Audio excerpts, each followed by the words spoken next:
right, aloha everybody. So nice to see so many people here. I think it's appropriate to wish everyone a happy New Year 2023. It's also appropriate for those of you who celebrate Puingi Pachoy, happy Lunar New Year.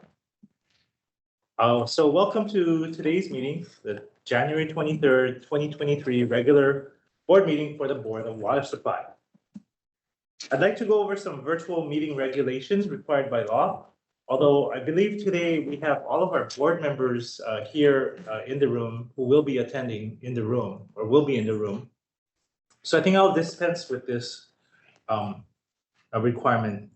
Usually board members participating remotely should disclose or must disclose their location and anyone present at their location during the roll call. Although I do not expect anyone to join remotely today as for the board members.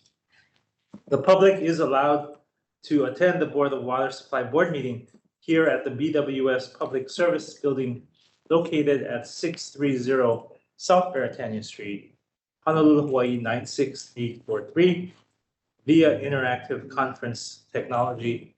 Masks are optional. I'll take a roll call of the board members, although they are here in the room and I can simply recognize them. We have board member Matt Sword. Present. Board member Jonathan Kaneshiro. Present. Board member Don Sepchen. Present. Okay, and we'll recognize board members as they appear. We do have quorum for today. And in the room with us as well is, of course, our manager, Ernest Lau. We also have Deputy Manager Erwin Kawata. Board member Joy Cruz Achu. Manager Secretary Kimberly Wyatt. Information Specialist Stephen Nordstrom.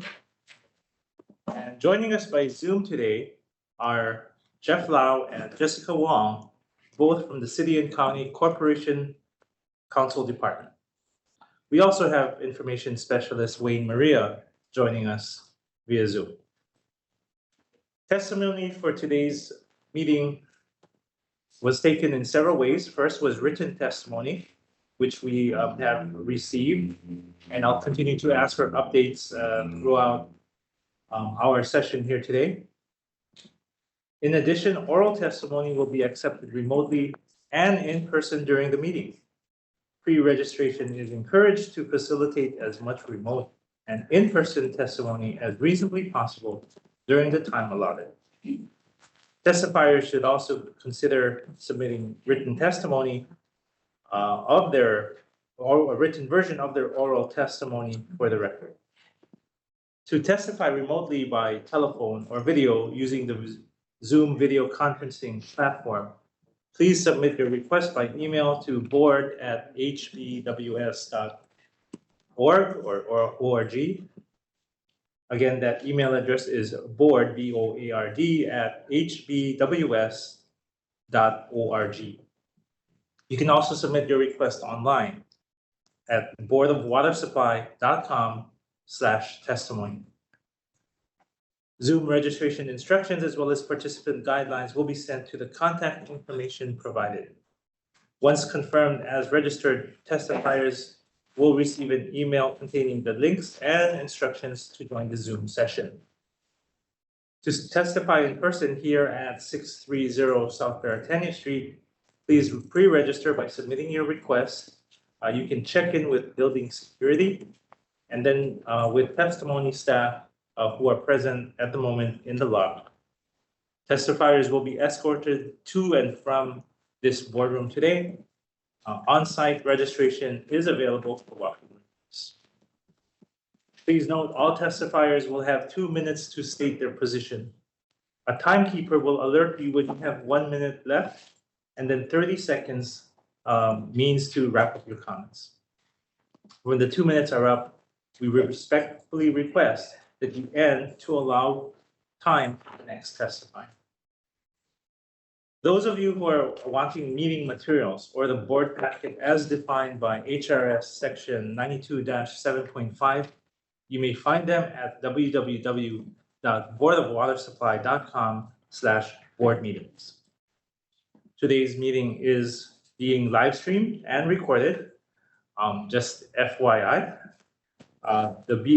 it's via live streaming on www.boardofwatersupply.com/live. Again, that's www.boardofwatersupply spelled out .com/live. The video player will appear on your screen, and you may have to click the arrow on the video to start it. You may also have to unmute your audio, as muted audio tends to be the default setting. Before starting today's regular meeting, I would like to state that the Board of Water Supply is dedicated to providing safe, dependable, and affordable supply of water now and into the future. I'll be taking the agenda out of order today in order to accommodate schedules and out of respect for many of you who are present today. Thank you very much for attending.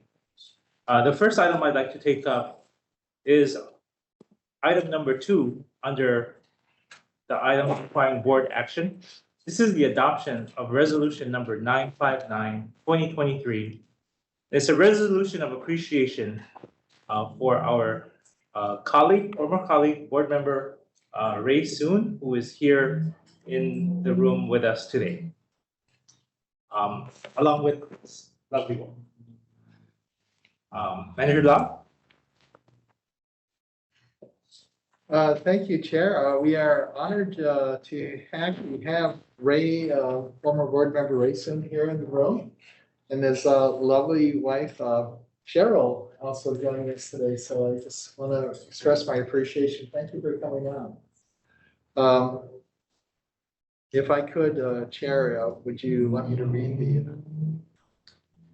Yeah, or did you want me to just go through real quick? Oh, if you could. As you probably all can imagine, Ray has a very, very extensive resume and a history of public service, which I think we can all admire, especially all of us here in this room today. And that public service, of course, culminated here at the board. However, he was where he served here as an at-large member since October 2017. Prior to that, he was the chief of staff to previous Mayor Kirk Caldwell. And he actually was my inspiration for joining the Board of Water Supply. So thank you very much, Ray. And his prominence in government brought additional recognition and respect for the board. He's also been in other public agencies, including director of the Hawaii Department of Hawaiian Homelands and vice president of community relations at Kamehameha Schools. Again, all bolstering our credibility as a board, and certainly his experience, his input during his time here was invaluable. He was also a member on other boards and commissions, such as the Historic Hawaii Foundation, the Council for Native Hawaiian Advancement, the Native Hawaiian Economic Alliance, and the Research Corporation of the University of Hawaii. Again, all making Ray a helpful resource to us here on the board, who we will miss very much. As a board member, Ray adopted initiatives for programs that preserve and protect Oahu's precious water resources, and he volunteered his time and expertise to help affect business and policy decisions for the board that will impact the direction and operations of this department for many years to come. So in honor of his testament to his commitment to maintaining a municipal water system deserving of trust from the public it serves, how about joining me for a nice round of applause for our colleague, Ray Soon.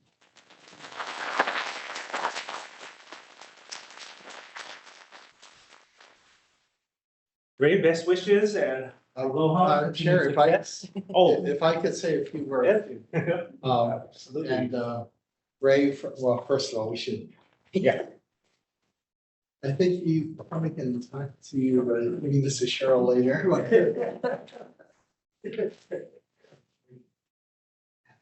Actually, I don't give this to you. Oh, okay. Thank you for joining us. Chair, I think we should maybe allow Ray time to say a few words about his experience on the board. But before that, I just want to share from my perspective and my personal gratitude to Ray. He also served as the chief of staff for the mayor, former mayor of the city county of Honolulu. And I remember always going to talk to Ray and bounce different ideas and thoughts about different issues on him because I really value your insights. You're like a mentor to me here while I was struggling with different issues. I think including haiku stairs and among other things, Kehi Lagoon Park and those things. But one thing that stood out to me in my interactions with you, Ray, is that you value planning. Good planning was always something that you put high on your list of priorities. Because from good planning comes great actions and a way forward to our future. So, Ray, I just want to thank you, and I look forward to keeping that lines of communication open with you. Thank you. I can say a few words, just 2 quick words. Just to kind of show you're gonna love serving us. You have courageous leadership, incredibly talented staff. The division heads are all, they know what they're doing and they accept guidance. The last strategic plan we did was a very good strategic plan, so it's reinforced. The only thing that we never resolved when I was here was the parcel on which the smart sits. And I would just urge not to be too anxious to make a decision. Make the best one for the ratepayers and for the community, not for anybody else. Just keep in mind why we're here and why you're here. And the public's interest above all. And you don't have to be angry. You don't have to make a decision just to make. You can choose to sit on. Thank you. Thank you again, everybody. I appreciate it. Ernie tells me I'm not done. We still have some conversations to be had, and I look forward to it. Thank you. Thank you. Thank you. Well, last official act of turning these ID badge. Right.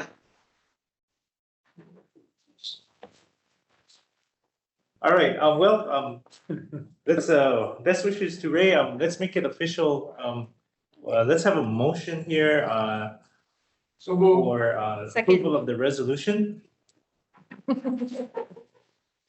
And it's been moved and seconded. Is there any discussion? Hearing none, all those in favor say aye. Aye. All those who oppose say nay.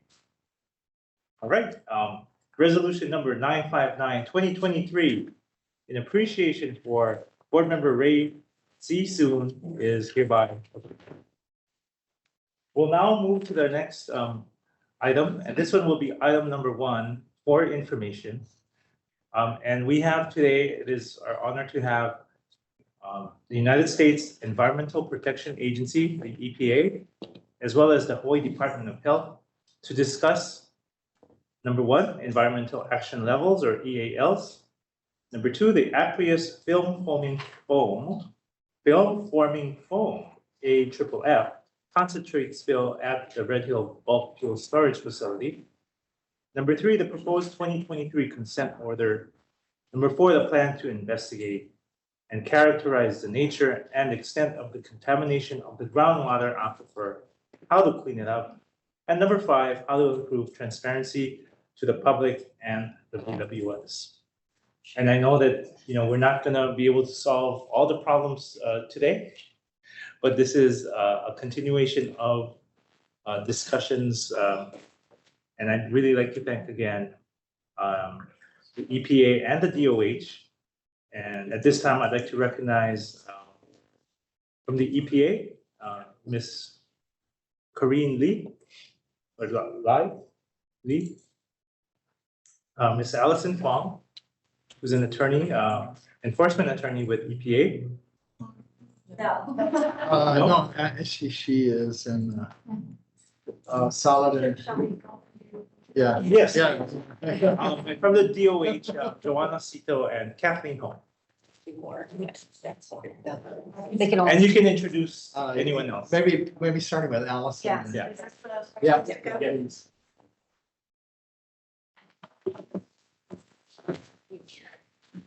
Hi, everyone. So my name is Allison Fong. I'm the new Assistant Director of the Rickburg Branch Land Chemicals Redevelopment Division at EPA Region 9. And before I have my team come and introduce themselves, I just wanted to say, I really wanted to thank Board of Water Supply and Ernie for coming to last week's town hall and open house, and then also to the members of the public for coming today to share your testimony. We listened to and read every single one of the public testimonies that was shared in December, as well as the notes from our environmental justice community engagement coordinator who was here in person in December. So we are really committed to hearing all the feedback from everybody. We'll be here as long as we need to. I do want to introduce my team. We've got folks here to answer questions about drinking water, PFAS, the consent order, investigation remediation, defueling and closure, and community engagement. So we really do hope that we can answer most of your questions, and whatever we can't, we will take back and follow up on. Thank you. Thank you. Aloha, everyone, Chair and members of the committee. My name is Kathy Ho. I am the Deputy Director for Environmental Health at the Department of Health. With me today is Joanna Cito, who is the Division Administrator for the Environmental Health Administration. Our senior scientists, Roger Brewer, Dennis, who is going to be able to talk to us about, he's the branch chief of the Safe Drinking Water. Our Red Hill coordinator is Kelly Lee, and Phoenix Grange, who is our section chief for remediation. And finally, but not least, is Liz Galvez, who is our emergency response section chief, who will be able to discuss the AFFF. Thank you, and we look forward to answering all your questions. Thank you. Chairperson, if I may, I'll introduce each of our members individually. So with us here today, we have Dustin Miner. He is our ORC, Office of Regional Counsel Attorney, to speak to the 2023 proposed consent order. We have Matthew Small, who is our regional PFAS expert. We have Corrine Lai, who's our drinking water manager. We have Wayne Praskins, who's our lead on investigation and remediation. We have Evan Osborne, our lead on defuel and closure. Alejandro Diaz, our public affairs coordinator, and then Dominique Smith, who is our environmental justice community engagement coordinator. Thank you. Welcome everybody. Definitely. So I'm Roger Brewer. I'm a senior scientist with the Hawaii Department of Health. Been working with them for most of the last 30 years, along with a lot of people in EPA, other people in this room. Now, one thing to clarify, I'm not a toxicologist, I'm a risk assessor, and I can discuss the difference in a minute. But any questions you have, aside from the presentation I gave in your last meeting, I'd be glad to discuss. Chair, if I could, board members who can ask questions, or maybe I'll just break the ice and ask the first question. Roger, you just said that you're not a toxicologist, you're a risk manager? Risk assessor. Risk assessor. Yeah. Why are you developing EALs, environmental action units? Was that your full-time responsibility at the department? Yeah, it's one of my main responsibilities. So you may have heard of EPA's regional screening levels. We have the similar thing called environmental action levels.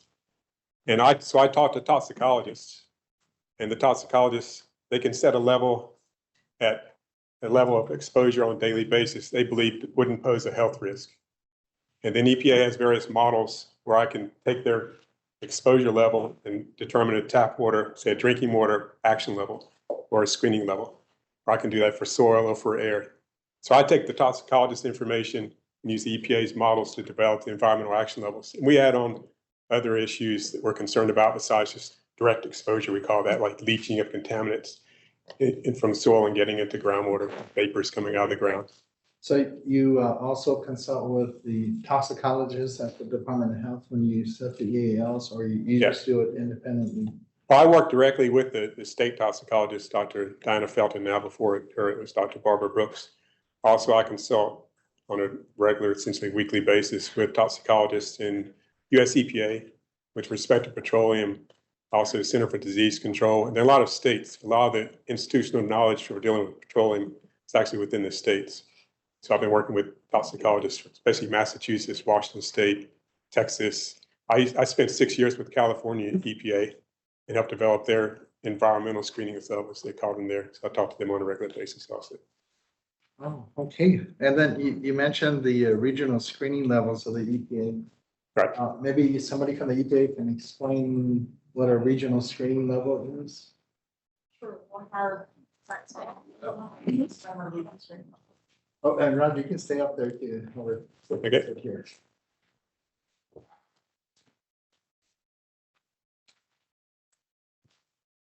Good morning, folks. Matt Small. I'm a hydrogeologist and environmental engineer. I also am not a toxicologist.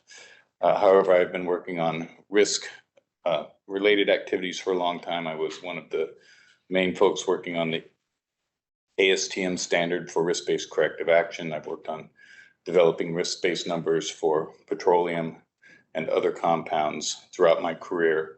Similar to Roger, I use the toxicity values that have been established by toxicologists and then insert those into our standard EPA equations that incorporate things like how much exposure you have to these chemicals, 70 years, 30 years, how much for drinking water exposure, for example. The equations include how much water a person typically drinks in a day. Those are the kinds of things that are in the equations. And then we add the toxicity factor to develop appropriate screening levels. Now, risk-based screening levels are what we'd use for cleanups at our contaminated sites where we have the authority to manage the contamination and the cleanup.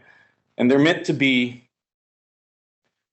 just that, screening levels, initial levels, to help us understand which sites are lower risk and which sites may be higher risk. They're not intended to be a final number. They're not intended to be a site-specific number. They're intended to be a starting point for understanding the hazards posed by a given contaminant at a given site.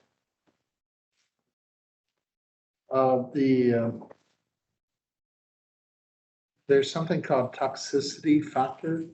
Is that what you referred to earlier? EPA toxicity factors. Is it periodically updated? Yeah, we reevaluate toxicity factors for a variety of compounds. One that we're talking about today, of course, one family of compounds are PFAS compounds. You may know that our original health advisory was at 70 parts per trillion. We've since revised that health advisory, and we've reduced the advisory levels quite dramatically for a number of the compounds.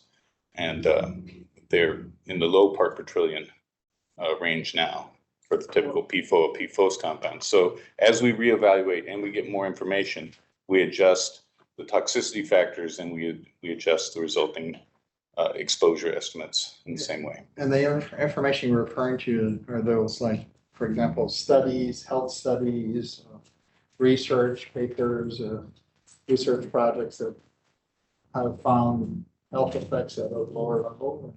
Yeah, we work both with animal studies.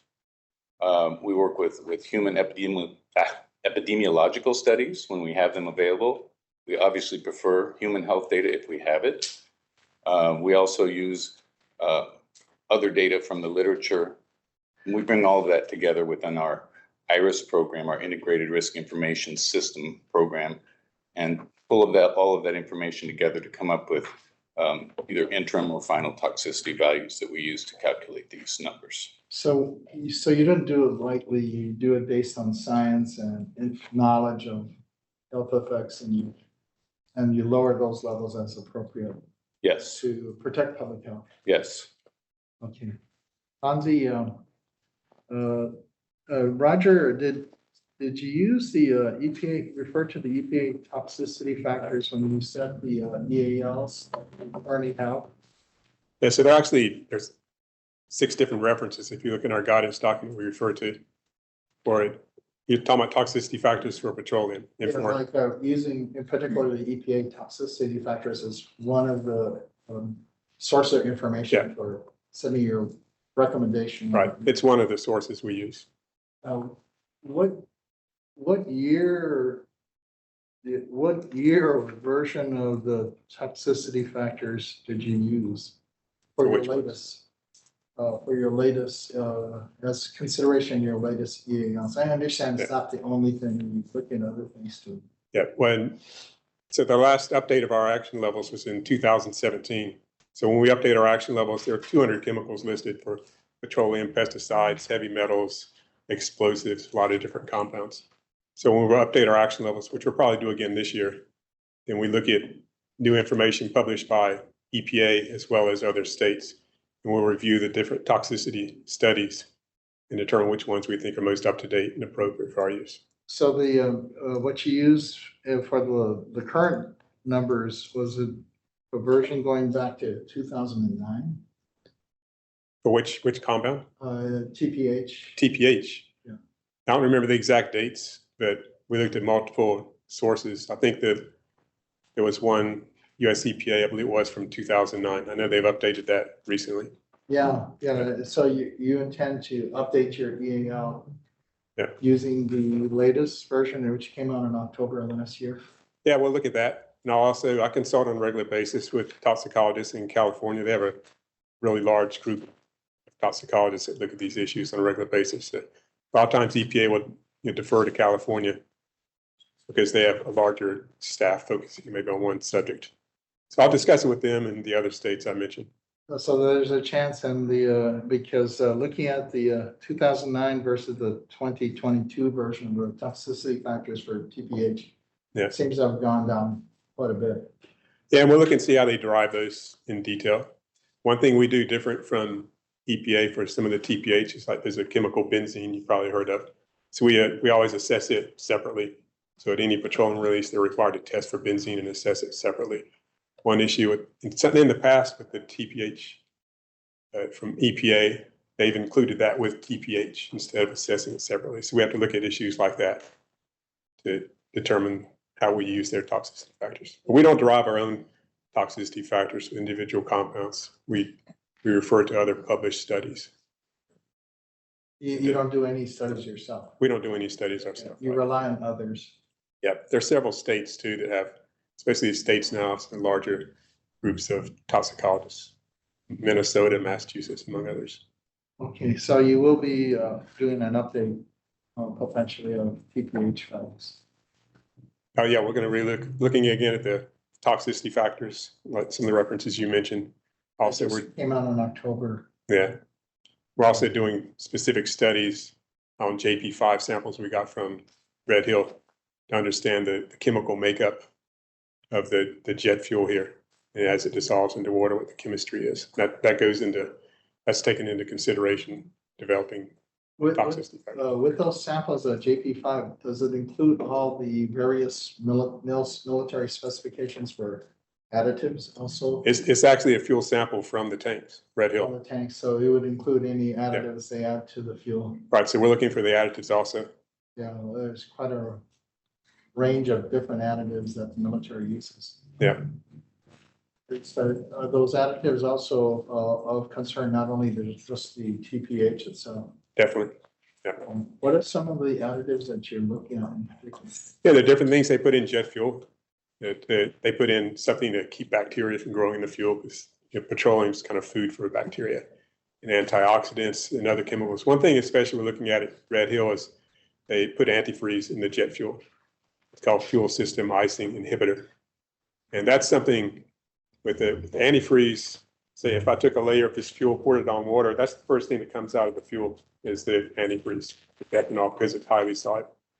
So that's one thing I want to get a better information on. What specific compound is it and what concentration will it get in the water? It's something that we would take this information and hand it over to the toxicologist, and then they would evaluate health risk. So when folks, the unfortunate folks that were residing or going to work on Joint Base Pereira come back in 2021, when the JP5 got into their drinking water through Red Hill Shaft, that would include all the different additives that are in the JP5, Definitely. other fuels. Right. We have a basic idea, information the Navy provided and other stuff we've been able to find. But I want a sample of the fuel, put it on the water, and we can tell exactly what goes into the water. Get much better. So it definitely went into the water and got into their homes. Obviously, yeah, sure. Yeah. And they were potentially exposed also to not only the fuel, but to the additives that the military puts into these fuels. Right. You think maybe some of those symptoms, and we've heard at the last meeting in December, folks talking about different symptoms and health effects, that some of this could also be kind of this mixed bag of the fuel itself plus the additives, various additives in there. I assume that would definitely have to be taken into consideration. Again, that's something the toxicologists and medical doctors would know more than I would. Are you going to be sharing this information with the CDC? We just participated in a webinar, and that was a great webinar. Yeah. With the Agency for Toxic Disease and Substances Registry. Right. And they indicated they would like to get more information about whatever chemicals or if the data will not have. So could you share this information with us too when we get that sample of JP5, which I assume you're going to run a complete laboratory analysis on that? Yeah, and actually some of the toxicity factors for petroleum I talk about were published by ATSDR. So I'm quite familiar working with that group. So right now the samples are at a laboratory on the mainland. It's one of the top, they call it forensics petroleum laboratories in the US. Wow. And they're setting up the experiments. When do you expect it to come back, the results? Yeah, I need to check with them. They were setting it up over Christmas. We just finalized our budget to be able to set this up. They may have already set it up by now, but it would take, they let it sit for a month or 2 or 3 on the water because I want to see what goes in over time. So it's probably going to be late spring. I hate to give a date, but that would be my guess. Yeah, I'd just like to request maybe Kathy that as soon as you get the results, if you could share with us. Yeah, I think this is a very important information. Folks are still suffering illness that they attribute to the exposure going back to 2021. So not only the fuel, but perhaps the additives are also things that they need to be looking at. Right. The lab will be able to give us the specific chemicals. Roger, one last question, Chair, if you bear with me. I'm sorry, I'm just asking I'm not meant to be asking all the questions, but we learned from the health department and the EPA that back in December of 2021, 2 samples taken out about a week apart by the Navy found PFAS in it. And this is out of Red Hill Shaft shortly after it was shut off from supplying water to people that consumed it and breathed it or were, their skin was exposed to it. Is that something that you're also looking at if there was PFAS in the water that was supplied to the people of Joint Base Pearl Harbor Hickam in 2021? Yeah, it's not something I'm specifically looking at. I've heard about that. I think I've seen the data. From what I understand, it was identified in the first sample they took, but not after that. There was some concern about, because they had divers going into the shaft, of course, testing, looking for things that may have been coming off their clothing or other things they had in there. But I haven't been following that in detail. But what's interesting is that, and I brought this up last month too, is the annual water quality reports that we and any other public and community water system operator have to report on is what we're finding in the drinking water sources. So in 2020 and 2021, PFAS, 5 or 6 different PFAS chemicals were reported in their annual water quality report for Joint Base Pearl Harbor Hickam. I haven't seen that information. I'll be glad to share that with you, but it's on their website. So I guess my question is, could the folks in Joint Base Pearl Harbor Hickam been exposed to PFAS? I think Matthew included some of the PFOS and PFOA where EPA lowered the health advisory from 70 to 0.004 parts per trillion. So I guess, just concerns about what people Yeah. may have been exposed to. And, we're looking at that. I'm compiling information, and the states have more information than EPA right now on PFAS. And I've been talking with quite a few of them over the last 2 years. By now, EPA has screening levels, drinking water screening levels. I think they're up to 4 PFAS compounds. We've actually compiled closer to 20. So I've been the various states, I won't go through them all, Massachusetts, California, Washington State, several states they're compiling their own toxicity studies a little bit ahead. Actually, in Europe, they've done quite a bit. They're better in the US, I'd have to say, in any PFAS moved their information. And I'm still trying to track down additional toxicity factors. Yeah, thank you. It's just something I think that I understand a third well, Cunha Villages. I didn't see the press release. Detection of, I don't know which PFAS chemicals and at what levels, but this is something that we are unfortunately going to find more times than not. And Corinne, we want to really trying to get to potential sources of PFAS contamination in our communities, because we're going to be finding it more and more. Thank you. Thanks, Roger. Dennis, did you want to say something? Yeah, just regards to the Joint Beach Pearl Harbor and the CCR testing where they found PFAS. That was part of a DOD wide effort. It wasn't something that we were aware they were doing at the time. Just they didn't advise us and just showed up in their CCR. Yeah, I was surprised. Yeah, I looked online. It's definitely something in 2020. we're gonna have a talk with them about. Yeah, Yeah, and it wasn't just one or two, it was 5 or 6 different PFAS chemicals. And I'm not sure if EPA looks at the evaluation of health effects when you combine certain values, and if they total a certain number, then it's a cause for concern. Yeah, but I'd also like to point out it was at a source that is not in active use at the time. So the majority of their water was coming from Waiava as well as Red Hill. When that study was being made, they did test all 3 sources. That was the only one that they found using test method 533 and 537.1. And they do use Red Hill. Navy IAEA Halava Shaft is like a temporary backup source, but there's been other issues with that source like fluorides. They periodically run it. Right. Also, yeah, Dennis, I'm glad you pointed that out. My concern about seeing that result, it's kind of across Halava Valley, from Red Hill on this side to IAEA Halava Shaft. And near IAEA Halava Shaft, we have our Halava wells and IAEA wells. And we did have a PFAS detection in our Halava wells, which are wondering, where is this thing coming from? So where did the PFAS originate from? Did it originate from the Red Hill facility and then migrate with the groundwater across the valley? That's kind of a question. Actually, I wasn't aware of that. So if we can work together and collaborate on that, would be great. Yeah, to learn more. Please help us. Yeah. Have the Navy open up their information to the Board of Water Supply and to the community, because we need to know what was used. If it was AFFF systems at Red Hill, they put a new system in for $50-something million starting around 2017. But was there a system before that? Were there releases or spills before that in the Red Hill facility, which is a massive underground facility? You would think they would have some kind of effective firefighting system there. Okay. Yeah. Did you have something? Yeah, mine is more of a general comment with regards to the lowering of the detection limits and where we are. It's a moving target.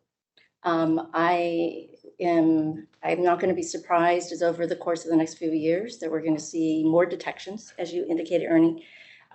Certainly understand the concern around Red Hill and its impact to the residents here and in communities. But as we continue to look at higher sensitivity of detections, and again, the CCR daylighted it for the Red Hill shaft. I wouldn't be surprised that it's going to daylight in other areas now that the detection limit has been lower and they're not going to be starting to report it. So it's more broad than I think. And I think the agency is just going to have to sit tight as we continue to move toward, additional holistic approaches to addressing and mitigating PFAS, whether it's here or anywhere else. But I just wanted to bring that time frame, as I indicated back in December, it's a moving target. We're getting, better data, more science. We lowered the health advisory. So I can imagine that, in future CCRs that we're going to see it across the country. A lot more detects in some of the sources across the US. So more to come. Unfortunately, yeah. I have, hi. We did a presentation, we Department of Health did a presentation at the open house on PFAS. It's everywhere. We have some flyers that I'm happy to share. We'll leave them here if anybody wants, the audience wants them, or if the board members want them. It explains PFAS and explains where you can get, how you can get exposed to it. It's in carpeting, it's in our clothing, it's in repellent, water repellent. So it's prevalent. And so we have these here. So I'm happy to share them with you all. Thank you, Kathy. Chair, I would like to just offer the board members if they have any questions. This time, board members, do you have any questions so far? Board member Alehu, now Alehu Anthony has a lot of questions, but unfortunately he's not here. Okay, well, when he arrives here, let's see, are we at the next item now, the Number 2. AFFF concentrate spill at the Red Hill bulk fuel storage facility. Good afternoon, everybody. Afternoon. Hi, Liz. Hi. Thanks for inviting us to be here. And so I wanted to give just a brief summary of what happened when it first happened, and then I'll open up to questions. Is that okay with you guys? Okay, so, oh my. So this incident happened back last year, November 29, when the Navy reported a release of something that was discovered by a worker. And so that happened, the Navy reported that the worker discovered that about 12:30-ish to 1 o'clock, and they called us at about 2:38. So after I had spoken with them, they did explain that approximately 1,100 gallons of AFFF had been released. And AFFF, we're trying not to use acronyms. So it's aqueous film forming foam.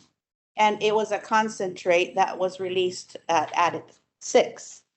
So I'm a state on-scene coordinator. I deal with emergencies. So immediately we wanted to go down there, and we arrived on scene along with my coworker at about 3:30. And so the Navy had explained that they couldn't really quite explain at the time what happened, but it did happen. There was AFFF. We could clearly see the wet spots of it. And immediately, we asked for an action plan, and I give the Navy credit.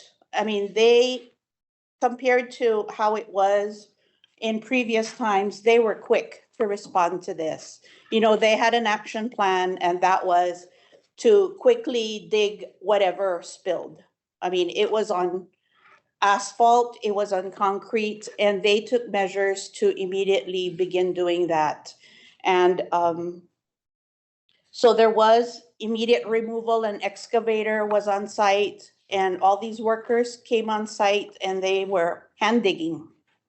Because we all know, AFFF, although this is such a new, although everybody calls it a chemical that lasts forever, I mean, our knowledge of it is growing, and, the awareness of the effects that it could cause is pretty new, for at least for me and my emergency response.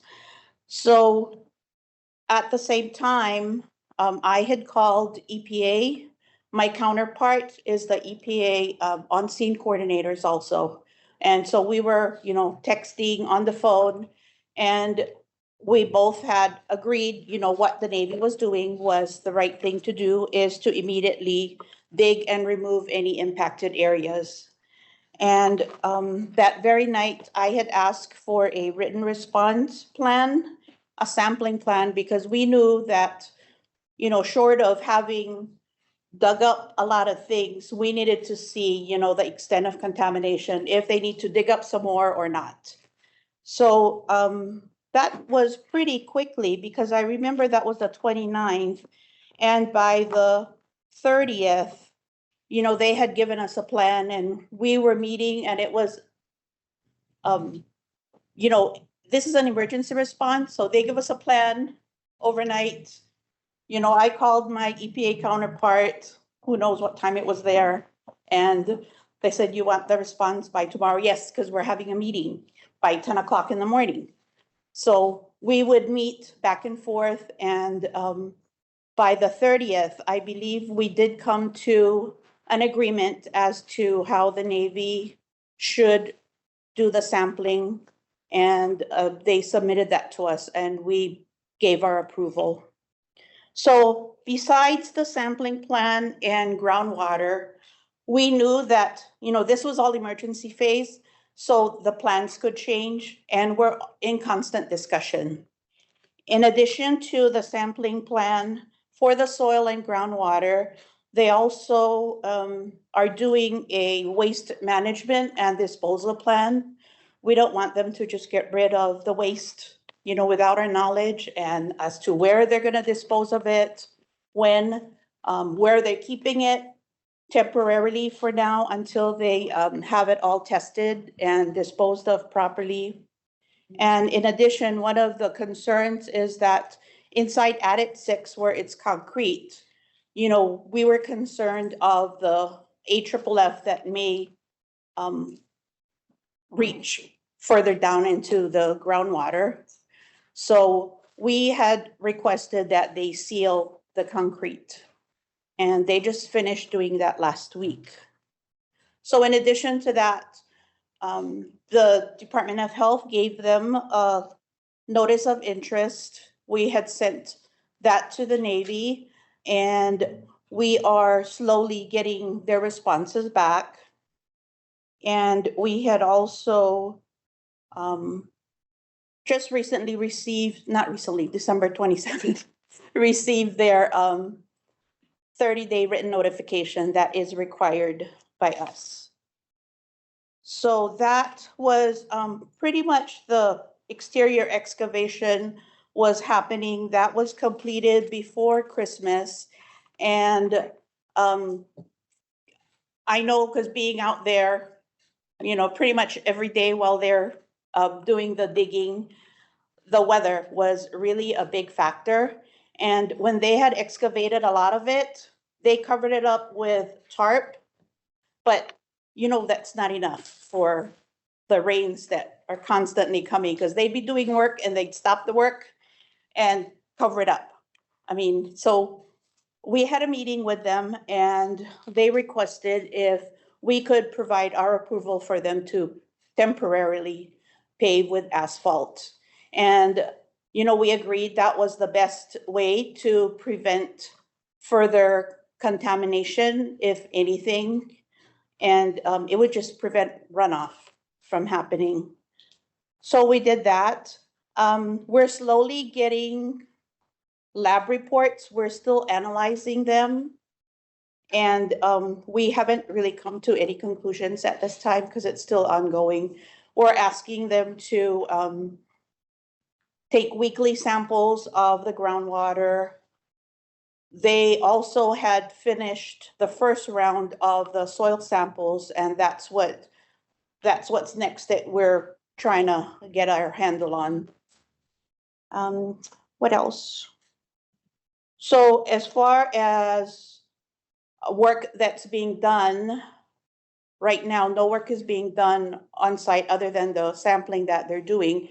And we are waiting for more data so that we can look at it as a whole rather than piecemeal data.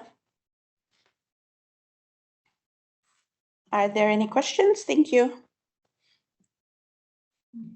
Go ahead. Thank you, sorry. Yeah, thanks, Liz. You're welcome. We go way back. Yeah. Hawaii. Yeah, Hawaii days. Yes.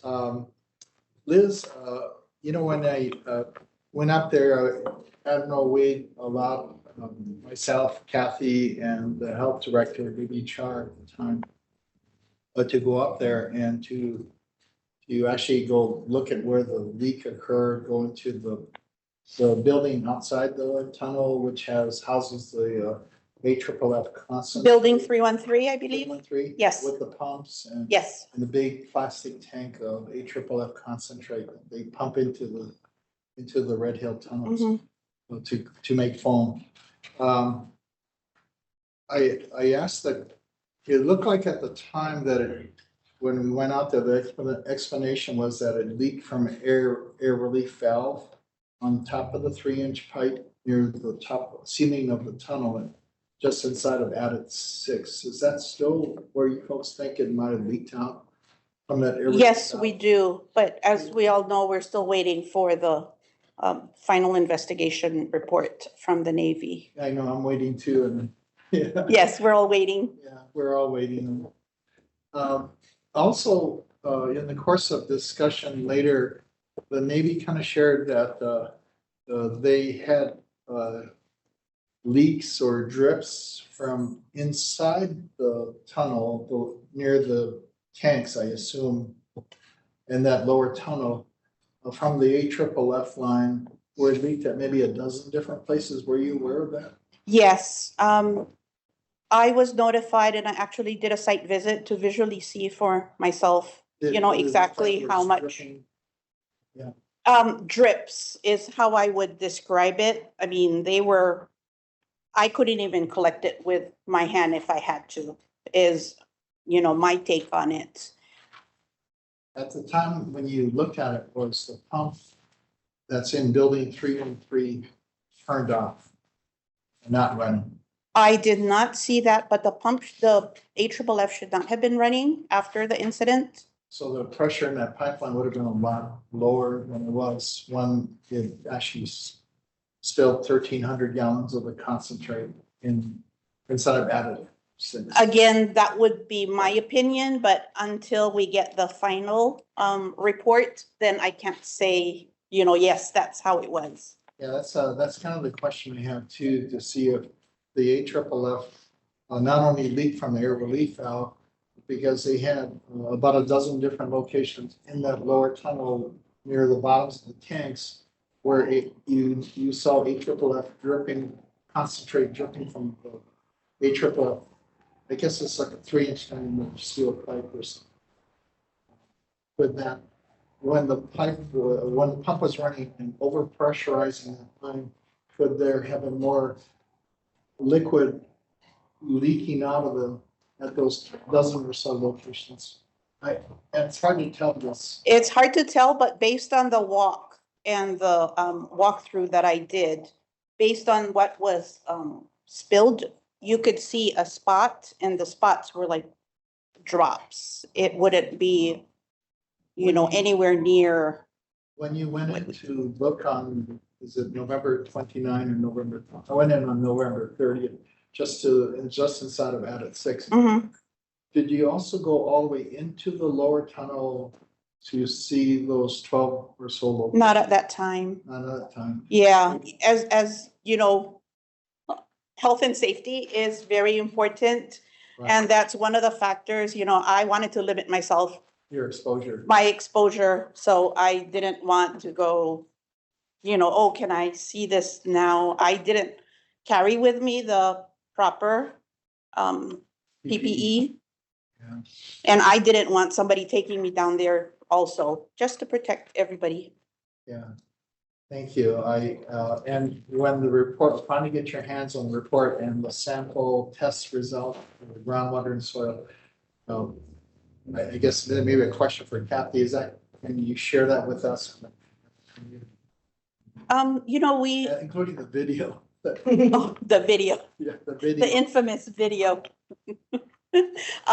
As far as the data, you guys wanna, that the Navy had committed to, giving us, because that's what we're asking, the Navy, like, you know, we want the data too. So they, told us that by Friday, they should be releasing the data for the public. This Friday. Validated data, yes, this Friday, right? Oh, well, great. Thank you. It's good news for me. Look At forward least to- I can be the bearer of good news for once. Thank you, Liz. Yes, I did that video and the investigative report, which hopefully would report if there's any other releases in the lower tunnel.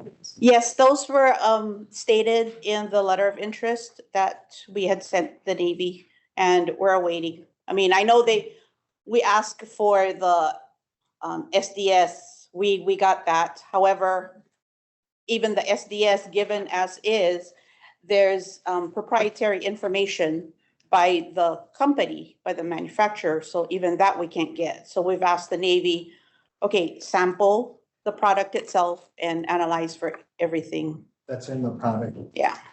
Well, I guess one last thing is the day after when I went, Admiral Wade had allowed us to go in to take a look. I asked the question to the Navy engineer that was on site. Because they say that they released about 13, at the time was 1,100 gallons of the AFFF concentrate, not just foam, but the concentrate liquid used to make the foam. Correct. And they showed me the plastic tank that would store it. I asked the question, you know, do you think you recovered 1,100 gallons at the time, which was later corrected to 1,300 gallons? And the answer didn't seem, was not a positive.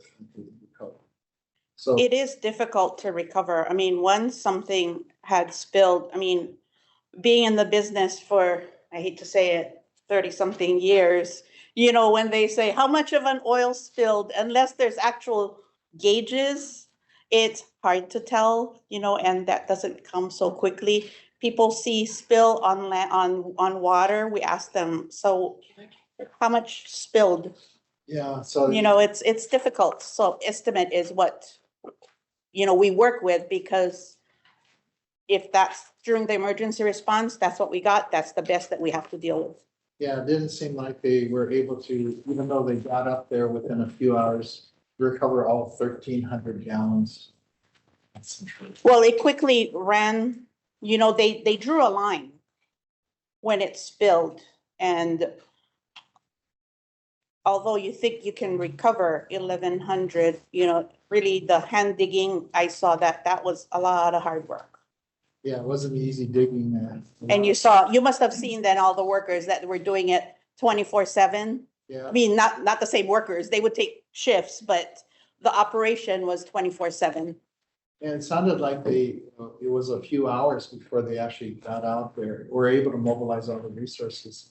I would say they were able to do it quickly. I mean, for all the people to start gathering there, I was there that night, so I could see, you know, all these people coming in and trying to mobilize and, oh, okay, set this here, lay the tarp here so that we can put the material here.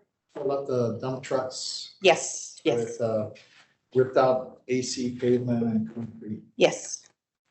Thank you. You're welcome. Are there any other questions? We're on AFFF. Yeah, I got a couple of quick questions. Yes. One, just a matter of clarification. You talked about them digging up the soil to remove the stuff. Then you talked about them asphalting it over. Yes. Please clarify that. Because of the, Because you said that because of the rain, you know, they couldn't do it, so asphalt it up. But isn't the point you trying to get all the dirt out? correct. So We, what was at that time, we thought that they would have gotten as much as they could. I mean, they dug pretty much beyond where the drawing of where it spilled was. They dug beyond that, and they dug way deep. So there was a big puka. And that's a water retention area that we didn't want to happen. I mean, they would be vacuuming because even if it would just drizzle, it would all collect in those excavated areas. That part I understand. So I guess the next part of the question is that, was it tested to certify that that was the limit of the spill? They In other tested words- it. In other words, what you saw, there was no more contamination in there? Was there a test done or it just was a? We're waiting for those test results. We're analyzing those test results. And if it shows that there's more contamination, they're gonna dig that up. Okay, that's kind of what I was leading Oh. to, just to make sure that, I mean, you asphalted over, what you're gonna do if there was contamination later on, so there was Yeah, a test. I didn't explain it very well. Yes, it's a temporary asphalt Yeah. that they put Yeah, there. this end- Temporary. This end of the table are not engineers, so. I am not an engineer also. But my second question is that on the, when was the spill? What date was the spill? November 29th. Okay, it is now January. And the Navy is going to give you that preliminary information on Friday? No, this would be validated data that we will all get on Friday. We're getting bits and pieces, but it's not validated, so it's hard to make because, you know, there's validated data and there's raw data. Yeah. And if you check the lab, they can make errors, so it's better to get validated data. Okay, that part I understand. But so I guess what I'm leading up to is that it's been, and excuse my math, it's been 2 months, over 2 months. And it'll be almost the end of January, so you're pushing 3 months. Am I correct? Lab Since the data, spill, since the spill. Yes, lab data takes a while to get, you know, although we say rush it, it's on the labs. Okay, well, And- that's my question. So we're not engineers or anybody in the field, so is that sufficient? I mean, is that the normal lab timeframe that you get that type of information? Pretty much, yeah. Really? So Yes. that's from the mainland, yeah. Yes, they go to the Or mainland. go to the main? Hmm. Even with the drinking water incident that I was also Right. involved with, I mean, it took a while for the data to come in. That one I read in the paper. Yeah. Those are certified by EPA, those labs are certified by EPA for use. Yes, some of the data were, yeah, for drinking water, definitely. It's 2 months. 2 months, actually, though. Oh, 2 months, not 3. Oh, 2 months, okay, I've kind of lost track of when that happened, so, okay. And that's normal in getting verified data and so on, so. I wouldn't say normal, but that's usually, Usually. yes. All right, I just thought something as important as the toxicity of the chemical, I think would be a little more quicker in getting. We do, we can ask for the data all we want, but if the lab doesn't have it. That I understand. Knowing how the military operates. Anyway, that's the only question. Thank you. Members, any? A couple of questions, Mr. Chair. Just for clarification, is it asphalt or cement that was laid down? Asphalt, or even they also laid cement on this culvert, but I mean, they're gonna dig it up if it's not enough. So I happened to be there that day with some of the folks and legislators, and there was a cement truck reversing into lay that in. And I think even today you've used words like, you know, we're not sure and we think we got most of it. And I'm just curious as to like the level of confidence that you have that you got it all. And as we now wait however many more weeks it is to get the data back, do you have an action plan that you are willing to proceed with based on those results? And has there been discussion with the EPA and DOH as to how you want to move forward? Yeah, we need to have further discussions with them because right now, you know, this is an emergency response. And there may be long-term cleanup. Right. But And in response to, what you're saying about seeing, they did make a commitment that they will break it down if it needs to be. And regarding my confidence, I can go by what I saw, but lab data will actually tell us how good that is. I would agree. Thank you for that. I guess,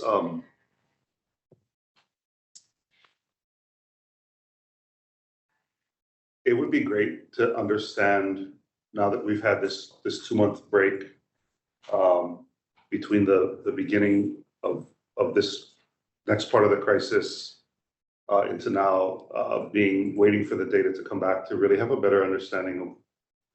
I mean, it's basically, right, in my mind, it bifurcates, right? It's either the test data comes back that they dug past where the material had infiltrated and they got it all, or it didn't.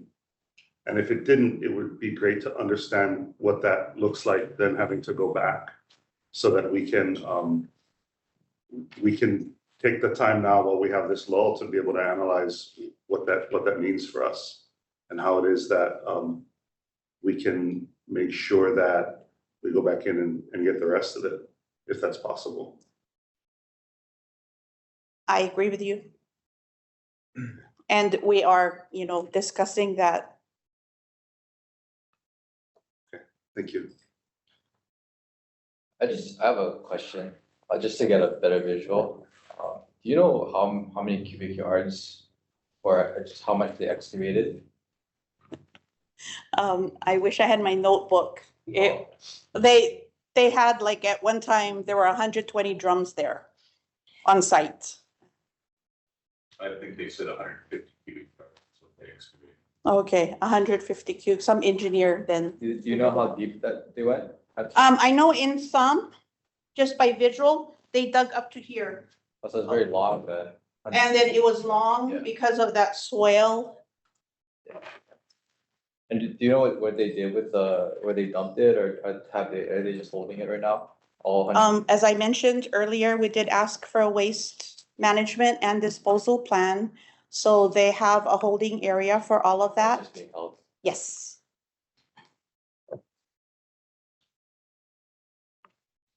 One last question, Liz, did they tell you how long the leak might have been happening? No, that's under investigation. Because I saw the air relief valve and the little pipe is where they said it leaked from 1,500 gallons going to a little pipe. It's possible, but I can't say for sure. Any word on when they're gonna release the video that might be more conclusive? Ask the Navy that, right? Because I don't have an answer for that. But you've seen the video? Yes. Yeah, we're still pushing for a public release of the video. Mr. Chair, I'm sorry, I was late. I had an engagement that I couldn't get here quick enough, but I was able to actually listen to the first part of the meeting on the live stream on the way in, and I'm wondering, before we get to the consent order, which I know will take some discussion up, I'm wondering if I could just ask a couple of questions about number one, just on follow-up, if that's okay. Yeah, that's fine. I do have a question on EFFF. When this is, thank you. So I was kind of ready to sit down. non-engineer, probably least technical person in the room. By the way, Don's an engineer, so. No, I'm talking about this end. Anyway, AFFF, is that what they use to fight fires? Yes.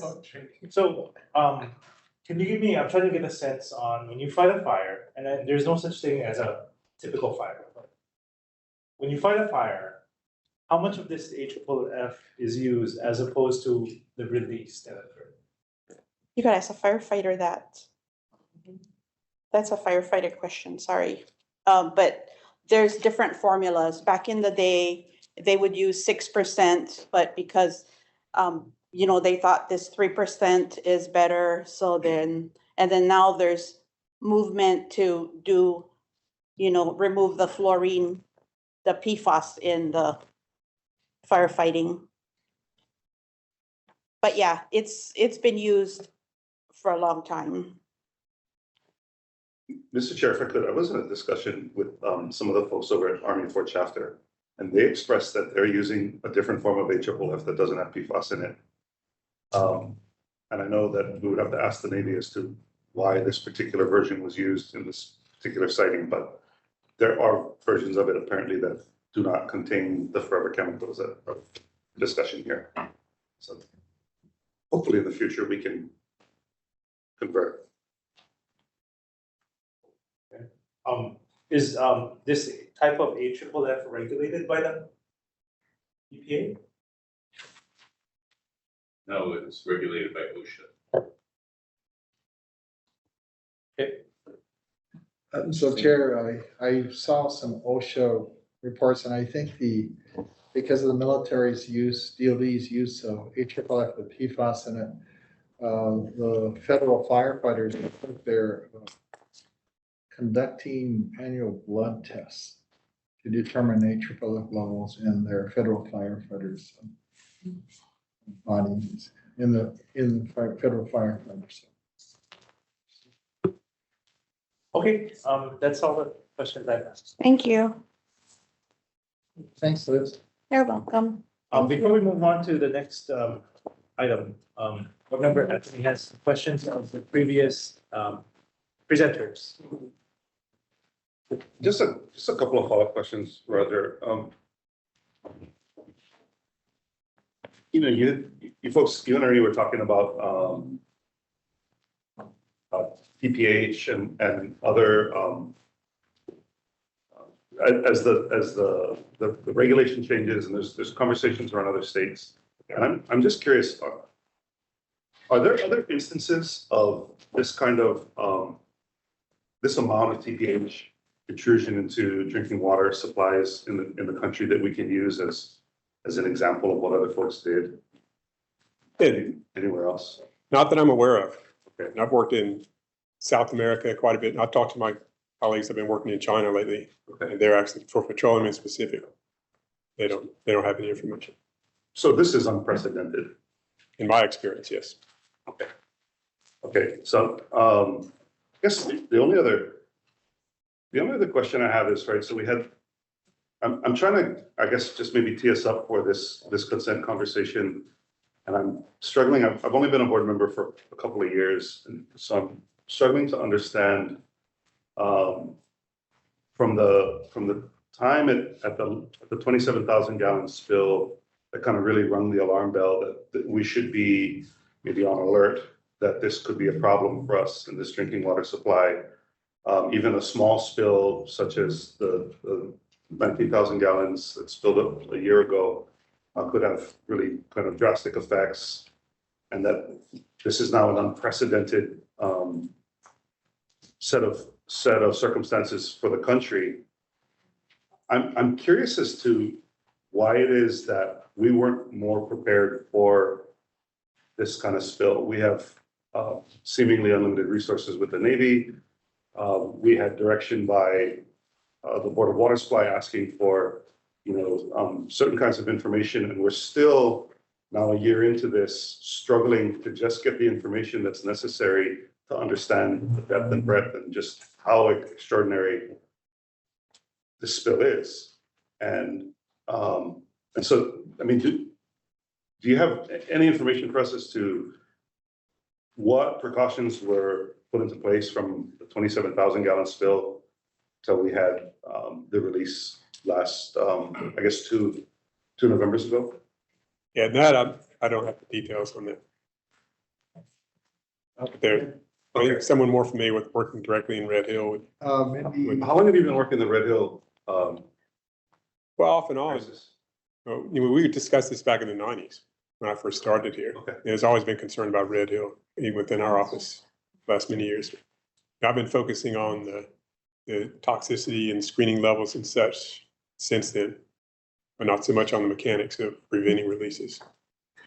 With other people in EPA or in our office. Yeah, I mean, it's definitely, yeah, I appreciate it. That's really It could also be a 2014 consent decree question. There was tank tightness that was being done. I'm not as familiar, I wasn't the deputy Sure. in 2014. I was with the Attorney General's office. So maybe we can help answer that question at some other point, but Sure. I think it's a combination of what was written in the 2014 consent decree and others. I don't know if anybody else can. I mean, if I could just pause here and say, and let, Mr. Chair, we can move on to number 3, because I think it really is the implication for what we're talking about, but I think we're in a place and space where we don't even have the rules available to us and the policies available to us to be able to actually engage this crisis. This is unprecedented. There's no other site like this in the country. We cannot continue as business as usual. There's one of the things that I expressed to you in past instances and meetings that we've had, and I just, now that we're all here in one group, I think it's important that we treat the crisis like a crisis and not like business as usual as we happen along to trying to figure out what to do next. And I would hope that this is one of the opportunities that we have to come together and talk through what some of the challenges are and what some of the solutions are to really walk away from this. Thank you all for coming. Thank you all for coming in person, but to walk away from this in a way in which we have a new set of immediacy, as well as like how it is that we are going to figure this out. The fact that there are so many EPA people here tells me that this is important to you folks. It's important to us, and we need the tools to meet the charter. And the tools come from you folks and as well as the Navy.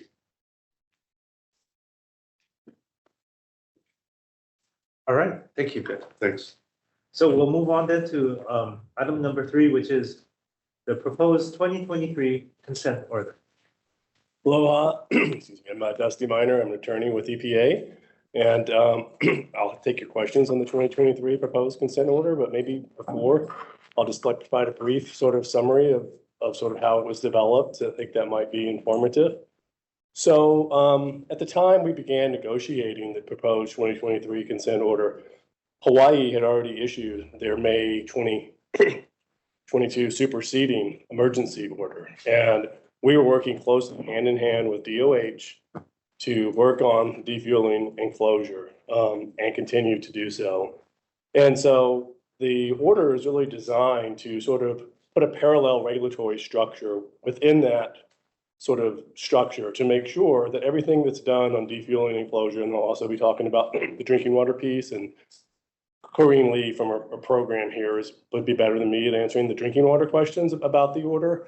But the basic idea was, instead of us providing, sort of advisory advice over what was being done on defueling and closure, we need to get an order in place so that we have regulatory authority to ensure that our concerns are addressed. And so we're working closely with DOH to ensure that everything is done, achieves approval from both agencies in a timely manner. Everyone, I think, shares the same goal to timely and safely defuel the facility. And at the same time, we added the long-term monitoring plan on the drinking water side, which was being implemented by DOH primarily as an enforceable instrument in that, as well as other operation and maintenance requirements for the joint base system.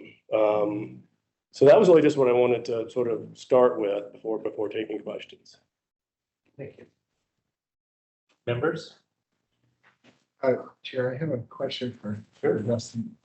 Dustin, you said that the consent order is needed so you have authority in this situation. Yes. Could you explain that a little bit more to help me understand? Because I thought you already have authority, along with the state's authority, to be involved in this situation. So a lot of what's being done at Red Hill is sort of unique and outside of the typical regulatory role of federal and state regulators. So we have the 2015 AOC that we entered into with DOH that dealt with looking at Red Hill as operating, going forward, and tank upgrades and things like that. And as well as site investigation and cleanup. And the site investigation and cleanup piece remains within the 2015 AOC. But defueling a facility is really not something for which there's regulations for. Normally, when we weren't involved with overseeing the normal fueling of ships at Pearl Harbor. And so just like we wouldn't be at, a private company, I mean, there's regulations that they have to comply with, but closing a facility and defueling is very atypical. And closure of UST systems is not atypical, but most of your UST systems that are closed they're not in the magnitude of Red Hill. And so, and even ones that are in state delegated programs like Hawaii has, the state is the lead on that. And so what we've really done in the emergency order is require closure pursuant to DOH regulations. And they have to independently get DOH approval for all of those regulatory requirements. And then we've put another layer of, you need our approval on that as well. If there's a violation of the law, we have the ability to come in and take responses to that. But our goal here is to look forward-looking, not past-looking, to make sure that the facility is safely defueled and closed. And for that, we don't normally have a regulatory oversight role. Yeah, I kind of noticed that in the consent order, there's references to state HAR, Hawaii Administrative Rules. Isn't this a little redundant because the Department of Health already has responsibility for defueling and closure with their emergency order and their rules and regulations? And you're writing a consent order, federal consent order, that doesn't include the Department of Health, and you're referencing their state regulations. Oh, I guess I'm a little confused why you make it redundant, but also why you need to have this order for EPA to get involved in a regulatory role here, when I thought ultimately all of these regulations on USTs belong to the EPA at the federal level, and that you delegate authority to the states if you're satisfied with the program. But you still ultimately hold the ultimate regulatory responsibility. Yeah, I'll try to answer that. I think it's a two-part question, but if I have follow-up questions, please let me know. So we don't believe it's redundant. We believe that it's essential that given the complexity of the matter here, that the national experts, state experts, their consultants, our consultants, all have the ability to make sure that prior to defueling, the repairs are made, the operational changes that are needed to occur to make sure it can be done safely are done. And so if we didn't do this order, we could work with DOH still, as we have been during the implementation of the order, but it's more of an advisory role in the sense of it's not a requirement. If the order is finalized and signed and the Navy isn't doing something that's necessary, we can compel and seek penalties for and require that to be done. And so we really believe for something of this magnitude, it warrants both federal and state approval prior to defueling and closure. And so we're looking at the same regulatory structure, but it's for both agencies to independently, in cooperation and coordination, make sure it's done properly. I'm still confused. Why can't you just, since you have the authority, the federal level, delegate it to the state, why can't you and the Department of Health execute an agreement whereby you are, in this particular case, taking on a more active role in decision-making and in support of the Department of Health? But why do you have to have a voluntary settlement agreement between the Navy and the EPA here? Well, why can't it just be done unilaterally? It could be done unilaterally. If we did unilaterally, the Department of Health wouldn't necessarily be a party, but we could have done the consent order with the Department of Health. They chose to rely upon the existing emergency order instead of joining this order. But I think there's a misperception that a unilateral order is more effective with another federal agency. and even really a private party than an order on consent. With the unilateral order, much like the emergency order, it sort of lays out a framework and then tells everyone to submit something. And with the administrative order, we've got their commitment to do a lot of things that are beyond the regulations, right? There isn't a regulation for defueling. We're requiring that prior to defueling, that we look at everything to make sure that repairs are made and it's signed off by a third-party independent contractor to review. We have no regulation that requires that. And so it's really just putting in place a contract, an agreement, and a commitment that we can then ensure is adhered to through a regulatory process. That absent, we would just be sort of working with DOH and the Navy to say this is what we think you should do. And I think anticipating the order, the Navy has been responsive to working with us and DOH during this process to make sure our concerns are addressed as well. Another thing is we've said that sorry, I don't know your name, but the gentleman was talking about the ability to respond, and the spill prevention control and countermeasures and federal response plan, SPCC and FRP to use our acronyms, which they're sometimes referred to, deal with making sure that there's drills done and that there's material and resources available on site. And that is a federal requirement, which has to be met. And they are now doing more to address that for Red Hill. But we said prior to defueling, they have to have an approved federal response plan, FRP, and they have to have met our concerns on the SPCC side. And that is an additional requirement in here, as well as requirements for testing the 2 fuel oil reclamation sumps that could potentially be a conduit if there were a release. And so to make sure that those are tested prior to defueling, and if there's a problem, that they're addressed so that those couldn't be a potential for a release. As because we're aware that maybe this Red Hill facility is not one of a kind in the DoD system. They have other locations, kind of vintage World War II underground facilities. And for example, in the state of Washington, Kitsap, they decommissioned those tanks also. In San Diego, Point Loma also. Were those done through voluntary consent orders, or was it done unilaterally by the? I'm not familiar with those examples.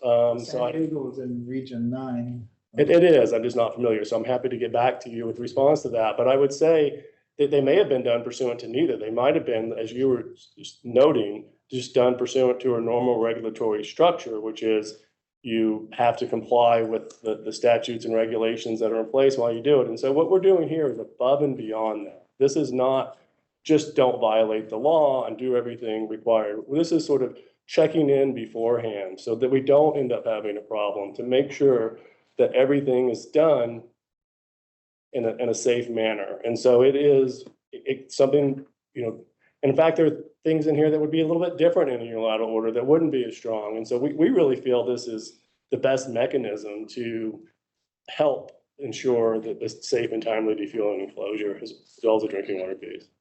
Oh, and one last question, so I don't go away from this with a misconception. I want to avoid that. Does EPA regulate situations like this only through voluntary agreements, voluntary consent orders? Or have you ever taken unilateral action on a facility that is so egregious as Red Hill has been described as a peril to the health and the environment of the people of Hawaii? Yeah, so there's the normal regulations that just apply to everything that's done. And so there's that. But then when there's something that warrants an order, we have 2 authorities. We have unilateral order authority and on consent authority. And what we have found across our programs is that generally we get a better response if we're able to negotiate an order on consent with responsible parties where they're buying into what they're agreeing to do. Because under either order, we're not out there defueling and closing. They are, and they have to submit everything to us for our approval. And so having a system that does that, but it's the same regulatory authorities. We're issuing this order under section 1431 and 7003 Section 7003 of RCRA, the Resource Conservation and Recovery Act, and Section 1431 of the Safe Drinking Water Act. And we have unilateral authority for those as well. And so we could issue unilateral or administrative or on consent orders, but I think it's a misconception to assume that a unilateral order would be stronger or more effective or require more. But what you're saying is you can do it unilaterally, or you can do it voluntarily in agreement with your Yes, content of polluter. yes. Thank you. There are other questions? Real quick one, just a matter of clarification. So the consent order is negotiated between you folks and the Navy? And the Defense Logistics The Agency. Defense Yes. Department. DOH is not involved in that? We coordinated with DOH and gave them an opportunity to participate, and we're trying to basically put the same structure that's in place as under the DOH emergency order. But they're not participating in this order. They are party to the 2015 order. They're here today, so they can ask that question. Yeah, that was, you knew that was coming, right? Okay, go ahead. Yeah, okay, so, yes, we, have chosen not to participate in the, 2023, AOC, Administrative Order Consent, because we believe that our emergency order that we issued, in May, adequately protects, the people of the state of Hawaii and the environment, in that it will, that we're doing the closure, we're overseeing the closure, we oversaw the unpacking of the lines of 1 million gallons of petroleum from those lines. So we believe that our emergency order is sufficient. So what happens if something, agreement between EPA and DOD is not to your liking? Well, then we would, yeah, I understand that. I totally understand that. I mean, we would enforce our order. We would vigorously enforce our order. Wait, Okay, but, okay, that doesn't quite register with me. So I understand the question. What happens if the AOC, the 2023 AOC there's some disagreement between our emergency order and what EPA's AOC, 2023 AOC? Is that, Yeah. what would we do? Yeah. First of all, I think currently the Department of Health and EPA is currently working very well together. So we are in lockstep with EPA in refueling and decommissioning. And we are also working with them very well in the remediation realm. So we're working with them. In the event, I would hope that it's an unlikely event that we're unable to, that somehow we're divergent. The Department of Health will have the authority, or has the authority, to enforce its emergency order. EPA also will enforce its AOC. It ultimately will probably end up in court, and we don't want that. We would like to just try to work it out with EPA and continue to work cooperatively and towards that end. Okay, I would just think that it would carry more weight if DOD saw sitting across the table, both of you folks. Yeah. You know, and that's, it would seem logical to. Well, So. I understand. That's my question. No, I understand that. And DOH has been meeting regularly with DOD, EPA, and the Board of Water Supply. We're trying to meet with the Board of Water Supply as well. So we're trying to we are regularly meeting with everyone and moving forward in that. Well, I understand. I just hope that, you know, it does come to that, because then it will save having to take that extra step if there's some disagreement. That's all, that's what I'm saying. So if we can avoid taking that extra step, since this issue is of importance to everyone, you know, I would think that. But anyway, that's the line of my question. Thank you. Thank you.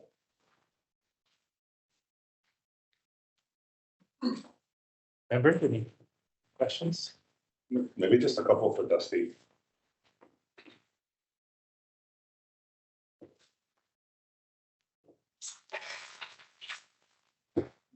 So I want to leave the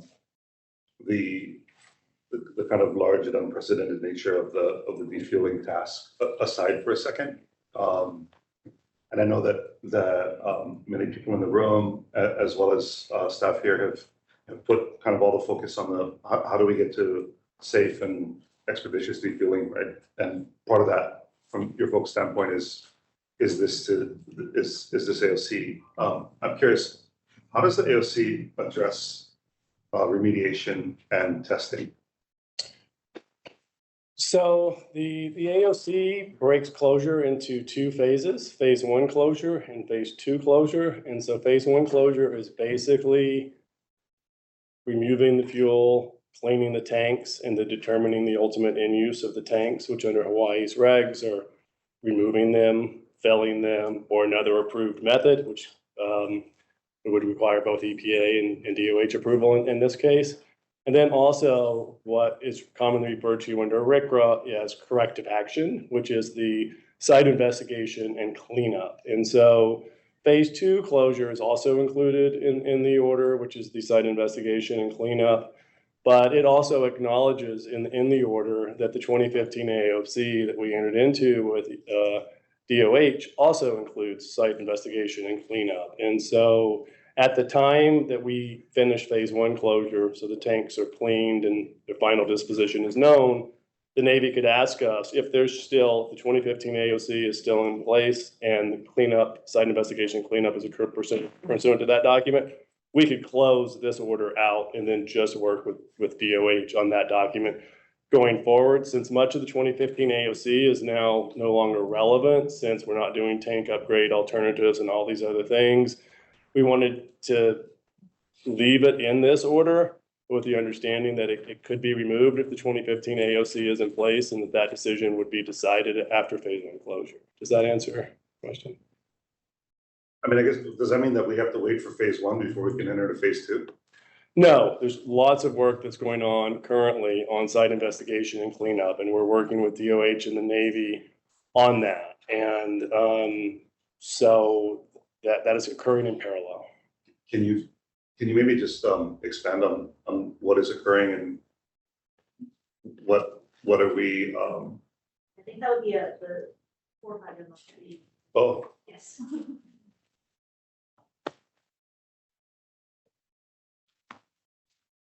okay. I would just you had said for defueling, you had said that EPA is working above and beyond what could normally occur through this AOC, and I would urge all of you to work above and beyond on phase two as well, with respect to the timeliness as well as the methods of all of the remediation and cleanup and characterization of this, because I fully believe that as we wait and concentrate all of our time and effort in the defueling, that we're actually missing part of the point that is occurring as water is moving throughout our aquifer. I agree. Thank you. All right, looks like we're ready for item number 4. Mr. Chairman? Oh. I was gonna ask, we covered the defueling closure as part of the consent order.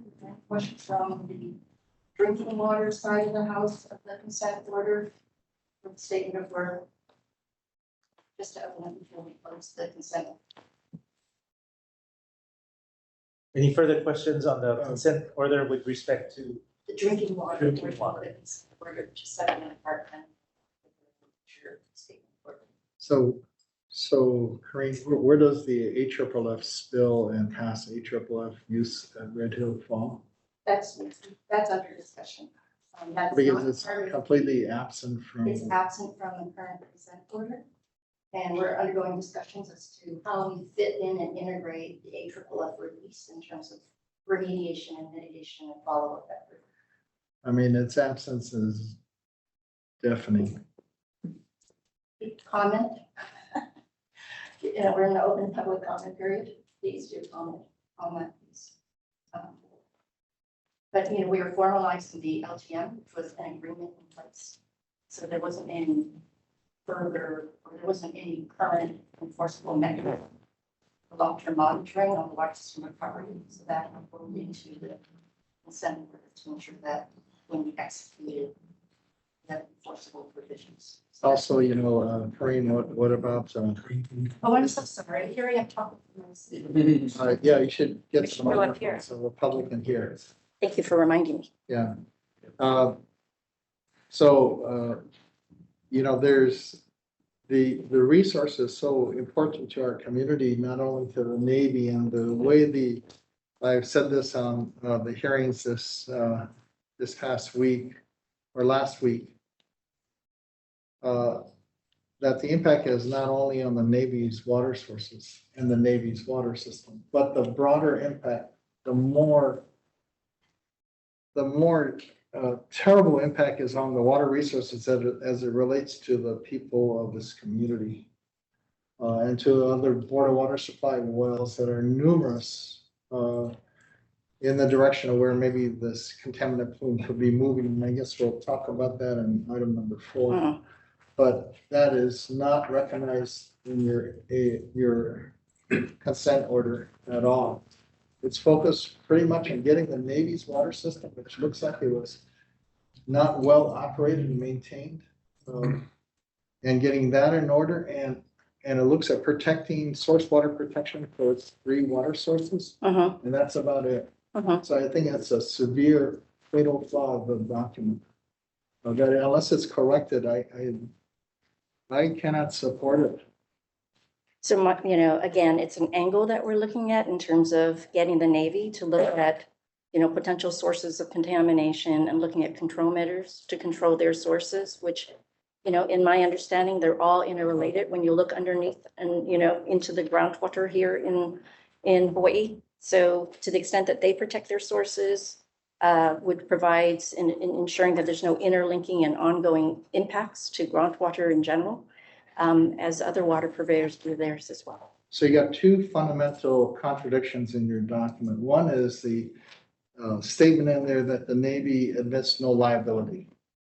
Then, I bring up the issue of the public resource and the public wells that the Board of Water Supply operates for our community. If the Navy acknowledges that they have an obligation to address those issues, then would that be contrary to the statement in there that the Navy admits no liability, no responsibility? So how are we going to do this under a voluntary arrangement? If the Navy wants to limit its liability or responsibility for this issue of That sounds like it's or illegal. some source aquifer, It's illegal. that could have broader impact that would show up not overnight, but could show up in the years to come. Yeah, I mean, I think the statement in there that there's no admission of liability is a standard thing that's in all of our agreements. We do both consent decrees and administrative orders with responsible parties under EPA, both federal and non-federal. We don't do consent decrees with federal agencies, but we could always issue an order to a party. They don't admit liability in doing so in there either. But we make findings in there that basically we find liability, and there would be a disincentive for parties to sign that. So the way our models are set up that we use with all parties is it doesn't require, if you're signing up to do everything we want you to do, you don't have to admit in that, that you've violated the law. And so that's just a standard provision of our order and has nothing to do with the enforceability. And for us with another federal agency, having the ability in an order on consent to have dispute resolution and prompt elevation is actually an advantage over unilateral order, because we have a system in place that allows us to elevate this, and ultimately EPA, not the Navy, makes the final decision. In this case, given the importance of Red Hill, which I'm sure it's happened, but I've never seen it on anything I've worked on, it goes all the way up to the deputy administrator of the agency so if we tell the Navy to do something and they refuse, it's sort of an escalating level, but ultimately it's the deputy administrator who tells the Navy what our final decision is here. So the Navy's buying into giving up their decision-making authority over what to do with respect to what they've agreed to do. They've given that to us for us to make that decision, and that's an advantage over a unilateral order. All I say is that, they've given that up based on what is currently in that document. Changes to that document would require them to re-sign Yes. to do, so any modification, which I think the document is severely deficient. They've only agreed to what is within the 4 squares of that document, 4 sides of that document, right? Yes. So, folks, how do you protect the water resources of our community? And will this protect the water resources of the community, which is way bigger than the Navy's water system?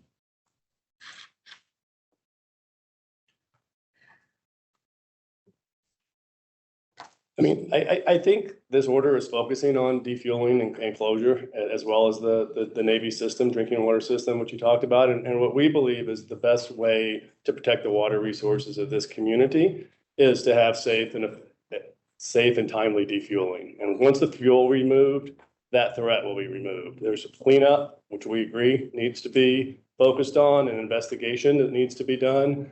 But until that's done, that threat remains. And so that's the focus of this order. I don't know if I agree, because there is documented releases that came out in the dispute over the Navy's application for an operating permit. In that dispute, there was documented that they still had 72 releases, perhaps 180,000 gallons of past fuel releases since the facility's been operating. What about that fuel? And where is that fuel located, and how will that be remediated?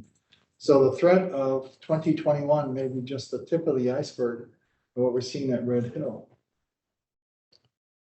Well, this order is focused on Red Hill. So, I mean, the people that will follow me, we have a lot of experience, even though I say we don't have a lot of experience in defueling. We have a lot of experience at the agency doing complicated groundwater investigations and cleanup. So this is something very much in our lane and very much in our area of expertise. But others after me will be talking about that. But this order is focused on Red Hill. Thank you. No more questions. I've got a couple. Let me ask the questions maybe this way. So am I understanding you correctly that with your consent order, in your opinion, you'll have better ability to do enforcement as opposed to without the order? Yes, much better. What happens without the order?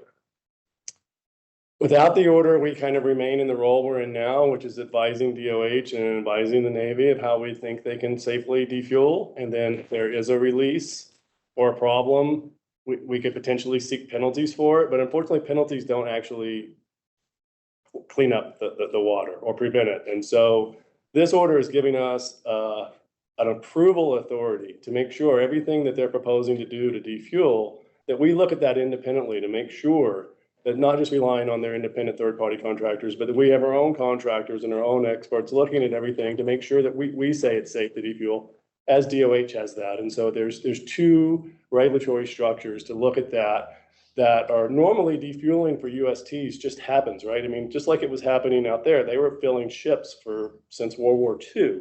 And so defueling is sort of assumed under the regulations. You take the fuel out and then the regulatory agencies come in and tell you how to clean it up. Here, we're putting a structure in place to basically regulate operations, like we do with cleanup and releases that have occurred. This is trying to regulate an operation to prevent a release. So it's unique and unprecedented, really, as far as I know. And the fact that the Navy is willing to do it and didn't appeal the second emergency order and is willing to enter into this AOC, I think it's because the Secretary issued the order to defuel and close. And without that, I think we'd be in a very different, posture right now, both DOH and EPA. And so they're giving us the final say to say when they can go forward. And I think that is in everyone's interest. And DOH is they need both approvals. We're not trumping DOH. They need DOH approval and our approval. So I understand concurrent jurisdiction. So you're saying that your consent order contains provisions that are not currently in the Code of Federal Regulations that will give you better ability to exact oversight over Yes. the fueling and closure. But the closure piece, it's more, just to be fair, it's more like we're basically saying we're gonna, make sure they close pursuant to the Hawaii regulations. And so that piece, it's not as different. But normally, there's no regulatory role on making sure that you have a third-party contractor come in and look at all the repairs and make sure that those are done safely. There's no regulatory role to make sure, which has been the cause of previous releases, of human error, of people doing things in the wrong order. So in addition to the repairs that have to be made, they have to have procedures in place to make sure that the people who go and do that know what they're doing and they do it in the right order. And I think just the creation of that and the submittal of that will do more good or as much good in our reviewing it as our oversight itself. And those are things that we don't normally have the requirement to. And then the SPCC and FRP plan, those are federal requirements. And if they didn't have those, we could potentially pursue them for that. But the requirement to have that in place and make sure and to drill, like normally we go around the country, people drill when they drill. We're saying you need to do SPCC and FRP drills here prior to defueling. And so it creates a focus and a structure to make sure that EPA and DOH independently make sure everything's being done before they start this effort. Okay. Thank you. Got a quick question. On the shutdown of the whole facility, defueling and repair, is dismantling part of that shall we say process that to close the facility down? Are they going to dismantle? They plan on permanently closing, and so permanent closure means you're permanently closing it. And so the three methods of permanent closure under DOH regs are you can remove the tanks. I don't think they're going to go seek public comment on what the final disposition of the tanks is, but given the size, I would think that's probably not a realistic option. The other one is to leave the tanks in place and fill them with something. And the third option is another approved method for final closure. And I think they've sort of suggested that they want to propose that and they're going to seek public comment on that. But ultimately, DOH will have to approve the method of closure. And EPA will have to approve it, which normally people aren't concerned about. I don't know, the dismantling, I don't know whether that'll be part of what they propose or not. Or I can't say what we will or won't approve until we get their plans. So I asked that question just to, as Nalu mentioned, and Ernie mentioned about the cleanup after. Without dismantling of the tanks, how are they going to get, I mean, I'm pretty sure that there's been leakage over the years under the tanks.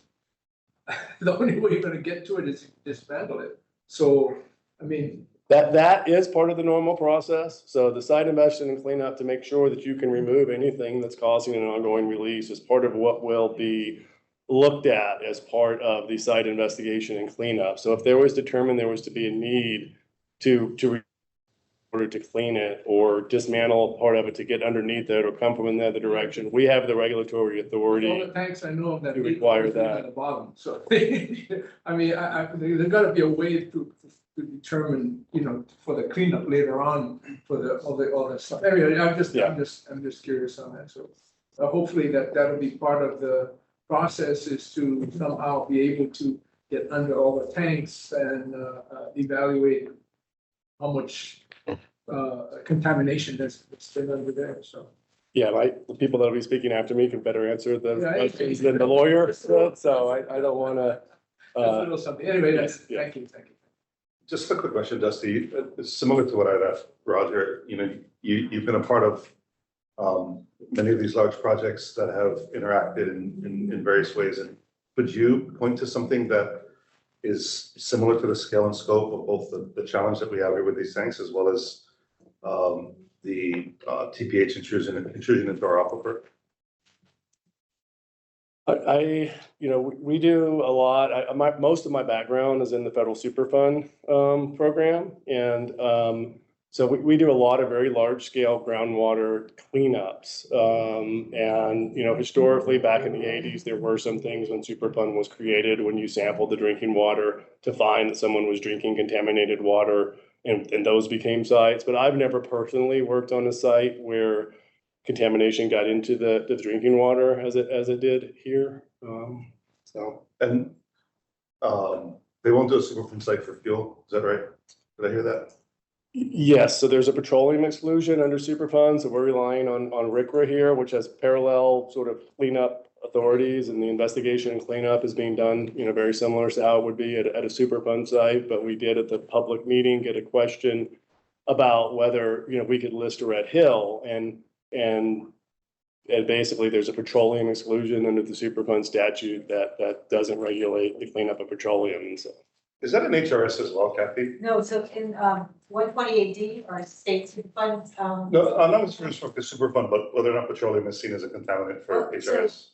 Under 128D HRS, Yeah. we, unlike EPA, we call out petroleum as a hazardous substance, as a hazardous substance. So it is specifically in our definition for Superfund, for our state Superfund. Thanks, Kathy.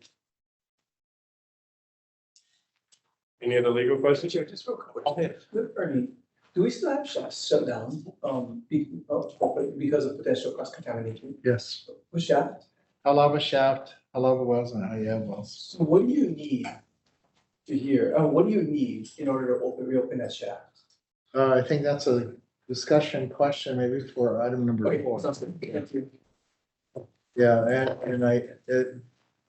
I'll wait till item number 4. Thanks. Okay, let's move on to item number 4. This is the plan to investigate and characterize the nature and extent of the contamination of the groundwater aquifer and how to remediate. Right, good afternoon. I'm Wayne Praskins, part of the EPA Red Hill team. I'll provide a brief overview of investigation and characterization and remediation work at the site. Phoenix will probably want to add some additional comments, and we're both happy to take questions if you want to get into more detail on any of the things that at least I'm going to outline here in the next couple of minutes. So I believe the agenda item was to talk about both investigation, characterization, and remediation. So maybe I'll start with just a brief summary of remediation work that's underway at Red Hill. So the remediation efforts that I'm aware of are efforts that are targeted at the last November's AFFF spill and the November 2021 fuel spill. And Liz Galvez talked about some of the work underway to address the AFFF spill. And then in addition, the Navy has been working since last year at some targeted remediation efforts in Adit 3, which is the location where much of the fuel from the November 2021 release ended up. Those efforts are largely focused on soil or also soil gas.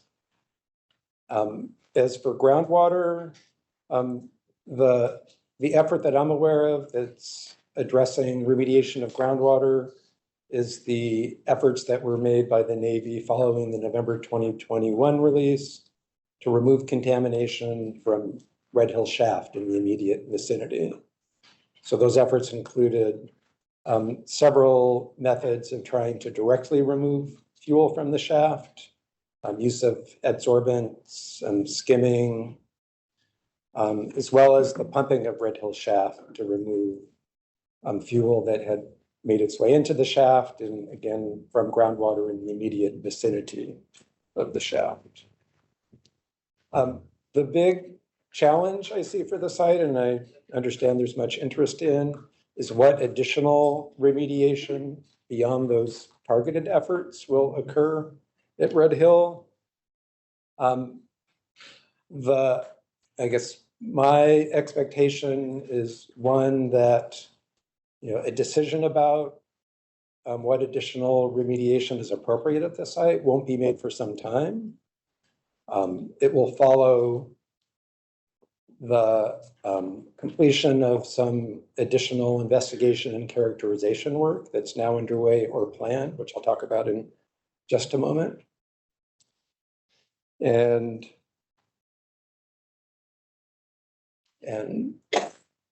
with that, maybe I'll stop talking about remediation and turn to investigation and characterization and just briefly summarize what's occurring at the site. And I think much of what I'm going to summarize are activities that the Navy has briefly described or outlined in past public meetings, FTAC and other public forums. And they include the investigation and characterization efforts. And I'm just going to talk about those focused on groundwater. Include weekly sampling of a network of groundwater monitoring wells at Red Hill. I believe more than 20 wells are currently sampled weekly. And then the water is tested for a variety of chemicals, a variety of analytes.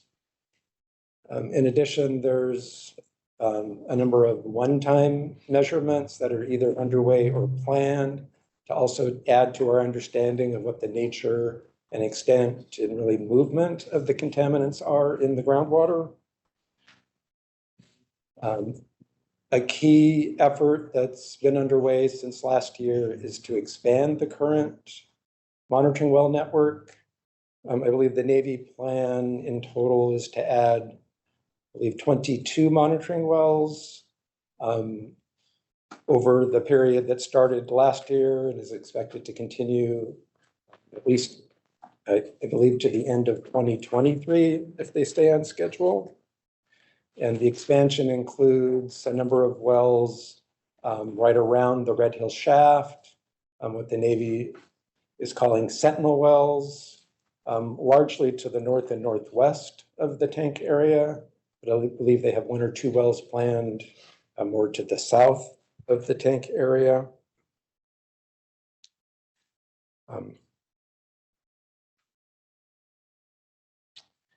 And on groundwater, I think those are largely the major efforts that are underway. So I'd be happy to take questions, or Phoenix, if you want to add to what I said, maybe that would be a better sequence here. What's the Navy monitoring wells? Are they sharing information on that in a timely manner? They are, yes. And yeah, and I should add to the groundwater sampling. So in addition to the weekly sampling for EPH and volatile organic chemicals and a number of other analytes, there's the sampling for PFAS that Liz Galvez described earlier, where the Navy is committed to sample 10 of the wells in their network weekly for the next 6 months. And the water samples are sent to the mainland or done here? I believe, others can correct me if I'm wrong, that they're using labs on the mainland. On the mainland? Yeah. So we don't currently have certified labs, EPA certified labs in Hawaii. And so the samples go to the mainland. I would have thought with the urgency of the matter that they would have set up something here quickly anyway too. But anyway, when you say timely manner, what time frame are you talking about? Time frame for For the getting the samples back and sharing information and so. Well, let me put it this way. When they share the final report. It depends on the type of sampling. I guess the results that I've been focusing on in recent weeks are these PFAS sampling results. About 2 weeks, 3 weeks? I think in general, the Navy's been getting results in maybe a week to a week and a half after they sent the samples to a lab in the mainland. And then, Unvalidated raw data, and then they've been getting validated results, maybe not in all cases, but for a number of samples, maybe 2 to 3 week time period. Wayne, before you leave, Chair, if I could ask a few questions. Putting aside issues of land ownership and getting permissions to drill wells, given the the magnitude of the large size of this facility and the area impacted at Red Hill. I'll take my mask off so you can hear me clearer. And what would be the ideal number of monitor wells? And where would they be placed on around this type of facility of this size and these kinds of issues?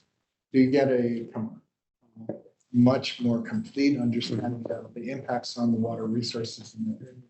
Right now, you said 20 wells, and Board of Water Supply, we're drilling a few, maybe plans on 22 more, but in an ideal circumstances to provide full understanding, how many wells and what kind of pattern would you lay them around, and where would they be located in your professional estimation? Yeah, it's a good question. And like you said,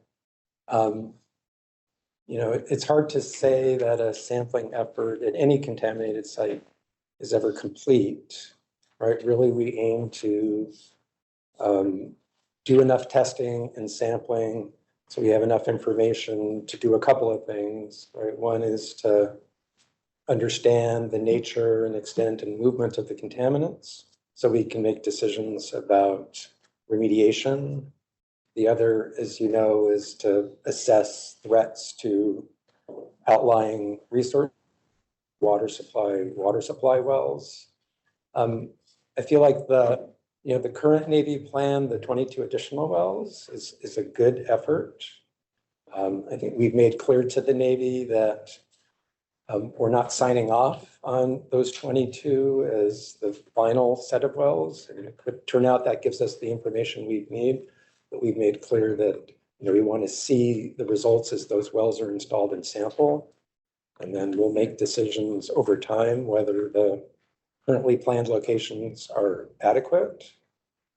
As far as locations, there were initial plans to put some wells, if I have my directions right, to the north and west of the tank area. I think it's in land where the quarry operates, which the Navy has told us they've been unable to obtain access for. So we think there would be value if it's possible to put wells in those areas. So it's something we do plan to pursue independently, EPA and DOH, so that we're convinced that the Navy is making a sufficient effort to obtain access for those locations. Wayne, are you aware of the above ground storage tank that had a leak? It leaked closer to Pearl Harbor? Or maybe Phoenix might be. Phoenix might be a better one to respond to. 57? Perhaps. That was a significant release some years ago, and it mobilized fuel that was down below the tanks, below that tank near Pearl Harbor. Yes. Potentially the Red Hill situation too.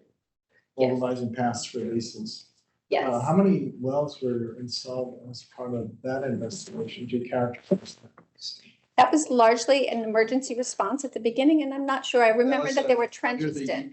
EPA, or was it? Under Liz's group. Also with EPA. With EPA, correct. How many wells were put in for that effort?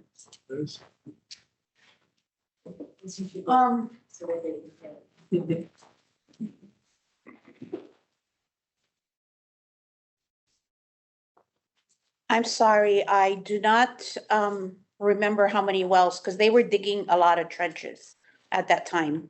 It was, trench after trench was what, that was an EPA, and then there was also Coast Guard involved with that. So yeah, trenching was the.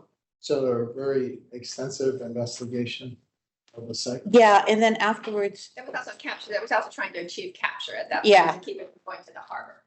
Yeah. More wells than what we currently have at Red Hill. I don't recall that. I don't remember. I thought that was more for remediation after that. We did the emergency response. Right. I don't recall that. Yeah, it was a lot of trenching. So just an observation on Red Hill, a lot of the well drilling efforts been on Navy property at Red Hill. But what's missing is when the fuel departs Navy property, moving with an underground aquifer with the groundwater, And there's a lack of information outside of Navy property, which goes to, I think Ed's board member Snippen's question is, when will I feel comfortable I can turn on safely Halama shaft, which pumps 10 to 15 million gallons a day into Honolulu, urban Honolulu's water system? Yeah, and it's hard to compare the two because I think that happened all on the Navy property. Am I Yeah, that correct? was all Yeah, Navy property. But and then it seemed was to- going to the surface water. That was the biggest threat then, Right. Yeah, was surface water. I just seem to recall, I think the number was much higher in terms of the number of monitors. It would be trenches, I think. Or The number of, trenches. I can certainly You- get back to you on that. We have the reports back at the office. I just don't recall no. there was a lot of, that would be ASIG, a different site that's in my head, so My concern is that the level of effort and the sense of urgency on a issue that is even bigger than fuel getting into Pearl Harbor, that we're moving at a snail's pace here. Can I speak to that? Thanks. So first of all, just in terms of department's responsibility, we take our state constitution requires protection of the water for future generations. We take that trust very seriously, as obviously Board of Water Supply does, and the public in general, right? We need to protect that. So it's when we talk about and protecting the drinking water and ensuring that Board of Water, that we are focusing our investigations to identify as early as we can in as many ways as we can how fuel is moving beneath the ground. I've talked about this before. It's like trying to look into a mountain. It's really hard. And so we had in the original AOC really focused on developing a groundwater model that would be predictive, so we could understand if something was released at the facility, where it might migrate, and to use a variety of different tools for that. We have been working with the Navy on that for some time, and we are not getting where we need to go. So their previous model was not accepted by us, and we had set different deadlines and have missed those deadlines. And we're not sure at this point that given the time period, so the whole point of having a predictive model is to be ready when a release comes, not after it's happened, right? And so if we're talking about defueling as quickly as possible, it's during the defueling process that there's the largest risk. And so being able to figure out how to get the answer, where fuel's going to go, whether we have the Navy's model or not, is our priority. So we continue to have some engagement with the Navy on that. But as I said, we're not seeing progress that we certainly had expected. And their estimates of when they will be finished with that model are too late. They are talking about end of 2023, been mentioned 2024. It's going to be something to hang on the wall, not something to use for the release that might happen in the meantime. Also, and so that's one part of it. And then the other part is just ensuring, and this is more an engineering issue, but both EPA and DOH have been talking a great deal about making sure that any releases that happen that could get into the tunnel are managed now, that there aren't pukas or other ways that fuel is going to be able to escape and recreate the kinds of situations that we've had before. So with respect to, monitoring wells, I agree, are very important. But again, monitoring wells are this big, and we're talking about all kinds of different lithology, hundreds of acres, thousands of acres. So that's one tool. The other thing that we are really looking towards is, so the Office of Naval Research gave University of Hawaii a substantial grant to investigate the subsurface and to really understand the geology in that area. That grant was issued last year. He expects to be starting work soon. And he intends to collaborate with the regulatory agencies to make sure that that the work that they are doing will help us answer these very kinds of questions. Thank you, Phoenix. Ed, to answer your question, it's indefinite right now. So this is the reason I asked the question. At this time, and I'm sure everybody's, every politician that ran this year ran on housing and affordable housing. We shut down Central Oahu indefinitely right now because we can't service that area of water. Mhm. The difficulty that I'm having is this is a time when we have historic level of funding available from the feds that we can't ask for. Because we can't push forward on the infrastructure that's necessary for housing in areas because we don't have the water. So I get it that everybody's working as fast as possible, but it's too late. Because in 4 years, this bill that funds us for the infrastructure that's necessary to move forward is gonna be gone. So we're gonna miss out not just on having our water issues resolved, but also potentially on the infrastructure that's necessary to move forward to collect on that 35,000 units that we're short for housing. So that's why I'm hopeful that, and this is the reason I asked Ernie this question. I'm hopeful that Board of Water Supply can feed into the plan to talk about what we need in order to feel comfortable in opening up this well to ensure that that's part of the agreement as well. So Ed, I think the approach right now, given the sort of indefinite timeline for this investigation to be conducted, is to go take the precautionary approach. Just assume that we can rely on those 3 wells coming back online. How can we replace the capacity that we currently have shut off as quickly as we can start? And we're starting right now. Because if it takes years to do this investigation and still you're studying this, that would be valuable time that would be wasted, that we could actually be getting new wells online to address the state and the city's efforts to build affordable housing for our community. So we're working our darndest to stay ahead of the curve right now to provide water supply. But it is taking a diversion of resources from maybe pipeline replacement to source development. It's a high priority right now. Got it. And given we still have 104 million gallons stored there at Red Hill and Phoenix, I agree with you completely. That's the ticking time bomb sitting right over our water resources. And the potential for more releases is still very real until every drop is completely out of there, out of the tanks and pipelines. So I hope no more bad things happen, but the track record right now is not a very good track record of experiences at Red Hill, and we have to prepare for the worst. The worst might be we never turn on our 3 wells again. Okay. Because this uncertainty is too much for our community to bear us turning on those wells. And like was said earlier, it takes 3 weeks, maybe a month to get the test results back. By then we're pumping tens of millions of gallons every day into our water system. We can't take that risk.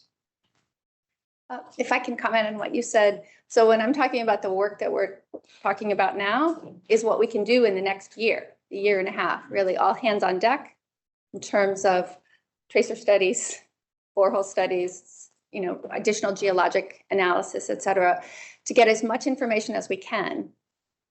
Again, so that, because to me, one of our obligations is also to assist the Board of Water Supply and the people of Hawaii by giving you, first getting your input and also giving you information as we have it that can help you with that decision making. Ultimately, it is your call, but we want to help however we can to get those answers sooner than later. Because yet you're right, it's not going to make sense and it's going to take years and years. So we are eager to talk more with you about that. We're also talking to USGS and Seaworm, et cetera. So, again, you guys are the experts, yeah? Well, we all are. So Phoenix, I guess so you mentioned about our state constitution, and the Board of Water Supply and the city government is also subject to take the oath to uphold our constitution for the state of Hawaii. The EPA doesn't take the same oath, but we do, to protect our water resources, which are public trust resources for our community. And that's why, Kathy, I know what you're thinking is that EPA DOE should not be a party to this consent order. It sounds like this consent order is a foregone conclusion. From my perspective, I think you need to be at the table, even in that document. And call it redundant. It is redundant in my mind, but you uphold the Constitution. Phoenix, you uphold the Constitution. We all do, but not the EPA. They're not obligated to uphold our Constitution. And it's different from other states.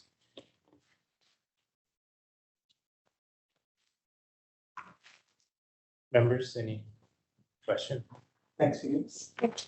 I have a couple of questions. Yes. Can you talk a little bit about, in this idea of remediation and understanding, can you talk a little bit about what the Navy has been doing by turning, Red Hill Shaft back on and running it through the GACs and then into the stream, and how many gallons, they've pumped in total, and what the current, yield is per day, and what the purpose of that is?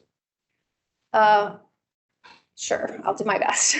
So they're currently pumping 4.5 million gallons a day. So that is going through the GAC. There's inline testing to check for whether they're seeing TPH go through there, and really have not seen detections in that system. The idea was to be able to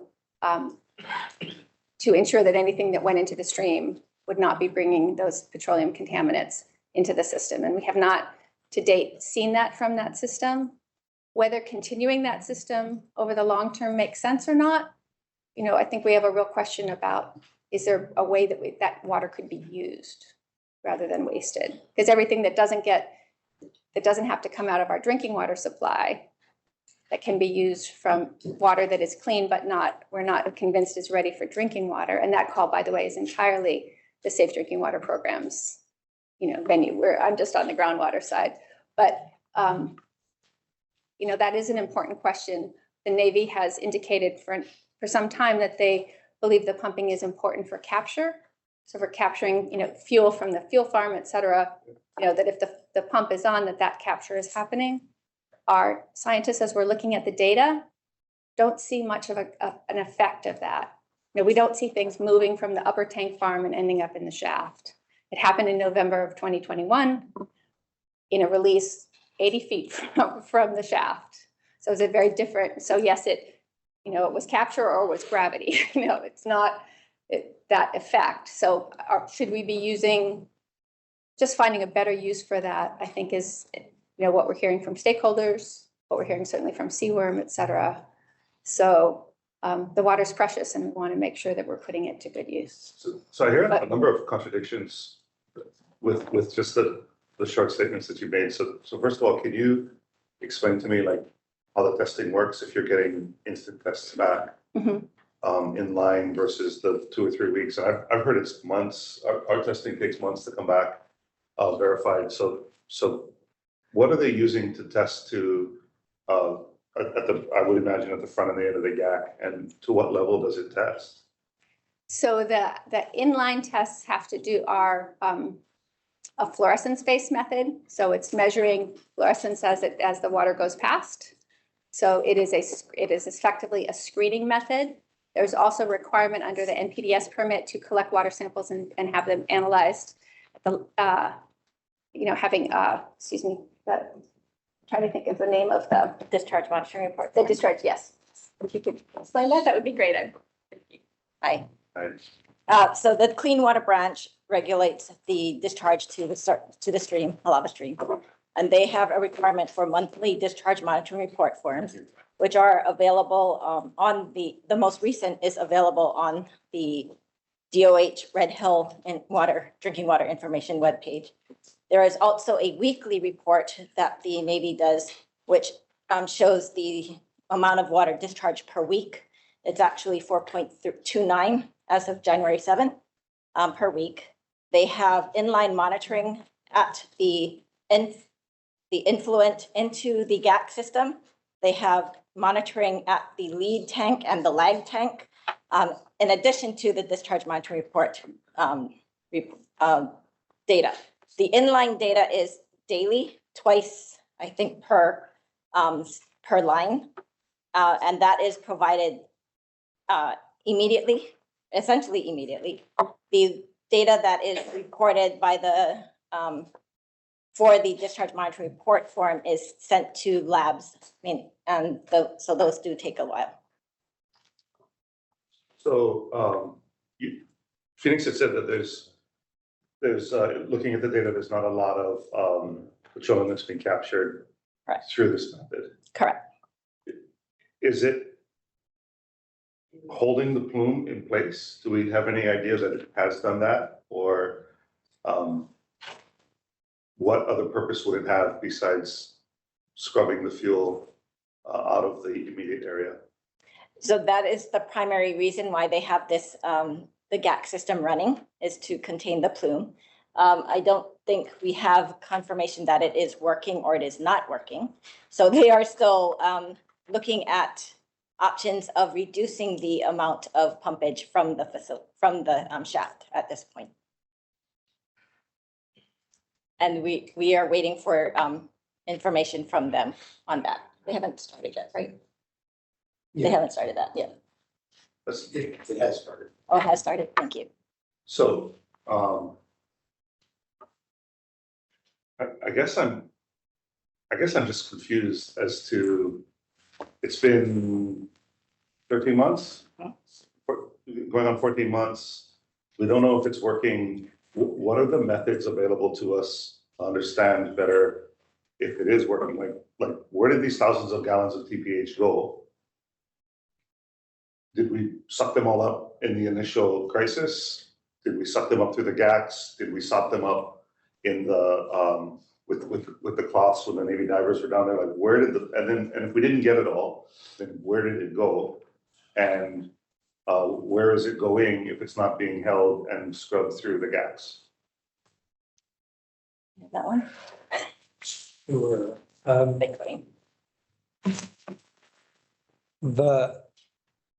Right, I think there's clearly some amount of fuel from the 2021 releases and probably past releases that remains in the subsurface. And the rock between the surface and the groundwater, called the vadosome, as well as in the groundwater itself.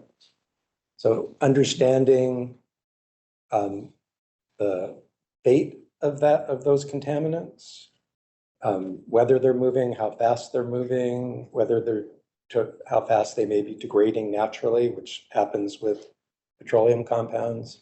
So that's a key objective of the ongoing investigation and characterization work.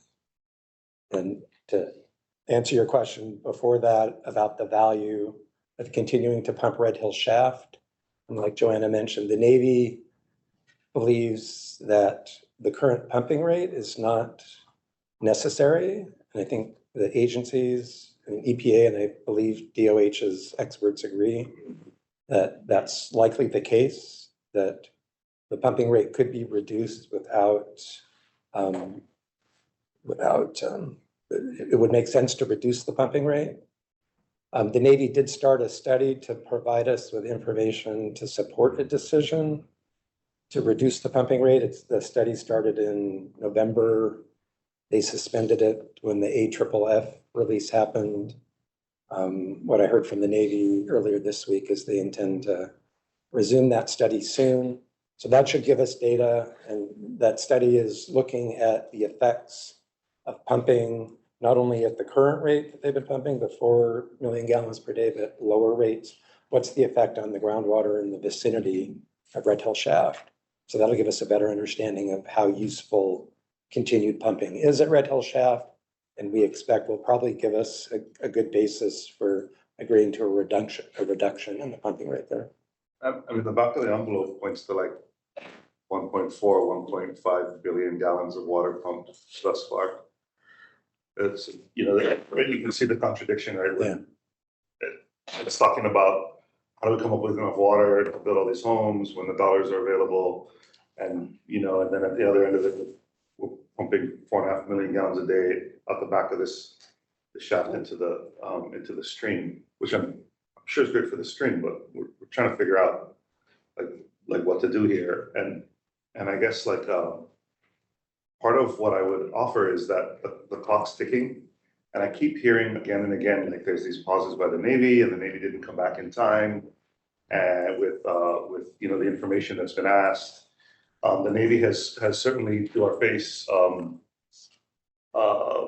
when the Admiral sat here, when we asked for the ability to, ask them to test to another level, they said that's with the regulator, we do what the regulator says. And so, I mean, from this side of the ledger, we're just wholly dissatisfied, or I am anyway, with the amount of information that's been made available in the last 13 months for us to be able to make a decision as to what we're going to do and whether or not our resource is going to be, protected into the future. So I would appreciate, as all of you are here today, we're basically begging you guys to please expedite the way in which this is taking place with respect to remediation, data collection, and monitoring. I don't know if this is the appropriate time to have a discussion with, our water experts about whether or not we can effectuate some change with respect to monitoring to just get a better sense of where some of this plume might be going just by the data that's represented in the wells that exist today. Yeah, I think the location of the monitor wells is inadequate, Okay. to make that determination that it needs to be with all speed and more wells drilled in strategic locations. And I just echo what Lehu has said. Stop playing nice with the Navy. Yes, Jesus. You gotta put down the hammer and just, if not, look at the 2015 AOC. Site characterization, remediation, groundwater modeling. That document was signed in September of 2015. And I just heard Phoenix that the groundwater model was no good, that they got to redo it. How much longer do we need to kind of go into this endless cycle? It's almost like you remember the little white mice and you have this wheel that they like to run and you keep on running in this wheel and you get nowhere and make no progress. We need you folks to kind of put down the hammer with the Navy and stop fooling around already. I'm not saying that you're fooling around here, wasting time, but you need to be much more directive and not take any excuses. Because Wayne, do you think the groundwater flow in that area from the Red Hill side to the Aya Halawa side, that there is groundwater flow across the Benelli? I know that's a possibility, and that's one of several key questions that the modeling effort is trying to address. So let me understand that you don't rule it out that there is a potential for cross valley flow here? Correct. Okay, you just need more information to be able to substantiate that or disprove it. Or to better understand the rates and directions of groundwater movement. Like to the northwest, Yeah. or the Halawa shaft. Right. And Phoenix, do you feel the same way? Yes, I don't think we've ruled it out. There does appear to be, on the Malca side, there may be a pathway Across that way. at a higher elevation. Oh, sorry. So I think our experts do believe that there is a pathway on the Mauka side, so that it's possible that water can move in that direction, sort of swing around to the mountainside, and then possibly be able to make their way to your wells. That Bob Whittier has been looking at that for some time, our geologist, and he has some good, we want to continue to explore that. There is evidence of a, saprolite layer that may be providing a deterrent to groundwater moving across the lava valley, but we still need to test that further in terms of tracer tests, etc. Yeah, and that the whole point is to reduce uncertainty, so we have a good idea of where things might be moving and to find it sooner than later. So to your point about more wells, etc., being able to figure out a way to negotiate more wells in that area so we can understand what's happening there is very important. How many has the Navy drilled thus far in the last 13 months? I think they have about 10 either drilled or in progress. They're currently drilling. On their property or off their property? I think both, I think Microphone. on both. I can't remember the breakdown. I think the majority, On their. they put in this year on their property, but there are some off property to the north or northwest, if I have. All that core data and as well as water data is going to be made available soon. I don't, Phoenix, do you know the procedures for making, he's asking core data and water level data available? Or there's the data of what's in the water, where the water is.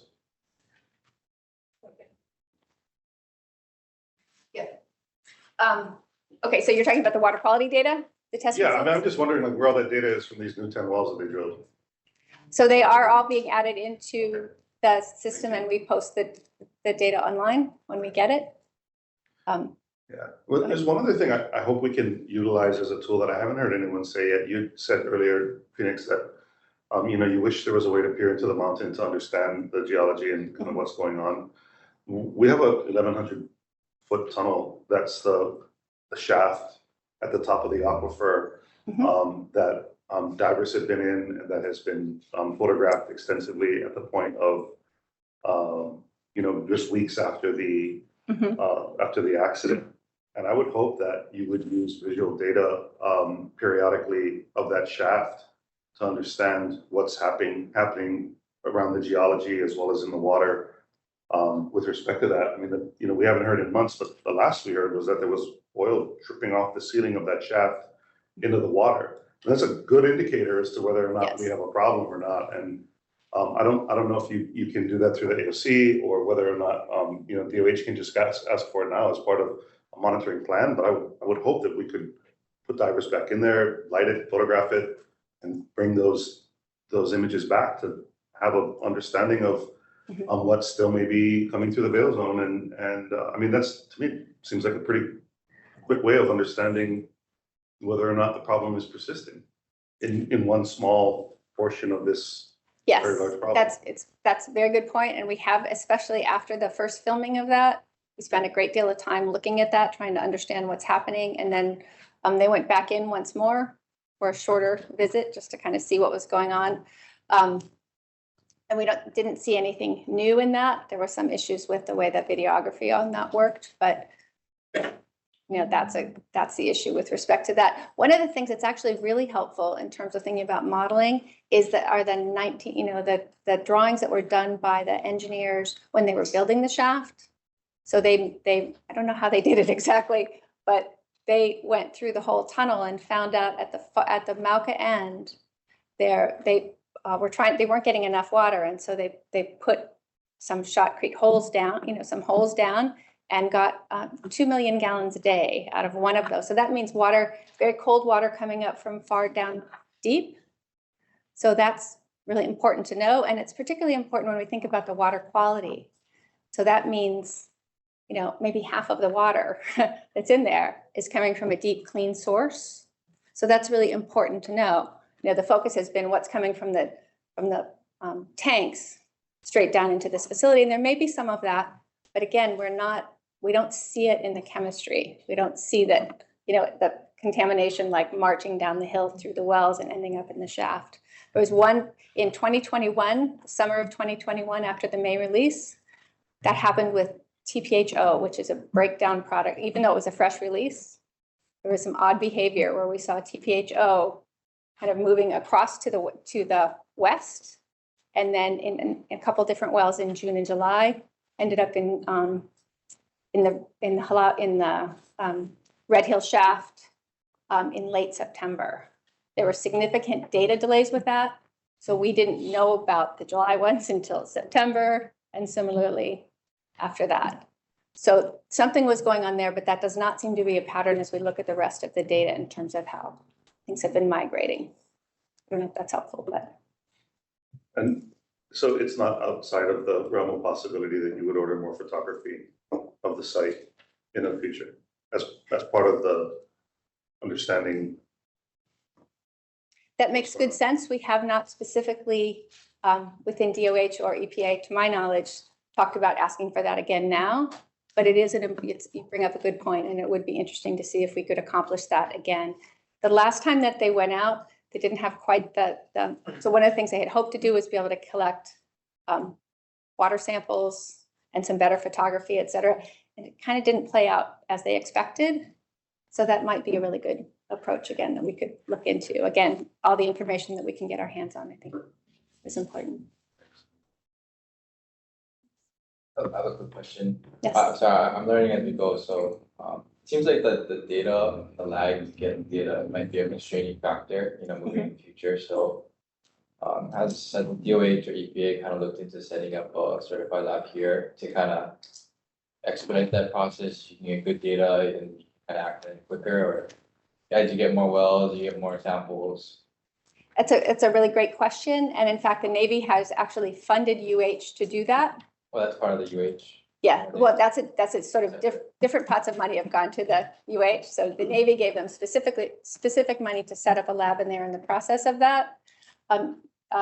Corinne might be able to speak more specifically, but the EPA lab requirements requires a lot of time and processing a lot of samples, et cetera, like that. So exactly how that will play out with this lab, how long that will take, et cetera, is not something I can speak to.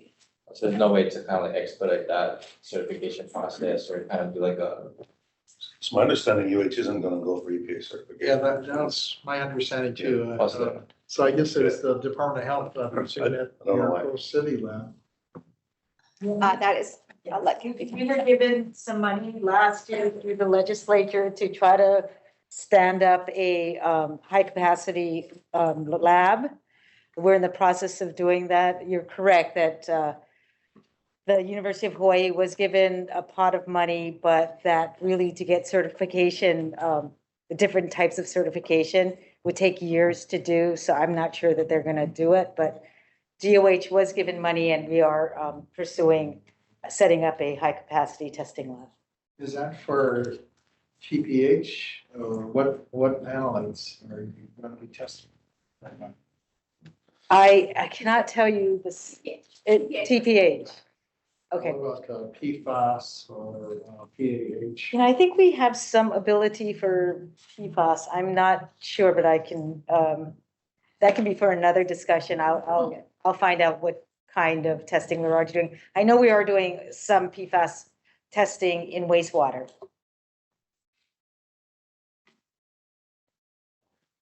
And just as a general notion, EPA doesn't normally typically certify private or commercial labs. We certify state labs, and then the state in turns certifies like U of H Board of Water Supply. or Board of Water Supply, but it's EPA rarely goes out and does it. We certify state principal labs for the most part, except for like under UCMR, where we go out and do particular agreements with private and commercial labs for our own purposes. But EPA normally does not go out and certify commercial and private labs.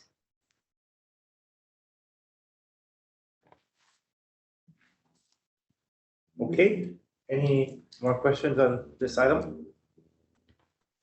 If not, I believe we are on item number 5. This is how to improve transparency to the public and the BWS. So Kathy and I will be taking this question. I think I first wanted to say that, we wanted to outline some of the things that we're currently trying to do through the various proposed 2023 consent order, through the 2015 AOC and associated efforts, and then also what we're trying to do through the bringing on of our environmental justice community engagement coordinator.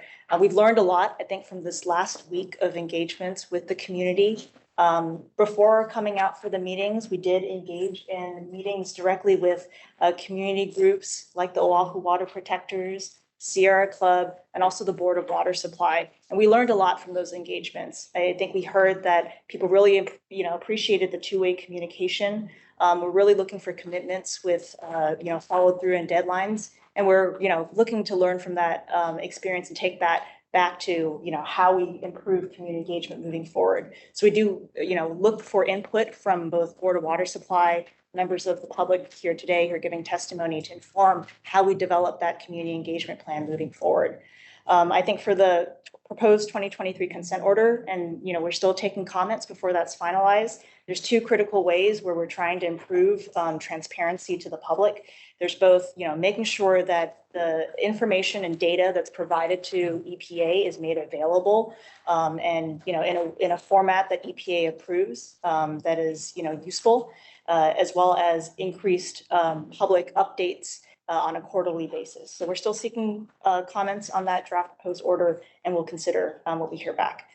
As far as the 2015 AOC and the investigation remediation, Board of Water Supply has always been a critical stakeholder and subject matter expert when it comes to, our investigation and remediation work. We've engaged them through our technical working group meetings in developing the model, in the subject matter expert meetings. We had one just earlier this month with Ernie and your guys' consultants, as well as the Red Hill Remediation Restoration Action Plan, a roundtable which EPA and DOH, convened together. So we're looking at these opportunities to engage with Board of Water Supply, CWRM, USGS, to get that really critical input to make sure that the deliverables that we're working on are factoring in, your subject matter expertise.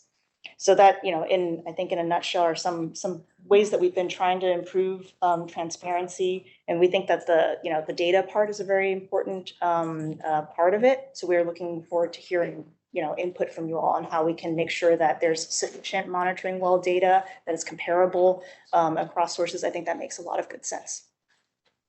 Chair, if I could just maybe also add to what Allison just shared. Board of Water Supply has been asked to engage as a subject matter expert. One of our challenges is that we don't have access to all the information that both the Department of Health and the EPA have access to. So we're operating from a incomplete body of knowledge.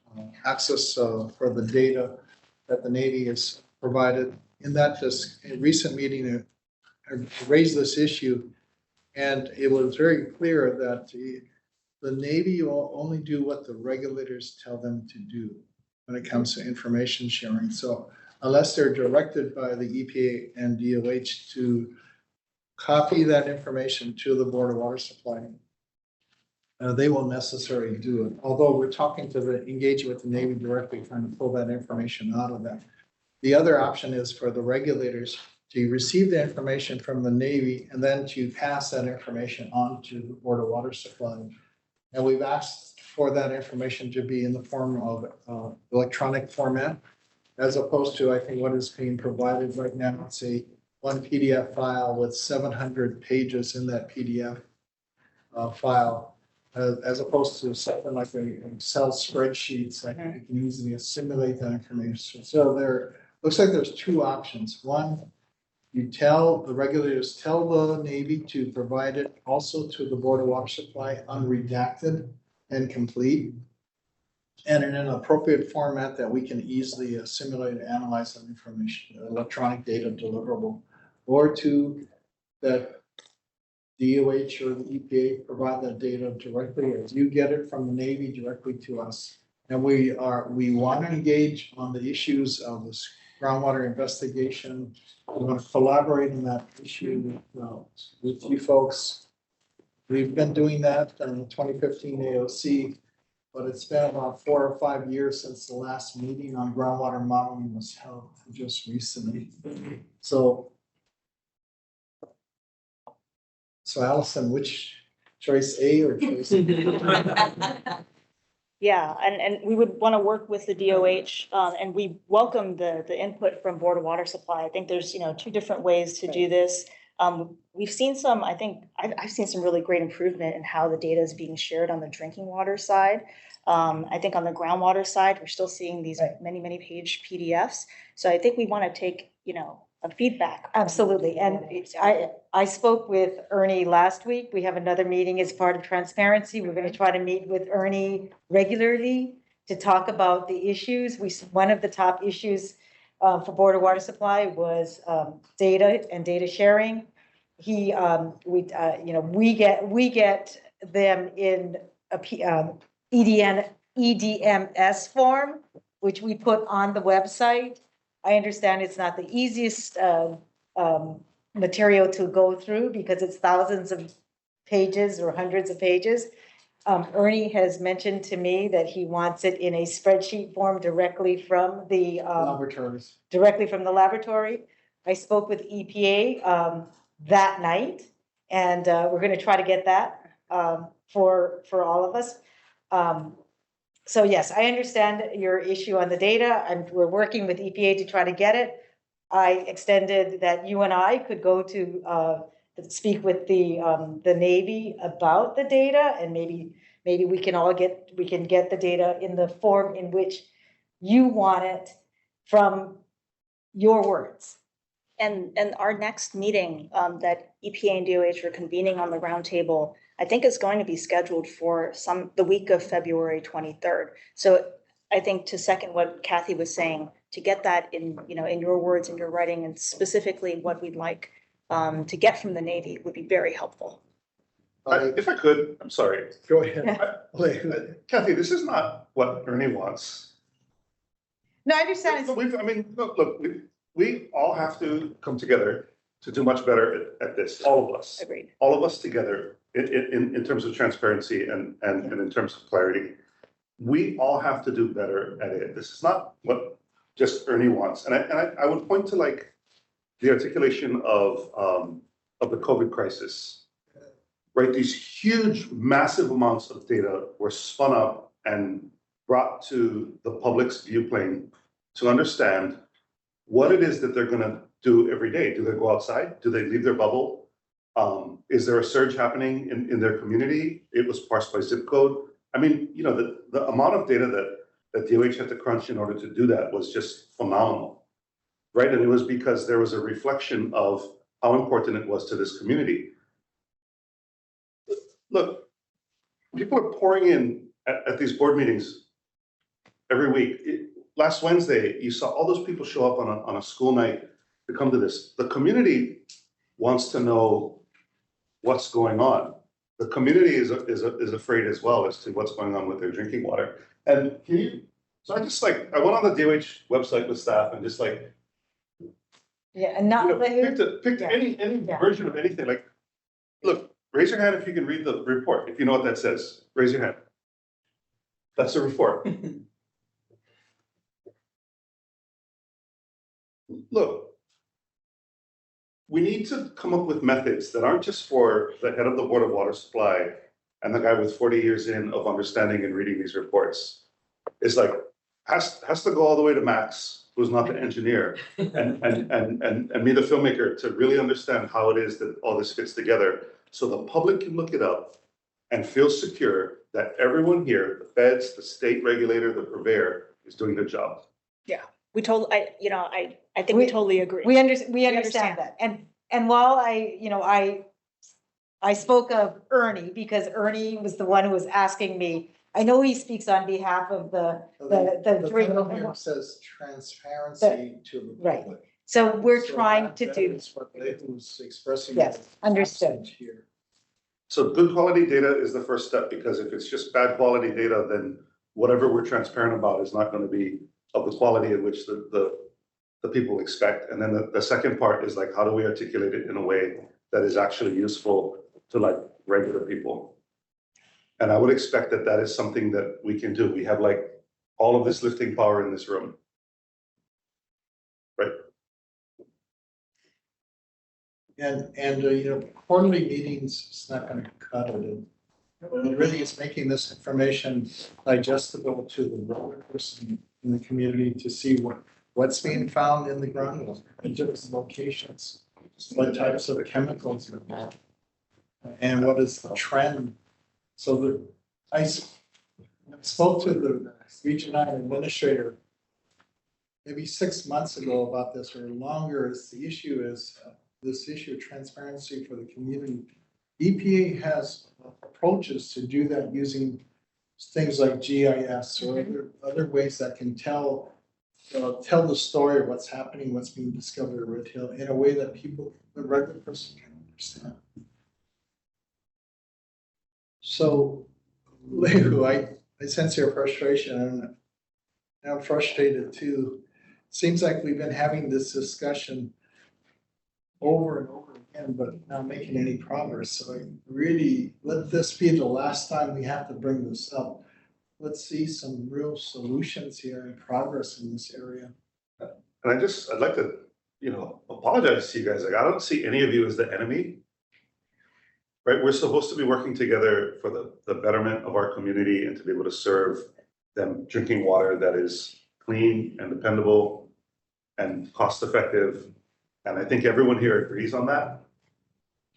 We have to get to a place where we understand what is required to do that. And it's going to require everyone here to get there. And we also have to be very, very cautious as to how we proceed, because this is not like how it used to be, where all of these reports went by and you check the box and the report got submitted 6 months later or however long it took. People want to know in a timely manner what's going on with their water now because of what we saw go on with those who were on the Pearl Harbor supply. Yes. It's a completely different place and space now. Yeah, and I think we take this back as a critical area that needs to be improved on quickly. So it'd be tremendous, because I think it was right. Nobody here sees anybody here as the enemy, but some in the public too. And just from the comments that are coming through. So it'd be tremendous if we could show them that we're all on the same page here. Maybe we'll let you folks finish your presentation, because I know we had some questions. I think that was our, that was our presentation. But we're open and seeking input. Absolutely. Okay, any further questions or comments? All right, I'd like to have one.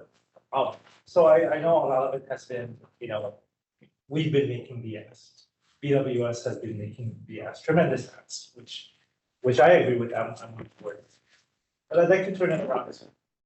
Is there anything that our agency can do to assist your agency to work together? Because I think we do all want the same thing, BWS, DOH, and EPA. Yes. Is Yeah. there anything that we can do with it?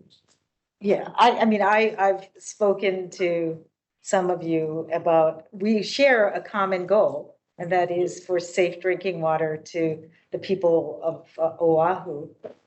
So that working together towards that end, I think would be, it has been tremendous. I think we continue to want to work with you all and towards our mission.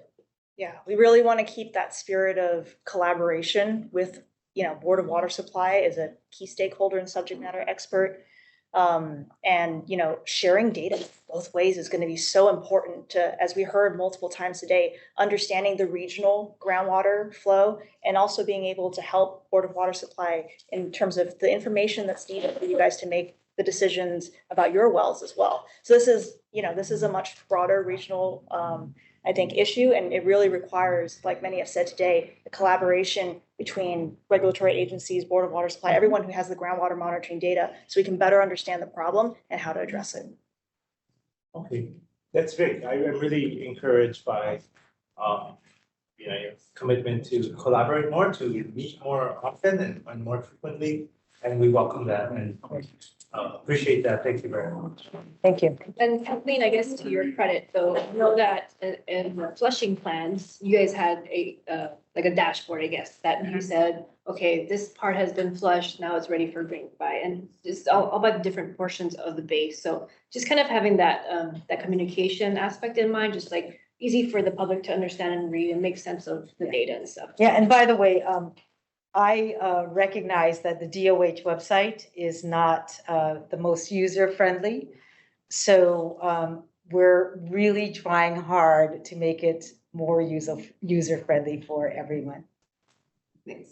Sure. Thank you.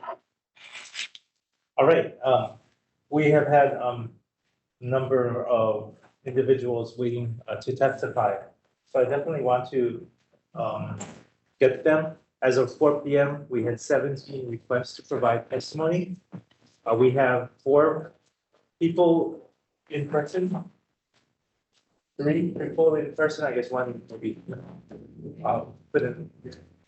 That's, so let's see, I am gonna call you, as we have you on the list. Okay, so first I've got, in-person testimony is Mr. David Smith. Oh, okay, he's not. Okay, next is, Mikey, Is it cool if I put my camera phone over on YouTube so I can get all of our testimony? Thanks. I do note, that you have submitted a written copy of your test. Thank you.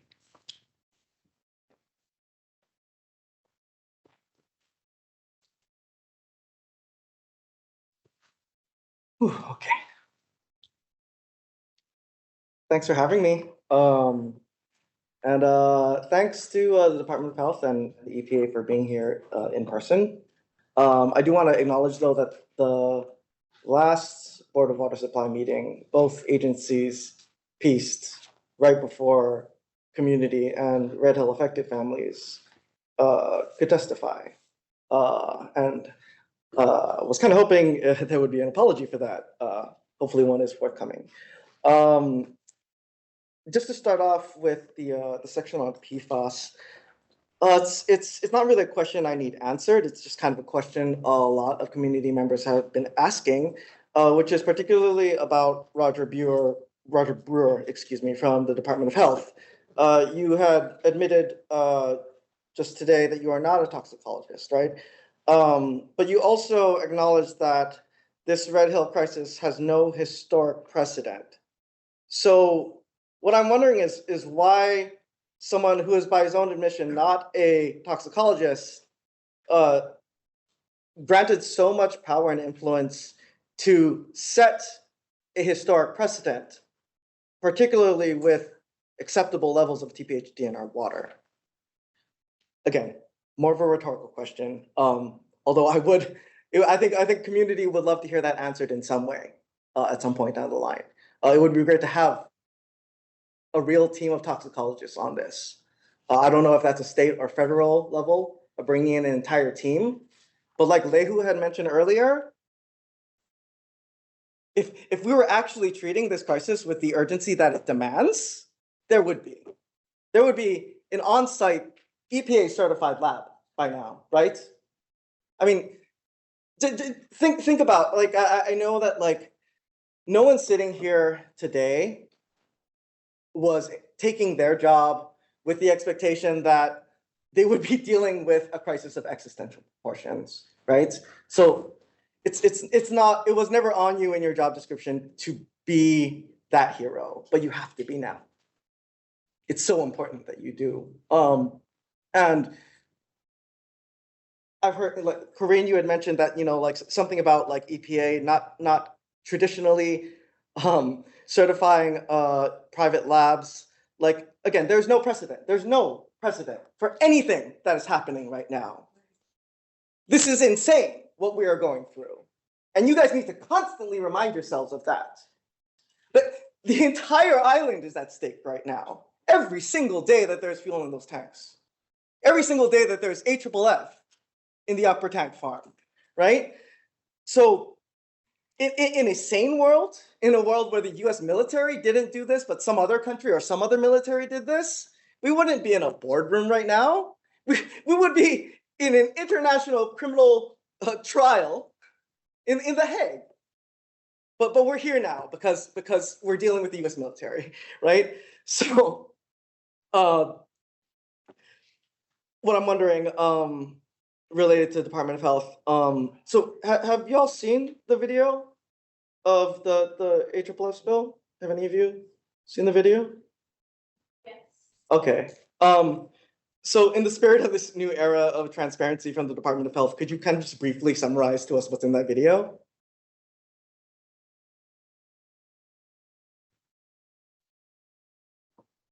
You want me to say something? I'm not I'm really sorry. I'm very sorry, but I believe this is a legal matter.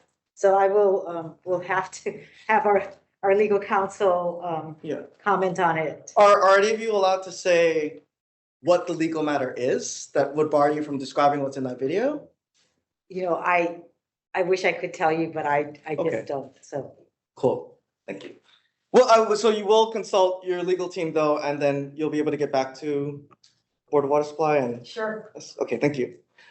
Okay, so let's see, just a few more things. You know, there is some precedent for an AFFF spill. In fact, whistleblower Victor Peters, who has worked at the facility for over 40 years, has told me and others about two separate incidents. One of them is actually at the Red Hill facility. Do any of you know about this? Okay, so there was a hot test in the underground tank farm, the underground pump room. They did a hot test against Victor Peters' advisement, and the entire room filled with AFFF. And then they have to move that to an offsite municipal wastewater treatment facility, also against his advisement. And it overflowed the entire system. So might want to look into that as well. So just one more thing.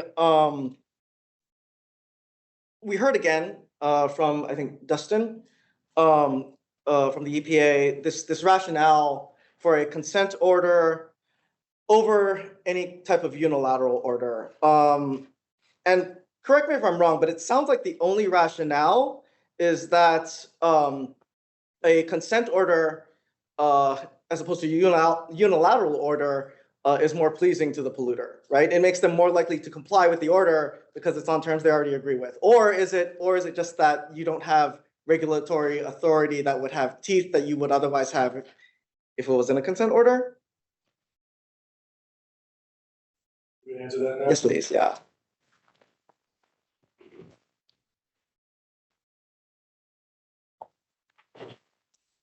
Yeah, I think the advantage over this, excuse me, a unilateral order is that we're getting the Navy to agree to allow us to ensure everything is done with respect to defueling, prior to defueling. When we use a unilateral orders, we have to look at our statutes and determine what all can be done.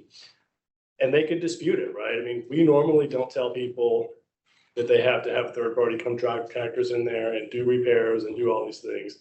But it's also irrespective of the unique nature of this and that we may be getting things that would not be, you issue a unilateral order to a party, if they don't comply, you've got to try to get them to comply.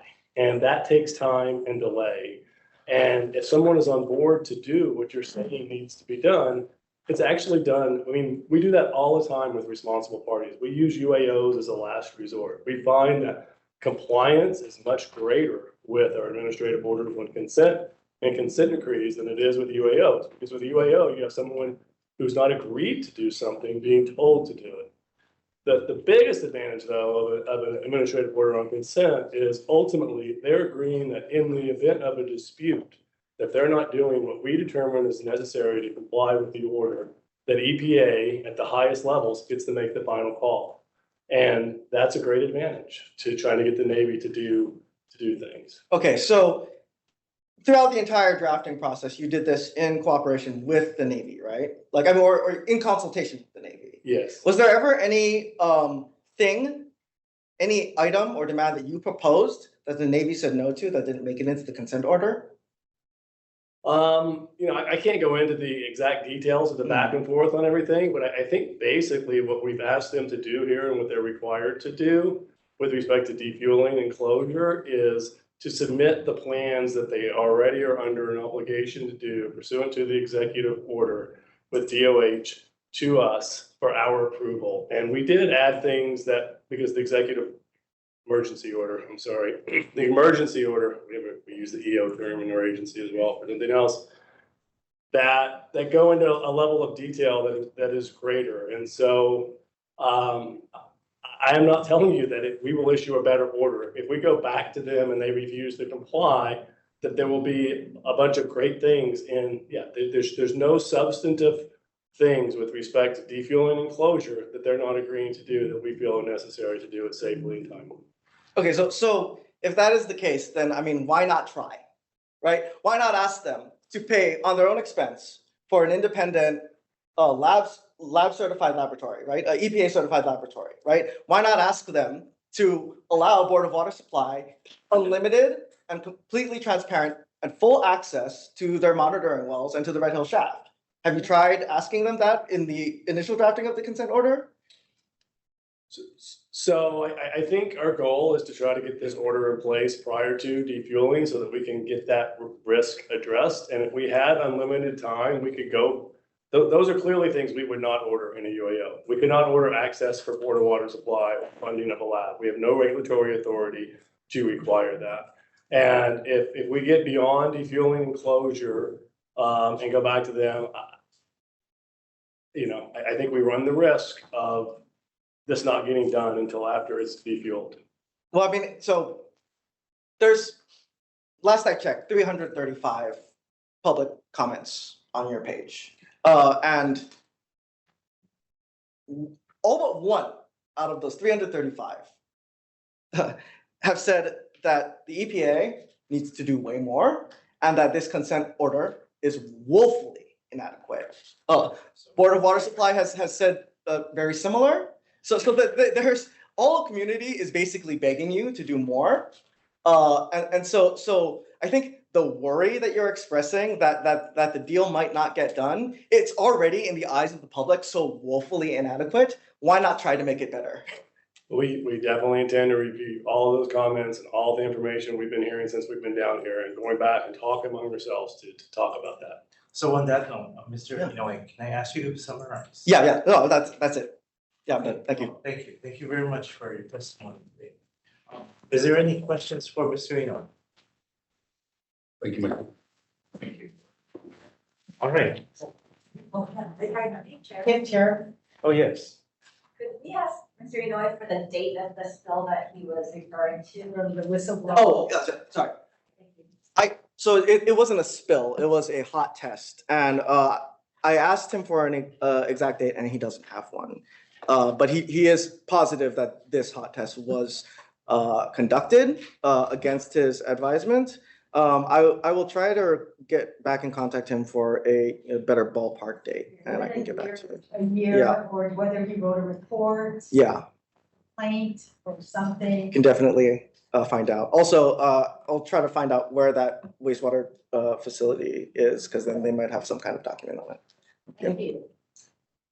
All right, thank you again, Mr. Inoue. Next, and forgot to remind testifiers, we've got a clock over here that Madam Secretary is running. At the beginning of your testimony, she'll set it to the required time, 2 minutes. Then, I'm not going to cut you off. I've never done that. I won't cut you off when it turns 0, but please summarize at that point. All right, next up is Miss Susan Cola-Davis. Welcome back. And she has submitted advanced written testimony. Of about 35 pages. I provided you attachment summary as the to guide you through the importance of these attachments. These come from my vault of documents that I thought would be worthy of sharing with you today, because I know all the documents that were available in November and December have somewhere just poofed into the air. I had not planned on coming and talking about my December testimony, only because it's available on video, and most of the comments had to go for the Department of Health. And I don't feel like I want to go through that again, even though I practiced it in December. The only thing that I'm going to address on the environmental action levels, which I would like a question to, because I know whoever's listening out there wants an answer. What does the number for non-detect mean if a sample comes back and it's 265, not 266? Are you calling that non-detect?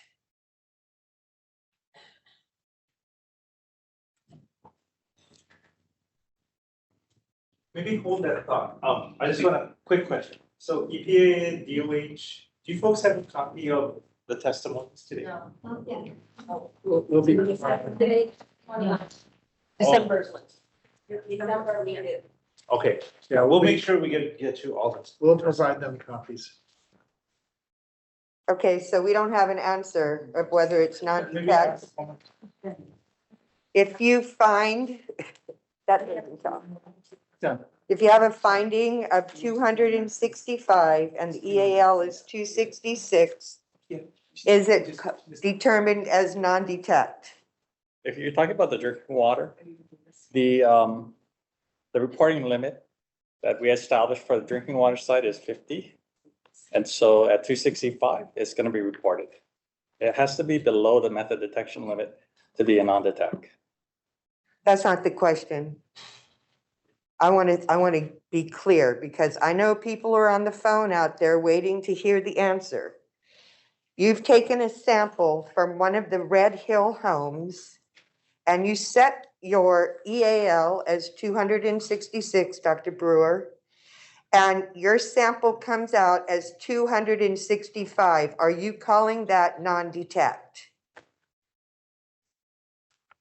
The non-detect is defined as below the method detection limit. Say If we yes, get a yes or number- no, okay? If we Just get a number that is, yes or no? It's a good question. So it's definitely detected. So according to the toxicologist, which I've talked with toxicologists over 30 years, about toxicity of TPH specifically. So I do work with quite a few people over 25 years. I can see the information for it. But it's definitely detected. If it's our action level right now is based on toxicology, it's 266 micrograms per liter parts per billion. If it comes back at 265, yes, it's detected. But according to the toxicologist, it doesn't pose a health risk. On any report, it would come up as non-detect, according to what's been happening. No, it should be detected. It should be reported as detected. Okay, so why isn't it reported as 265 instead of 266? I mean, see, this is a whole bunch of hidden agenda that the people that are getting their reports back, first of all, they thought non-detect meant 0. There wasn't any findings. And now they're finding out that there were findings, but they can't get the exact amount of their finding. It should be. It should be on the laboratory report. Transparency. Well, I'm just, okay, so I don't want to keep on belaboring this one, okay? Yeah. I didn't expect that. I just thought that was going to be a yes or no, okay, guys? In the consent order, there is a long-term monitoring plan. And on page 17, and this is very important, y'all. The long-term monitoring plan is the plan to make sure that if something happens, we act or prevent things from happening. And I don't know if you've noticed in a lot of documents, they have links. And most of the people that write these documents don't expect people to go to the links, okay? Except I do. There is an important part of the long-term monitoring called unidirectional flushing. And on page 17, it says, shall be incorporated wherever possible. And then the sentence goes on. All my other documents that I have brought here and shared with you will give you exactly what happened on unidirectional flushing. The first document for January 8th is from their subject matter expert that they used, they meaning the Navy and the Army, Andrew Welton, and he gave them clear direction, and I know the Department of Health is aware of this document. They gave them complete directions as to how to do the unidirectional flushing. The subsequent documents that I have will give you information that shows that they used his name and they talked about a hydraulic model that was developed in 2014, but it was considered to be of limited use in determining the effectiveness of system flushing. However, that's the model that they used for the hydraulic model. On this page, it talks to what they said they did versus, if you understand what unidirectional flushing is, this document says true unidirectional flushing of the system was determined not to be a feasible method for flushing the JBPHH potable water system for the following reasons. And then it gives you a laundry list of reasons why it didn't happen. That was in Zone A1, Pearl City Peninsula. The following document is just for your information, more on the flushing methodology that they use. And where's the next one? Oh, February 8th actually says that the spill on paragraph 2, the spill happened on the 20th of November. Different from everybody saying the 28th. This is a document from the Navy, so, and the interdisciplinary, whatever. I'm just saying, these are documents. These are documents that you're supposed to hold as telling us the truth. And then the last document is February 15th, where, again, they use Dr. Welton's name in the document. However, they're just using his name as a title to indicate that they're following things that most people won't be following, okay? Now, I'm in the sand digging for documents. I have oodles of stuff of this. But I want to go through one more thing. I know, wrap it up, okay? This page comes out of Department of Health, and it talks about the EALs, okay? When you get a chance to get the attachment, this attachment here is from the Department of Health, and it's the supplemental guidance for select contaminants of concern. And this guidance manual was dated August 24th, 2021. Maybe you ought to read this. And lastly, where is it? Toxicity factors. And I was taking great notes for you, Dr. Brewer, because you did say you were a risk assessor and not a toxicologist. And you did mention that no studies were being done. And then you said we are doing studies. And then you explained that you're trying to find out all the particles of this JP5. However, you said the Navy's, they do have the Navy's current list. I would like to have that of the additives. I would like to see that posted on the Department of Health's website. What is the current list? I don't care how long it's going to take you to find out all the rest of the list. It's going to be great information, but who knows how many years down the road that is. I want to know what exists right now. I just want to make sure I'm finished because I may not come back. Antifreeze. Antifreeze is one of the deadliest chemicals to pets. You will not be able to go to a vet and find out that your pet was poisoned by antifreeze. Ever. You will never. I worked as a vet assistant. I know this as a fact. We heard pet deaths and the Army blew it off. Oh, well, you know, take them to the vet. Well, think about the kids that had their pets that died. Gina can attest to this. My parents lived in Monohova Valley for many years. Gina was our property manager. I hear this. I did not know anything about 2014. I start hearing this and I start thinking about my mom and dad. Mom passed away in 2016. She had cancer. And my head goes to, could something of this been part of that? My dad dies in 2019. She will know how many years they lived there. This is since 73. He passed away, and it was very odd, and I know Gina saw him when he was about 117 pounds. And my dad was regularly about 140. I still don't know what happened with them.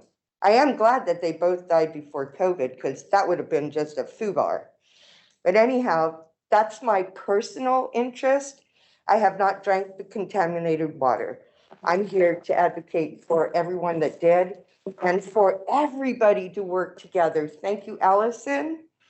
Thank you, Ms. Ho, Ernie, and our leader here. Thank you so much.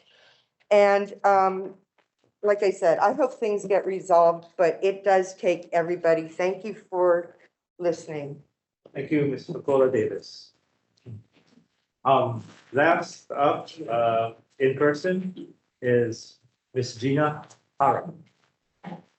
Hello, Hi, good afternoon. thank you for this opportunity. There are several issues and I'd like to break them down, the testimony in those ways you have presented them. But I will ask first the question that everyone has for the past 8 years. Okay, I'm gonna ask Ms. Roger Brewer, the TPHD for level is supposed to be, according to Board of Water, 100 parts, per billion. Then after the spike in 2016, when Red Hill Well 15 went to 1,600, the Department of Health under Bruce Anderson raised it to 400. I want to ask you, why is it okay to raise it to 400 when the Board of Water tells us it's at 160 parts per billion? We can smell and taste fuel, petroleum in the water. I want to ask on behalf of the affected family members who got sick even when Department of Health recently released the data at 300 parts per billion.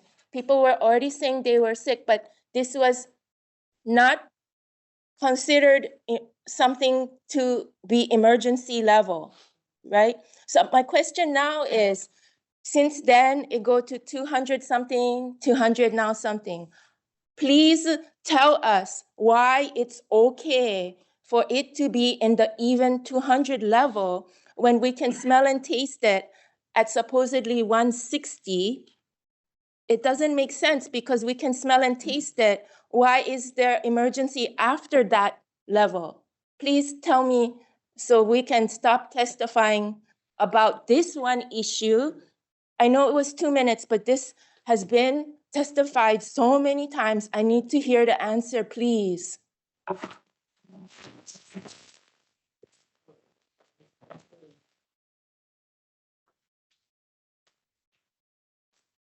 Thanks for the question, Gina.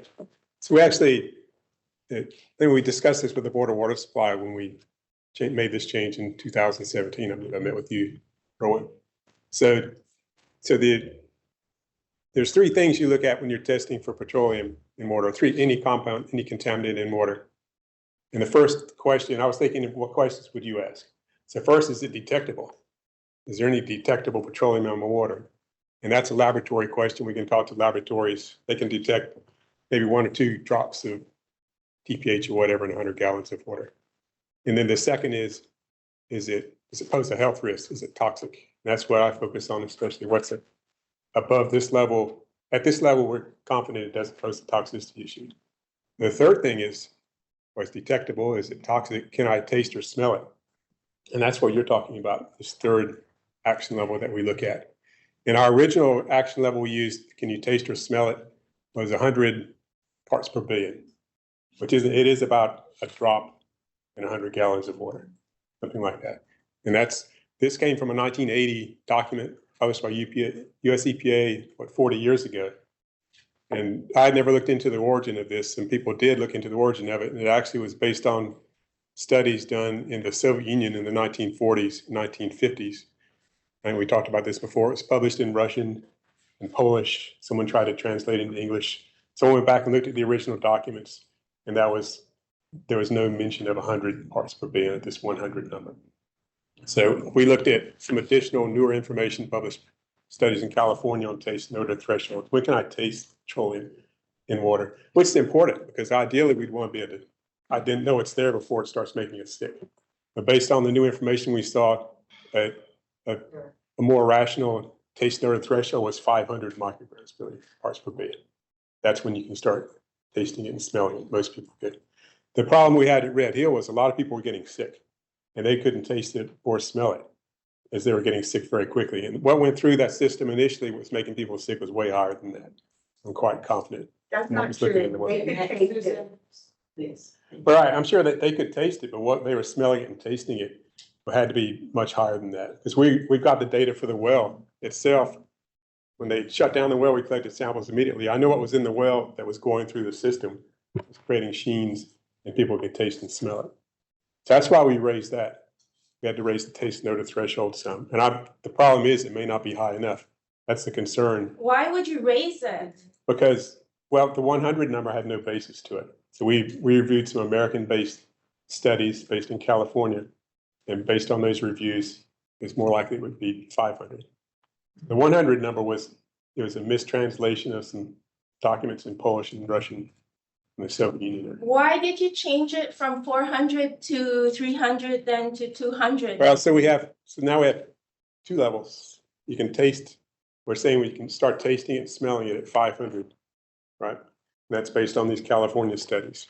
Well, if you look at the toxicity, it's below that according to toxicologists.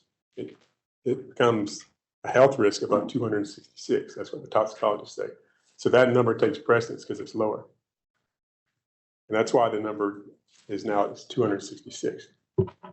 Do you think that it is correct that only you can decide this number, or do you feel other people should weigh in? Oh, other people weigh in all the time. And again, I'm just compiling the information. I probably have one of the easiest jobs. I'm talking to the toxicologists and all the other studies and just compiling that data. May I ask the board what you think about this? You might want to come up to the podium. Roger. 266 is still lower than 400. Right. Okay, so even if you can smell it at 400, it's still greater than 266. And if 266 is considered safe, then it doesn't matter how much it smells. It needs to be at 266 or lower. It is. Okay? Right. So you have a taste and odor threshold that's higher than your EAL. That makes absolutely no sense. 0 cents. It needs to be lower than that.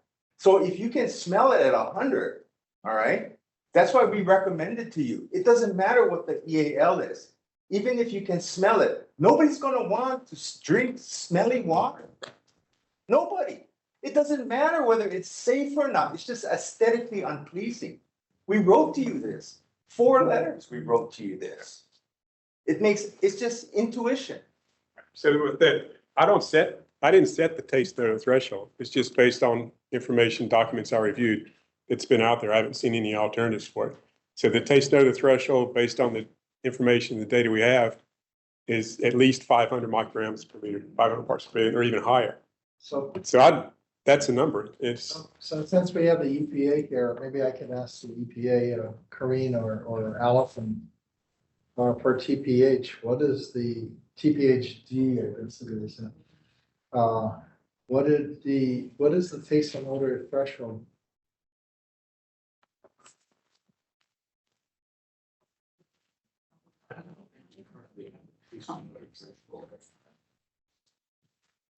What is the, I guess the drinking water advisory goals? You know, I appreciate that question. So Ernie, we don't have a TPH, taste and odor threshold. You know, it's a secondary in the drinking water program, and it's not based on TPH. I don't even know what our taste and odor, I'll have to go and look at it, but it's a secondary aesthetic. And I can look it up while you guys are talking, but it's not related to TPH. It's just in general. We do have a taste and odor threshold as an aesthetic secondary standard in drinking water, not tied to TPH. Maybe, Craig, maybe I can, I just ask this question. I don't know if this is what you're trying to go to. Corinne, is 266 parts per billion above that unsafe and below that is safe? For TBHD? Again, Ernie, we don't regulate TPH in drinking water. So again, from a drinking water standpoint, we use TPH, from the drinking water rule, TPH is a screening.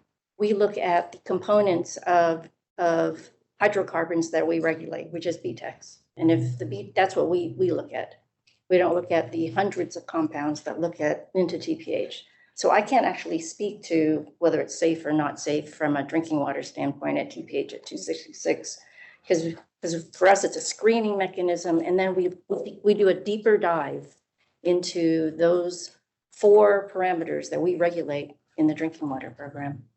But I will look into the taste and odor question that you had. So can I just ask a follow-up question to that? Yeah. So if you don't hold that as part of what is safe drinking water, then is the Board of Water Supply talking about apples while you're talking about oranges with respect to what is safe drinking water as we move forward? Do we even need commonality of like, what are the compounds that we should be talking about to explain to others as to whether or not the water is safe?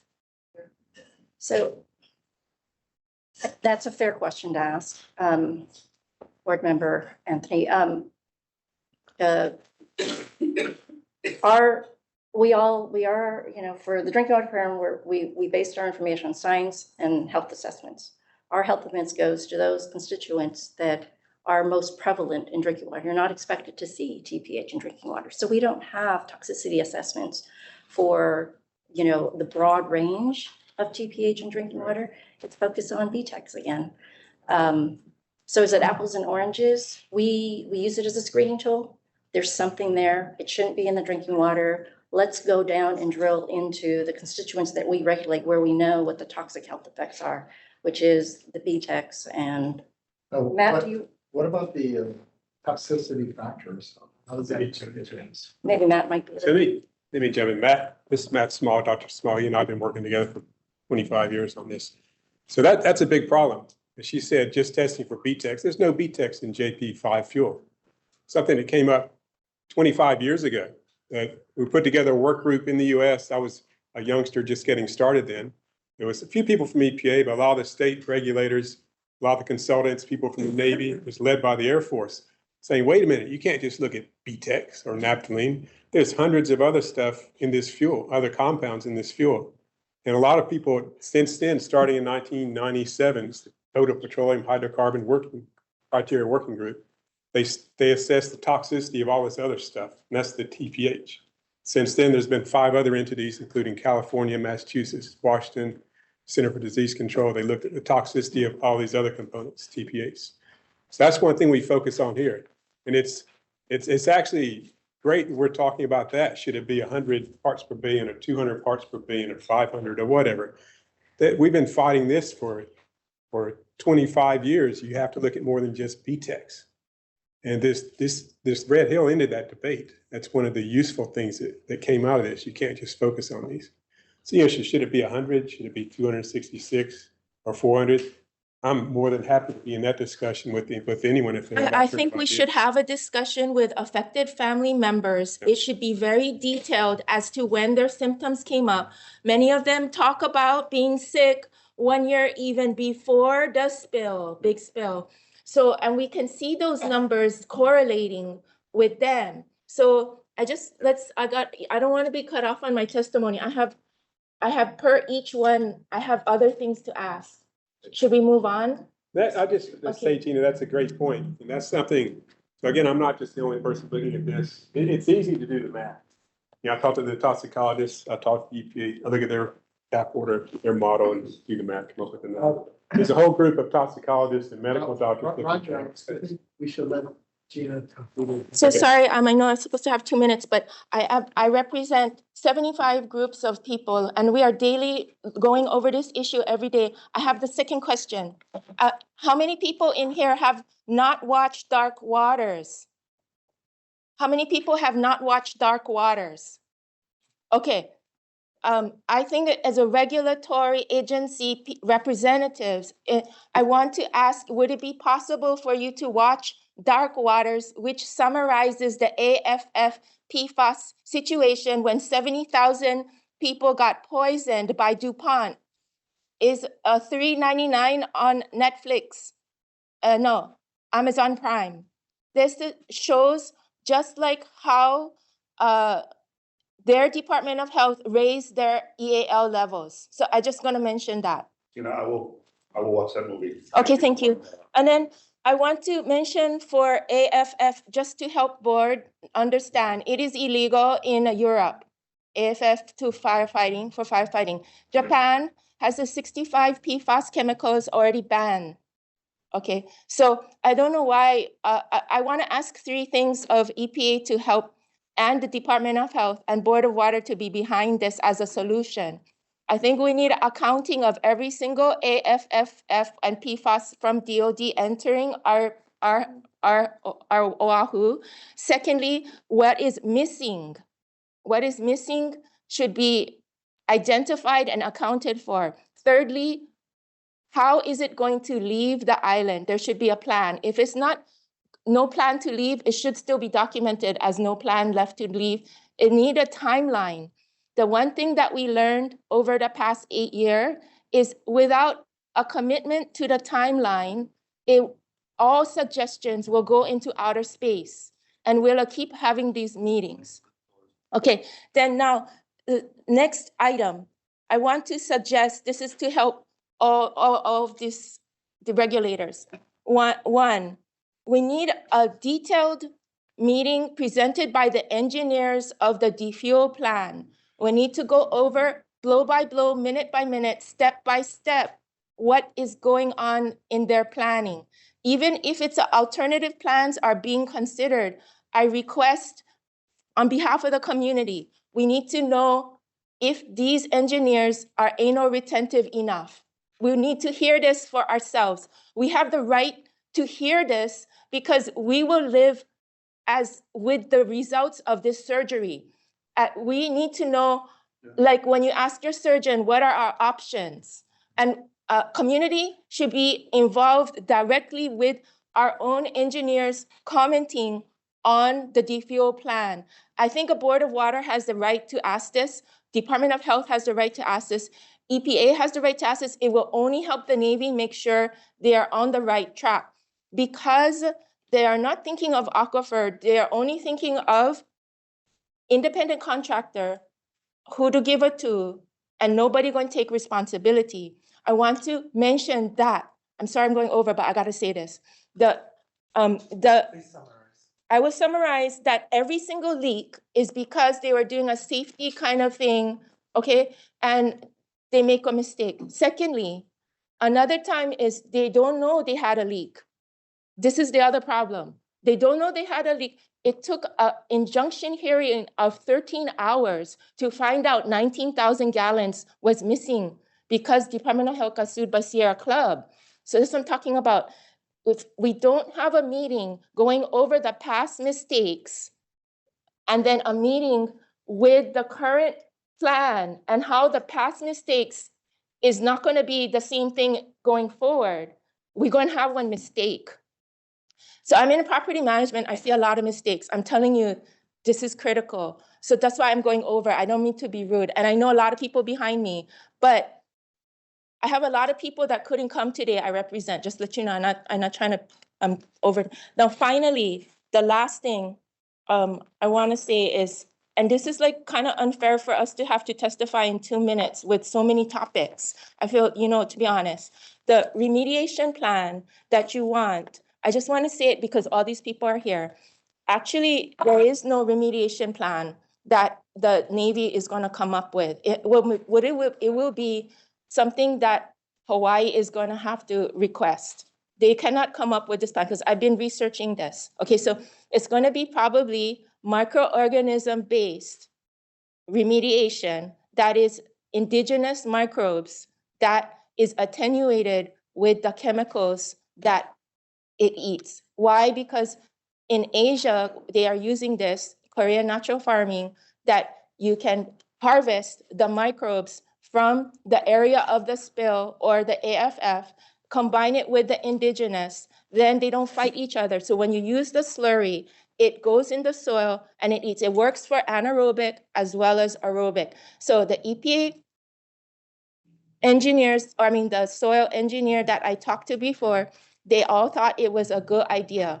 But if the Board of Water doesn't ask for it, if the Department of Health doesn't ask for it, the Navy is not going to come up with it. So I want to encourage everyone to please, you got to think outside of the box. Just don't think that you have to defend a law. At this point, we just need to be proactive. And just so like Mr. Lau said, Ernie Lau said, he mentioned the Kitsap and Loma. And just let you know, Kitsap was done within a year because they have a Department of Ecology. That means if somebody was aggressive in solving the problem with solutions. That is not happening here. For 8 years, we've been testifying. So, okay, that's my summary. Thank you. Thank you very much. Thank you. All right, we have people on the telephone, I believe. We had 5 testifiers, but only 3 remain at this point. 1 dropped off due to time and has provided written testimony. Chair, Dave Mullinex, Meredith Wilson, Amanda Feint, and Susan Gorman Chang are ready to provide testimony and have been admitted into the session. Testifiers, please turn on your cameras and remain on mute until we call your name. We will call you one at a time to provide your testimony after the chair recognizes you. Please unmute your microphone and state and spell your first and last name for the record. You will then have 2 minutes to provide your testimony. You'll be given a 1-minute reminder to wrap up your comments. Meredith Wilson, please unmute your microphone and wait for the board chair. Ms. Wilson, please begin. I am here. Aloha, my name is Meredith Wilson, MEredithWilson.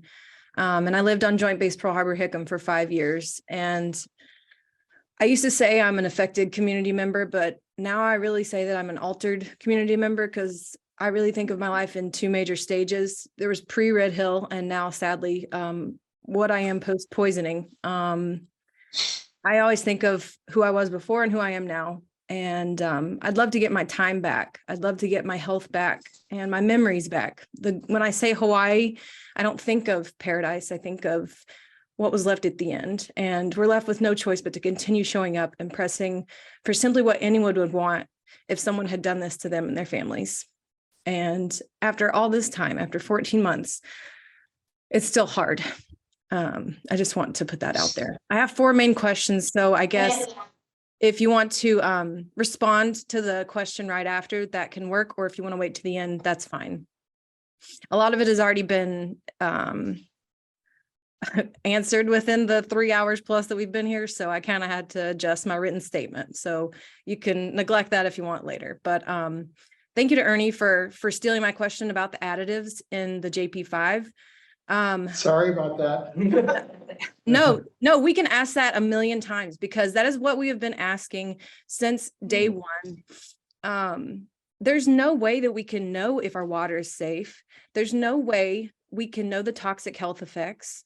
I don't know how, really the Department of Health can say your water is now safe as you were if we don't know what was in the JP5, if we don't know what was in our water. It's really just a guess. And I know we all know that. But how are we 14 months later with no samples coming back from the mainland saying, here's what was in the Red Hill shaft? How is that appropriate or acceptable on any level? The toxicity, overall toxicity is more than just TPH. You know, I even myself find myself obsessing over TPH, but I really don't think that it's just that. There's, zero BTEX. I don't know if I, believe in that 100%, but there's the glycol ethers, the antifreeze. We really need to know that. And that's why many of us have been to DC. We've literally knocked on senators and representatives. We've all written things to legislators, literally begging the Department of Defense to tell us what was in that, because that's where we have to go to get these things answered. So when can, in the April 20th, 22 memo from the DOH, it says there will be a more detailed study of the chemical makeup of JP5 jet fuel. And it will be used to formally update the DOH TPH guidance. When can the public expect that study? I feel like 14 months is ridiculous. DOH, can you please give us a date, a solid date of when can when we can expect that, and not just hope it's soon, maybe next month. Can I get a date? Thanks for your question, Ms. Wilson. It's Roger Brewer at DOH again. So we did a lot of research just trying to find published information on what's in JP5. What we found was useful, but it still wasn't what we needed, not satisfactory for me. So we did end up getting samples. I got some samples of JP5 jet fuel from the mainland, but still it wasn't from Red Hill. And we just got samples from Red Hill a few months ago. And I was able to send those to a laboratory on the mainland in Massachusetts now that's carrying out the studies that I talked about before. So when am I going to get the data back? I'll check with them next week to see how the studies are going. But again, like I mentioned before, it's going to be sometime this spring when I start getting the data back. And I'll get a better idea of the chemistry of the fuel itself and also what additives are in there. All right. So there's really a good chance that we'll never know what we actually were exposed to, because I mean, even if we did have the samples that were immediately taken, what good would those samples be 14 months later? I mean, there's that whole chain of custody thing where you have to put it on HICE and send it to the mainland. I mean, I'm a ruthlessly optimistic person, but I'm really losing out my hope here. Yeah, I should clarify that the samples we got were actually of the fuel itself from the tanks. So they weren't from in the groundwater, they would have been degraded. So they should be useful. So, okay. So there will be a calculation for degradation. Well, I'm especially interested in the additives that you're talking about also. And we can also look at when this stuff happens. And those would have been added on site at the fuel tank farm? They were already in the fuel when it was delivered to the tank farm. Okay. Added to the crude oil. Right. Okay. My second question is, why do you think that there is still TPHD showing up in long-term monitoring when water is coming from the safe Wyava shaft?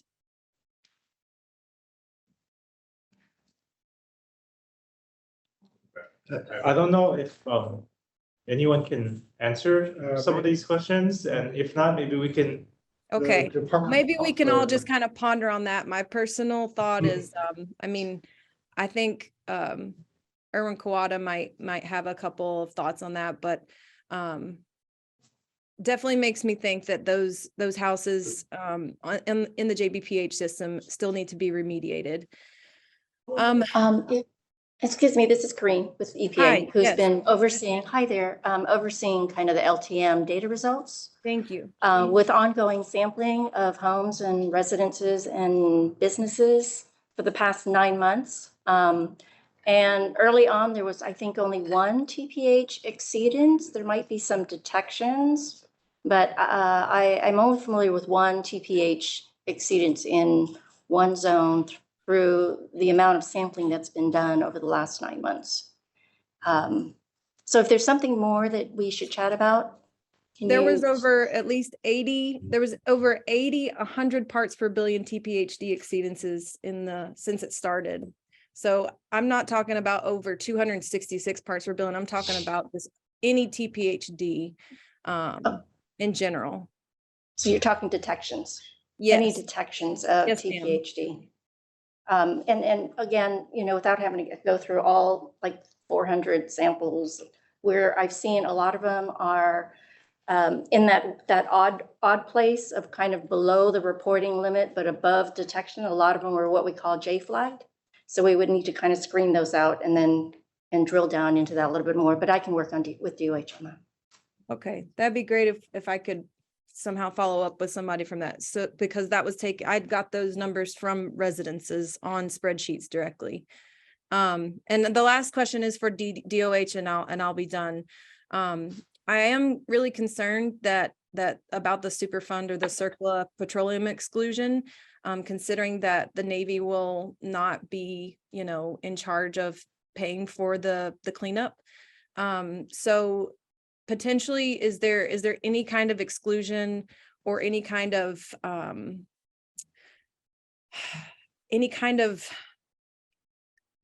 objection so that another kind of contaminant like the AFFF or the PFAS, because that's there and because we assume that may be part of the plume, that may kind of push it into the Superfund category.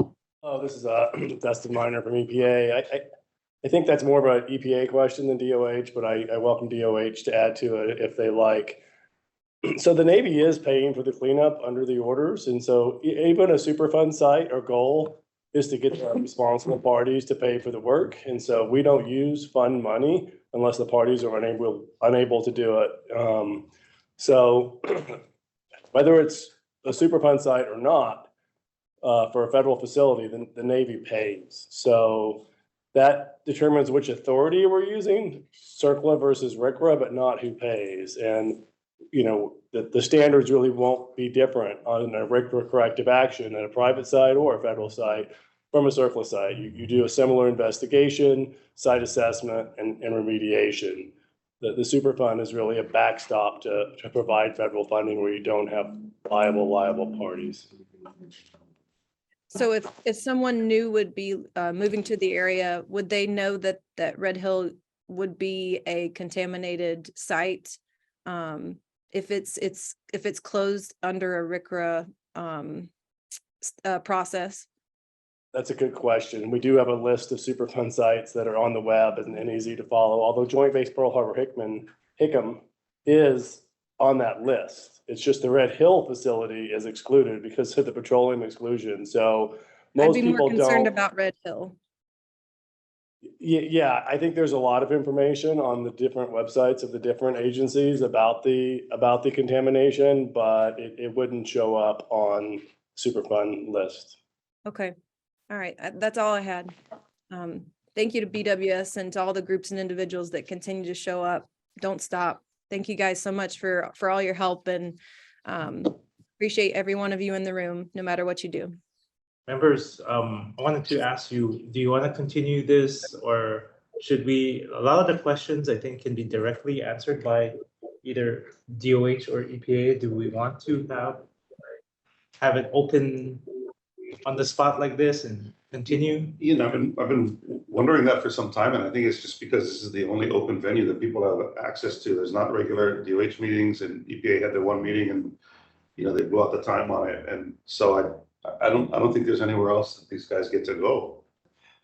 And so I would say we need to, especially because we have experts here who can help to answer some of this, Chair. Yeah. Okay. And DOH, EPA, if you need more time to answer some of these questions, because I know they're might be coming on the spot. I mean, as long as you commit to getting back to these people, then that would be acceptable as well. And we can provide you their contact information too when they register online, so you can. And this is being recorded, so the recording will be available. Okay. Next in line. Aloha, Chair. Susan Gorman Chang. Please Aloha. unmute your microphone and wait for the board chair. Aloha, Ms. Gorman Chang. Please proceed. Mahalo, thank you. My questions are for Ms. Fong, so she could go perhaps to the microphone. Thank you for coming, Ms. Fong. You're the Assistant Director at EPA, Region 9, is that correct? Yes, I am a Assistant Director of the Land Chemicals Redevelopment Division in Region 9. Great, thank you. Would you be comfortable yourself drinking tap water that smells and tastes like fuel? And would you be comfortable feeding that to your children, your parents, your grandparents? I think as a science-based agency, I would look to what is, safe to drink. And I would be comfortable drinking what is deemed to be safe for drinking water purposes, yes. So you would give fuel that smells and tastes like water that smells and tastes like fuel to your children. Wow. Okay. My other question is, are you in charge of staffing? In other words, about who you put on this Red Hill case for Region 9? So yes, there's a large team of people working on Red Hill across multiple different divisions in Region 9. As I think folks have met from our meeting last week and folks who are here in the room today, we have people from multiple different divisions, so I'm not solely the only one. Okay. But yes, I do have And responsibility I'm over wondering staff. why you couldn't assign a toxicologist, I know Mikey said this earlier, a toxicologist to these people that are making levels of TPH, making decisions on that. Why isn't, can you hire or assign a toxicologist to that? Yes, we do have toxicologists at EPA. We had a toxicologist come to our last meeting who isn't here today, but we would be welcome to provide toxicologist support to the state. So they will be making decisions on the levels of what's considered acceptable for total petroleum in water? I think the state has the lead in developing their state action levels, but as the state has said, they work in close coordination with other partners. So we do have toxicology staff at EPA and can provide support. Okay. So as to the comments on the consent order, how are you going to address all of those hundreds of comments and suggestions? And will you address them in writing, saying, yes, we're going to include this in the consent order. No, we can't because of this, this law or whatever. How is that going to be handled transparently, and so that all of us know? Is that going to be in writing, and is that going to be available to the public?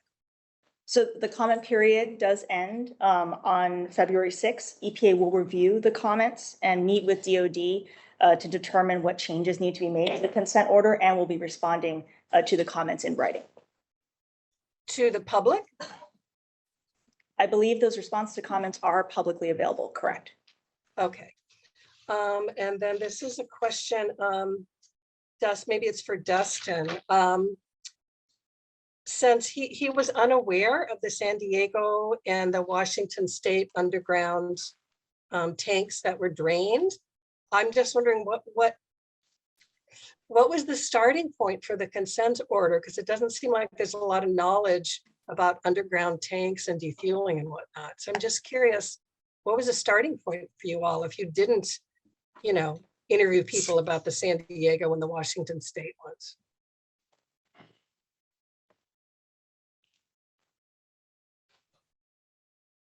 I think the starting point was the regulations that deal with, closure of underground storage tanks and regulation of underground storage tanks. And then for defueling, it was the unique nature of this facility and getting people on board to look at what needs to be done and working with DOH and looking at that. And so, this is, but anyway, that's. Okay, so you didn't contact, are you still not going to contact San Diego or Washington State? Anybody involved in that to get ideas? We can contact them and see if there's any useful information there that would be helpful there.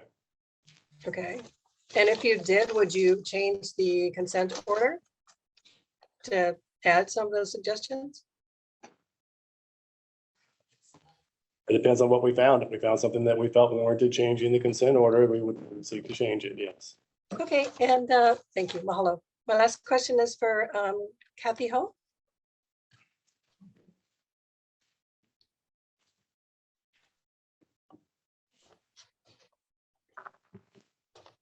Hi, Kathy.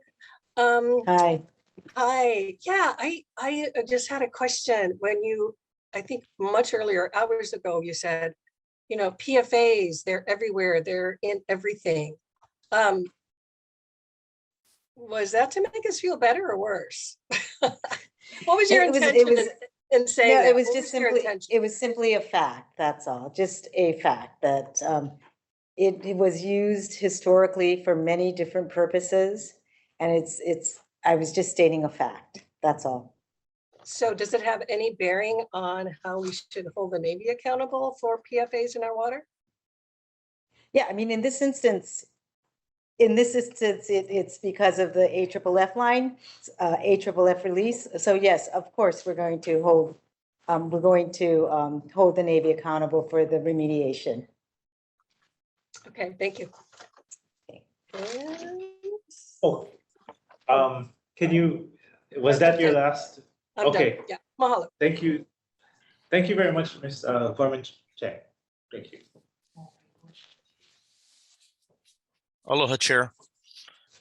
Our next testifier is Amanda Feit. Ms. Feit, please unmute your microphone and wait for the board chair. Aloha, Ms. Feit. Please proceed. Aloha, can you hear me? Loud and clear. Thank you, Mr. Lau and board members for allowing us the opportunity to testify again and for everything that you continue to do to actually support our community during this crisis.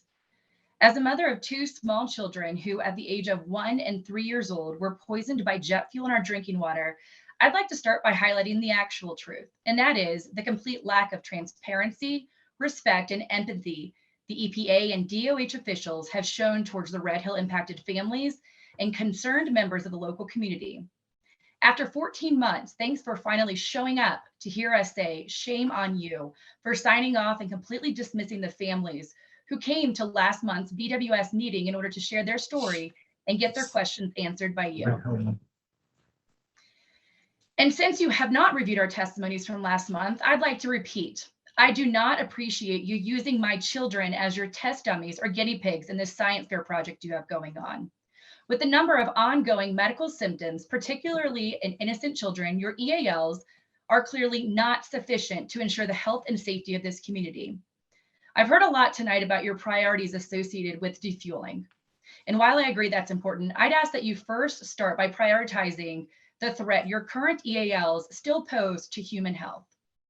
I'd also like to make very clear that I don't appreciate all the I don't knows and the I think so's and I think or maybes and all the nonchalant answers you've given to Mr. Lau and other board members tonight. All the chuckles and the fact that after 14 months, you still don't have clear answers for any of us. This is not a laughing matter. After 14 months, the only thing you've proved to this community is that you are part of the problem, not the solution. Your incompetence and inaction has done nothing but taken away the ability for us to protect our innocent children and prevented medical professionals from properly treating our families.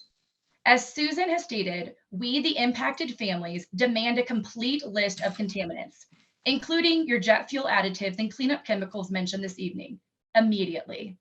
Last, we are sick of being gaslighted by all of you. How dare you come up to the podium tonight talking about PFAS is everywhere in our carpeting and clothing, etc. When we are clearly all gathered here tonight to talk about the fact that PFAS is in our drinking water. Again, enough with the gaslighting, downplaying the significance of these harmful substances in our drinking water and treating us, quite frankly, like a bunch of idiots. I've risked my life for this country, for our basic human rights, one of which being access to clean water. Any amount of PFAS or jet fuel in our drinking water does not equal clean or safe drinking water. With all of that being said, here are my questions. How is this situation any different than what happened at Camp Lejeune? Are you all completely unaware of the long-term health impacts, cancers, and deaths, particularly childhood death, associated with Camp Lejeune water crisis? Are you consulting with the medical and environmental experts who have been working on that crisis for decades now? And just as Gina asked you to watch a documentary, I'd also ask you all to watch Semper Fidelis, Always Faithful. This is a documentary that follows my mentor, Marine veteran Jerry Ensminger, who buried his daughter at the age of 9 years old as a result of her exposure to the Camp Lejeune drinking water. This documentary points out exactly how you all have treated us. The same way that they were treated is the same way you're treating us. My second question, with the number of ongoing medical symptoms validated by 2 separate ATSDR studies, what is your plan to relook your EALs? Again, your current EALs are clearly not sufficient to protect human health here. Number 3, it has been briefed that DOH's jet fuel EAL was calculated based on potential harm caused to a 70-pound human being. Can you confirm 70 pounds is the accurate weight for your calculations? 4th, can you clarify that when you and the Navy say our drinking water is safe and that there is no fuel detected in our drinking water, does that mean there is actually no fuel in our drinking water or no fuel detected above 266 parts per billion? If we're erring on transparency, we need to know the truth here. With many respiratory issues being reported, with many respiratory issues being reported, why haven't you or the Navy conducted air quality testing in our homes over the past 14 months as part of the monthly monitoring? EPA, knowing your sole responsibility of the agency that you work for, can you please explain this? Why don't you regulate TPH and jet fuel in our drinking water? Can you please confirm if the PFAS detected in our drinking water in 2020 and 2021 was above the legal limit set for PFAS today? Last, with a history of PFAS being in our drinking water and a recent massive PFAS spill, why are we not testing PFAS in our drinking water as part of the monthly monitoring today? I'll stand by for answers to my questions. Thank you. Miss Fine, those are actually really good questions. Did you submit written testimony? I did last month. I can resubmit this. Much were the same from last month, but I can resubmit this, sir. We'll dig it up, and those are excellent questions. I don't know that our panel here is up to answering those questions. I do think that the question I do really like, and I'm trying to understand, I'm just getting educated here, is why do we regulate the chemicals we regulate? And how is it that we continue to look at different chemicals that should be regulated or not? I don't know that we can get an adequate answer this evening. Chair, maybe Amanda can prioritize of that long list of questions, the most important questions that, since we have the EPA and DOH here, you're trying to get at least attempt to get a response from them. Okay. Which, Ms. Fine, if you had to pick one question, which one would it be? I'm not saying that they're not going to answer, we're not going to answer any of the rest, but if we had to pick one question right now. Certainly, I absolutely respect and appreciate that. And quite honestly, after 14 months of waiting for answers, what's a little bit more time, right? But if I had to pick one, and this is especially concerning to me as a parent of small children, both under the weight of 40 pounds, it has been briefed several times that DOH has calculated its EALs based on a 70-pound person, like the effect on a 70-pound person, the amount of harm. Can someone please confirm this?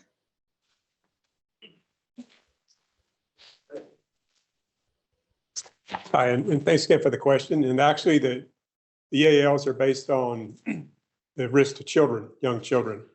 And we use EPA's assumptions for weight from age 0 to 6. You can look in the document. This is documented in the technical memorandum that discusses the EALs. So it's age 0 to 6. EPA's assumed body weight average during that time is 15 kilograms. So we were strictly following EPA's approach for developing these action items. Thank you.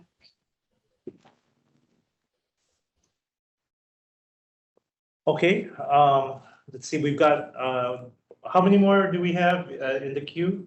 Chair, we have 2 more testifiers. I do want to thank Ms. Fine for her questions. I do plan to ask one of your questions regarding why we regulate the chemicals we regulate. How does it get on that list? And what process, is there a process for a certain chemical to be on that list or not? I will ask that for you. But thank you again. Sorry, one thing to add to that too. We're great to know the methodology that determines what is safe and unsafe for a child to consume as far as TPHD goes. Curious about the methodology behind that. I'll add that on. Thank you. I'll move on to the next testifier. Next is Mr. Dave Mullenix. Okay, if I get kicked out, you've got my written questions and you can answer them late, or you can answer them if you can. So I'll summarize. Basically, the recent Department of Health to Kunia Village was over their with PFAs and PFOs, and in fact, the level is 2,500 times more the limit EPA limit for PFOs, and 6,750 times over the limit of PFOA. I'm shocked that that is considered by the Department of Health to be a low level, and we should not be concerned. So it's extremely low level. When it comes to PFOs and PFAs, the CDC says there's a host of health effects, including cancer, liver damage, decreased fertility, increased risk of asthma and thyroid disease, and there's a lot of other things. So despite all this, I want to know why the Department of Health is saying that we should not be concerned, and they consider this a low level. I think if any other toxic chemical, it was 2,500 times over the EPA limit or 6,750 times over the EPA limit, that we would be incredibly concerned. And so I want to know why they're saying they're not going to take any action, and why they aren't taking any action to further prevent poisoning. The best thing they're saying is that, oh, you individually can put some filters on your water. Why aren't they demanding that the whole system put those filters on before the water even gets there? So that's my first question. Okay, may I ask how many questions you have? I got maybe two. So I kind of roll them all together. So I'm trying to, I had a bunch, but I'm going to try to make them concise, because you're all tired, we're all tired, and I don't want to, Okay, you guys have been I think, really. I think that question has been asked, if I recall correctly. Can someone? I haven't heard any. I maybe got kicked off. But I mean, 6,750 times over the EPA. I think the EPA should be pulling their hair out. I did raise the chair. I did bring up I think I saw something just recently on Kunia Village detecting PFAS, but I didn't ask the question about the levels and treatment systems. So I think that's what Dave's question kind of goes to. Okay. Department of Health, do you want to take that or? Thank you. Thank you. Yeah. So, Kunia Village has three sources. We detected one of the source wells through a PFAS study that the DOH was conducting. This is not a regulatory testing requirement. It's just something that we're trying to figure out where it might be on the island. And so as part of that study, we found it there. There is a TCE air stripper after that. So what we saw there was a cocktail of different compounds, PFAS compounds. At this point, the value that you stated is you're looking at the health advisory. There is no MCL yet set, and we're waiting for that to determine where that falls and what the action is going to be. So do you want to add to that, Corinne? Yeah.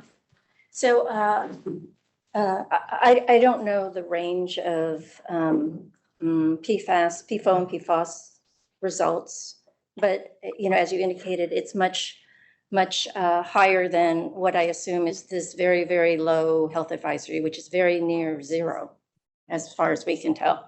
It's almost like it should be zero. And as we indicated, it's an interim health advisory, and we are set to issue a regulatory standard that's enforceable for PFOA and PFOS. And I wish I could say tomorrow. We were supposed to do it by the end of the year. So my assumption is that within the next month, we will have on the street a proposed regulatory enforceable standard for PFOA and PFOS. And our desire to roll out that very, very, very low number was our commitment in our PFAS roadmap to provide timely science data. And our most recent toxicity values in our health studies have shown that it is worse than we had originally thought. And it was better to get it out in the street now, coupled with this notion that look to home treatment units if you're concerned. There are home treatment devices that we are working with the National Sanitation Foundation to look at efficacy testing. Most treatment can remove up to like 90% of the PFAS contaminants, but a lot of it depends on your influent water. I think from the PFAS standpoint, from our risk communication is lower the better. As we continue to drive down lower, we're talking about less risk. And we are moving toward an enforceable standard that we as an agency, and again, an enforceable standard that all water systems across the nation will need to meet and treat. But for families that are concerned about PFAS, it's, looking at home use devices that have proven to be effective. And we're working very closely with the National Sanitation Foundation to be able to do that. Okay, well, since the levels are 6,750, that's not even close. If something was 100 times over, we should be concerned. And this definitely PFAS has been connected to, cancer, et cetera, et cetera. I don't understand. Anyway, despite all of that, you could put the, I think it's whatever is the CO, you could put things before the water even goes into that area. Why should the people have to come up with, $80 a month to clean their water when it could be put on the system before it even goes in there? So let me question, I guess, to the Department of Health. And the thing is that, the people have already been, this is bioaccumulative. So shouldn't you be, Department of Health, shouldn't you be getting blood samples from the people to see what levels now that they have built up in their systems? We don't even know how long they've been contaminated like this. So I'm asking my question, aren't you going to shouldn't you be getting blood samples?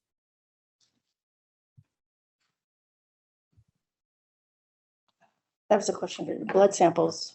Yeah, to Department of Health. Department of Health. For the PFAS, yeah. Yeah, for PFAS. But before I step off, the other, part of our agency effort on the lowering of PFAS is this big focus on emerging contaminants and funding that's available to try and support addressing and mitigating emerging contaminants. So that's another thing that we should probably be talking about is, with this infusion of federal dollars to try and really mitigate perfluorinated compound, there are opportunities as well on the part of communities and utilities to try and get a handle on the funding that could support treatment as needed. Central treatment, which is what you're saying, rather than individual homes, look at central treatment for PFAS mitigation and reduction. And I'm gonna pass on the blood testing. Can I interject real quick? Yeah. As give you more time to think, John. So Ms. Sly, you talked about this new regulatory standard, enforceable standard. Can you just maybe real quick how that came about? Like what led from a policy standpoint for EPA to say, you know what, PFAS is no good. We're gonna start putting limits on it. How did that happen? It goes to your other question, yeah, Right. about like which ones we monitor. So our by statute, the way we move through our rulemaking is it's based on 3 factors.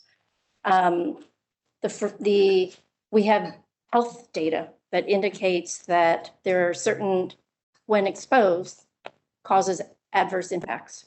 So 1, we need health data to support that and its impact to exposure. The second is that it occurs at a frequency and at a level of concern.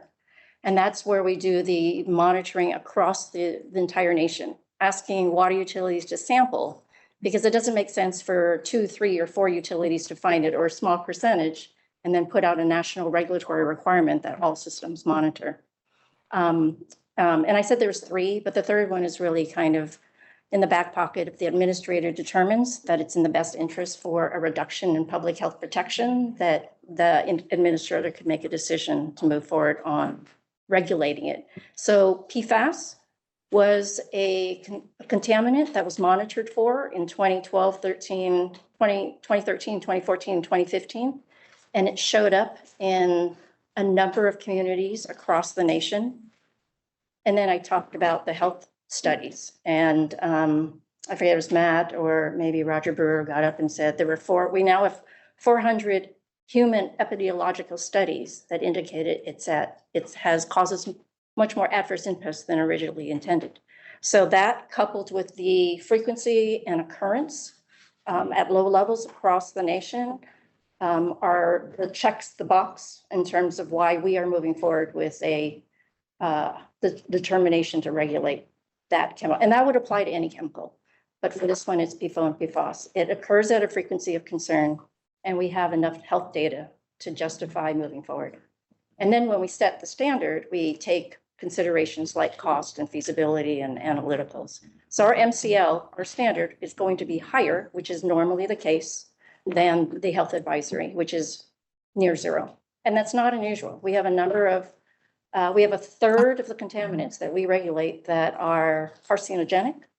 And that health advisory, or what we call the MCLG, is 0, but the MCL is quite a bit higher than that. So I'm going to stop there. Corinne, when are you publishing the draft rule?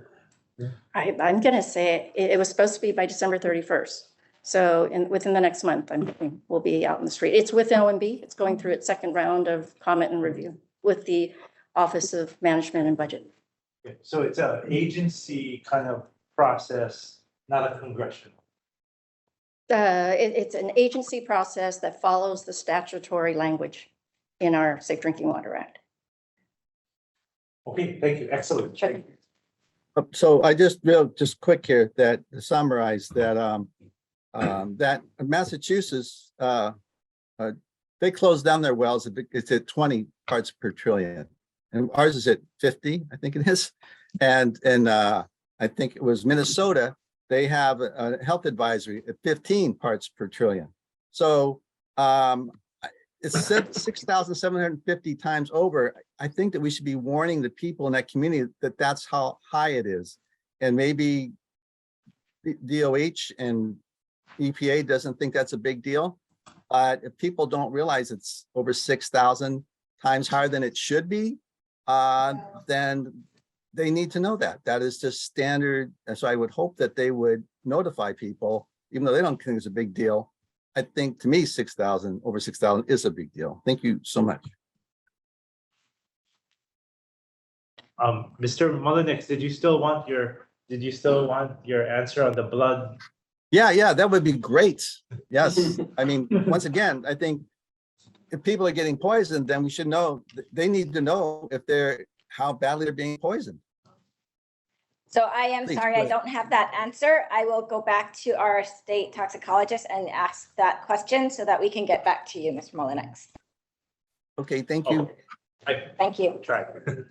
Right, thank you, Mr. Mullenix, for your testimony today. Thank you all. Sorry if it kept you guys late. You probably really want to go home and get something to eat. Chair. Thanks for waiting. Thanks for your patience. Chair, I do have for Mr. Mullenix, I have one. Oh, Sorry, Mr. Mullenix. Yes. 1 second. This is Matt Small with EPA. We don't have specific data on PFAS levels in blood for your community, but there are nationwide levels that are listed on the CDC website. So you can get an idea of the average PFAS compound concentrations in blood across the nation. So you may want to go on the CDC website and search for PFAS blood levels. And there's a whole raft of information on where they're testing, what they found, and that may help you get a little bit closer to the answer that you want.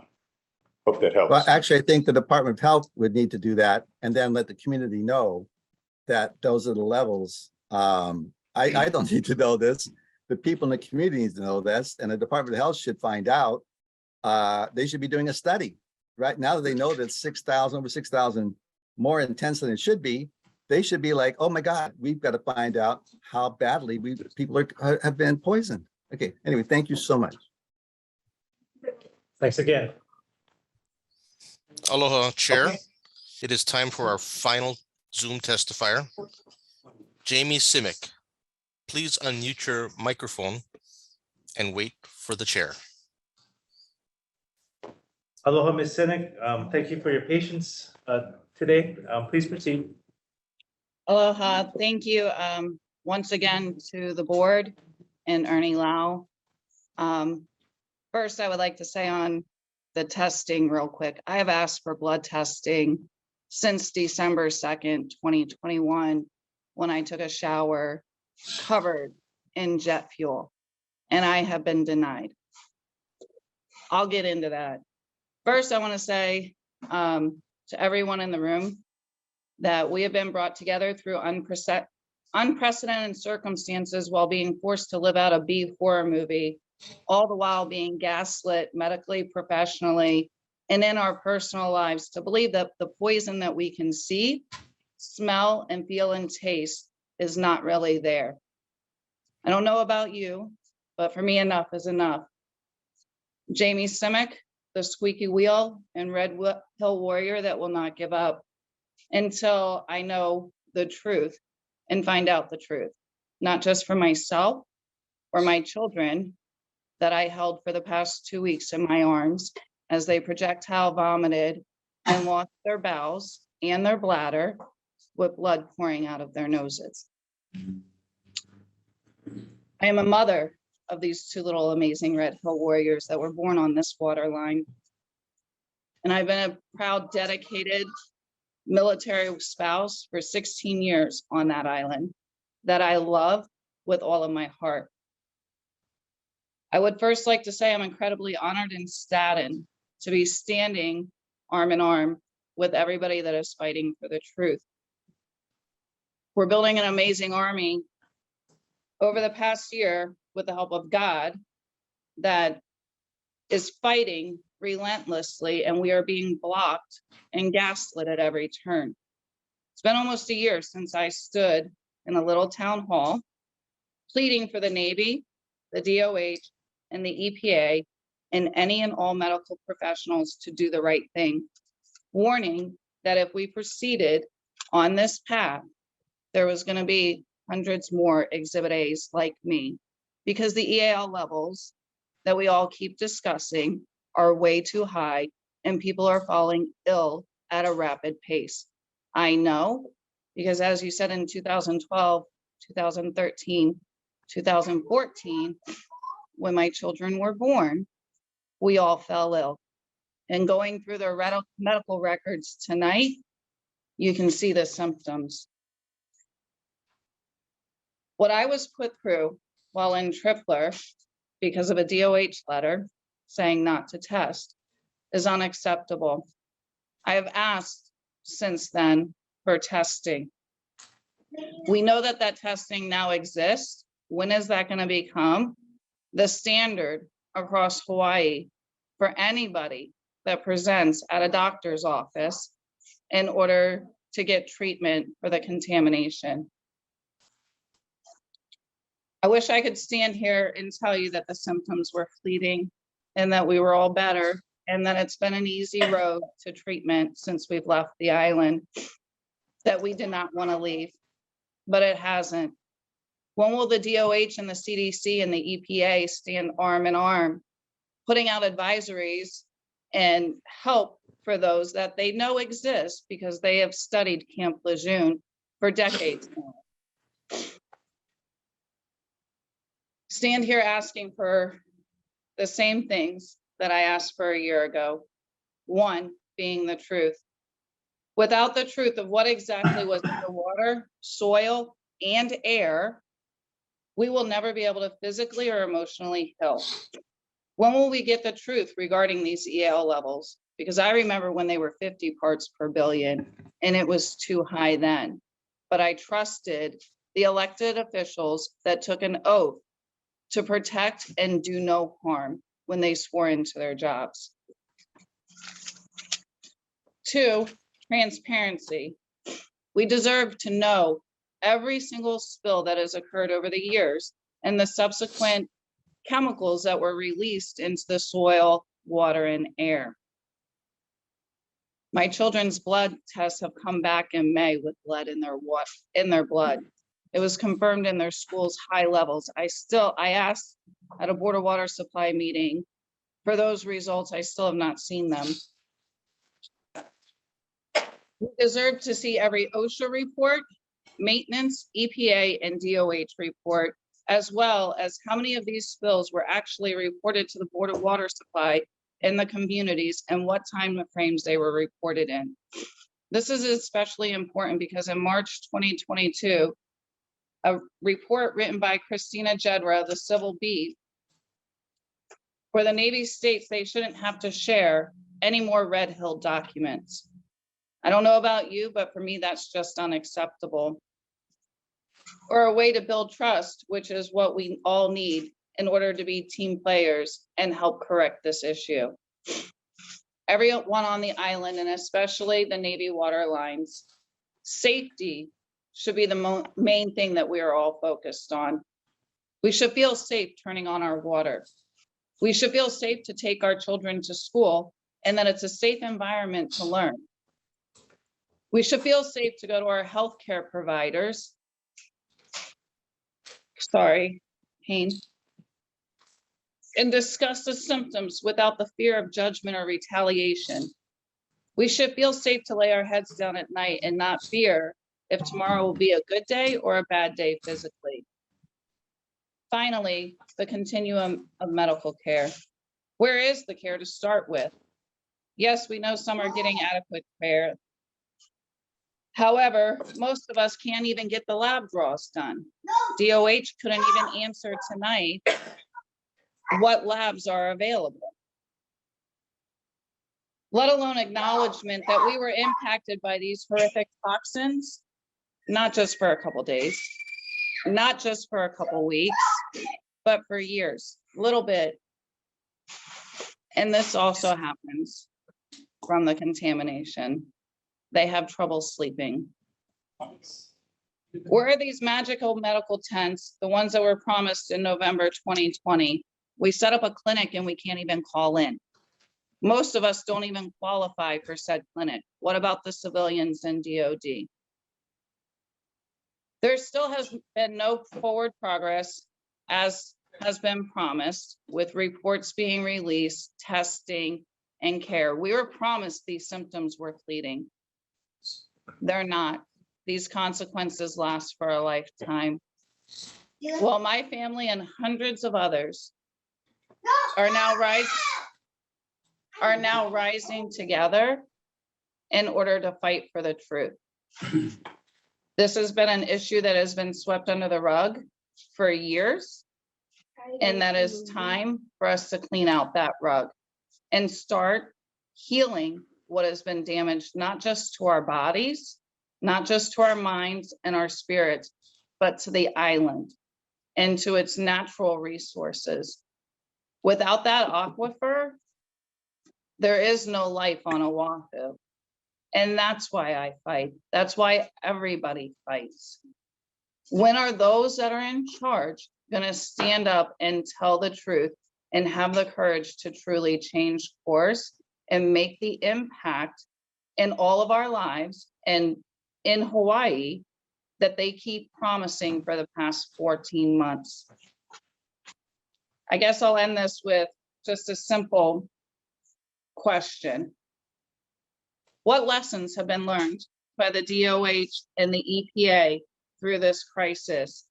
And if you are truly consulting with medical and environmental experts who have been studying Camp Lejeune for years, because at this rate, I don't believe that anybody is consulting with anybody from Camp Lejeune or looking into studies of past, because they keep saying that this information doesn't exist when we all know that it does. I have personally offered up me and my children in order to be your lab rats, in order to help others, and have been denied. I don't want to see another person fall ill. 266 parts per billion of any kind of contaminant is too much in my opinion, and it is too much in some others' opinions, and should be too much in every single person's opinion that is in that room right now. I didn't take an oath to protect. I took an oath to my children. It's human moral decency to do the right thing. And what is happening right now on Oahu is not the right thing. The next time you're holding your children, think of my children as I held them with vomit coming out one end, losing their bowels, and then blood starting to pour. And then that same night, my son had a tooth fall out of his head that was not loose, and it crumbled. These symptoms are not fleeting, nor will they be for every single person that is affected by the water on that water line.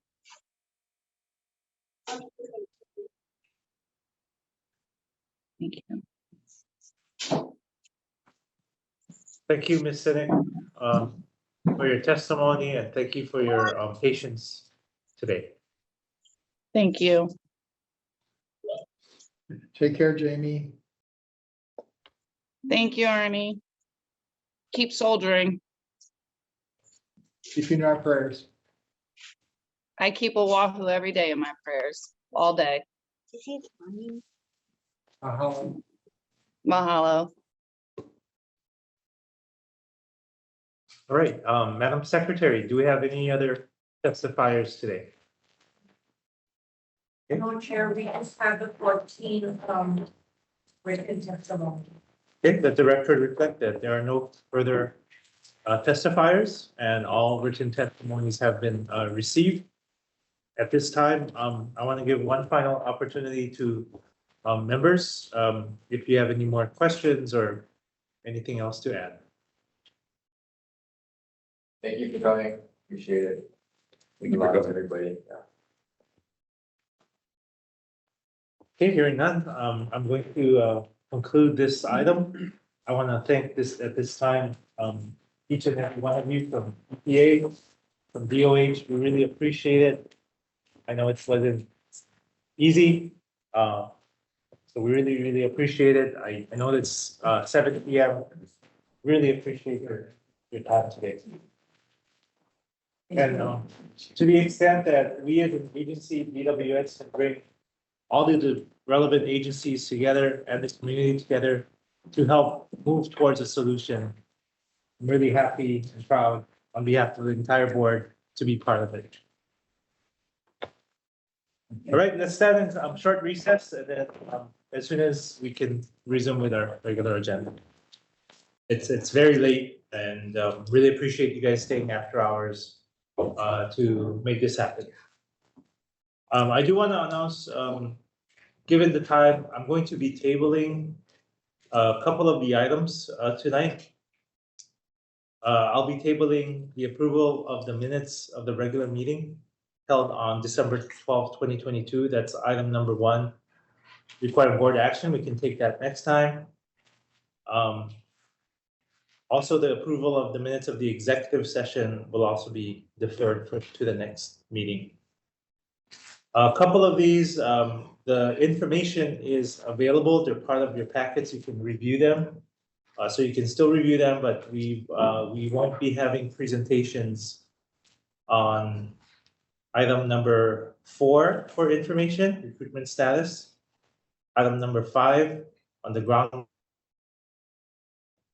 And item number 6, the water main repair report. Those are still available in your packets, but in the interest of time, we're gonna be tabling those. So that leaves us with the update on the cost of service study. And we have Mr. Joe Cooper here, who will also then give the EPA Water Infrastructure Finance and Innovation Act program financing presentation. And then we have our attorneys here to consult on various matters. All right, Chair recognizes Mr. Joe Cooper.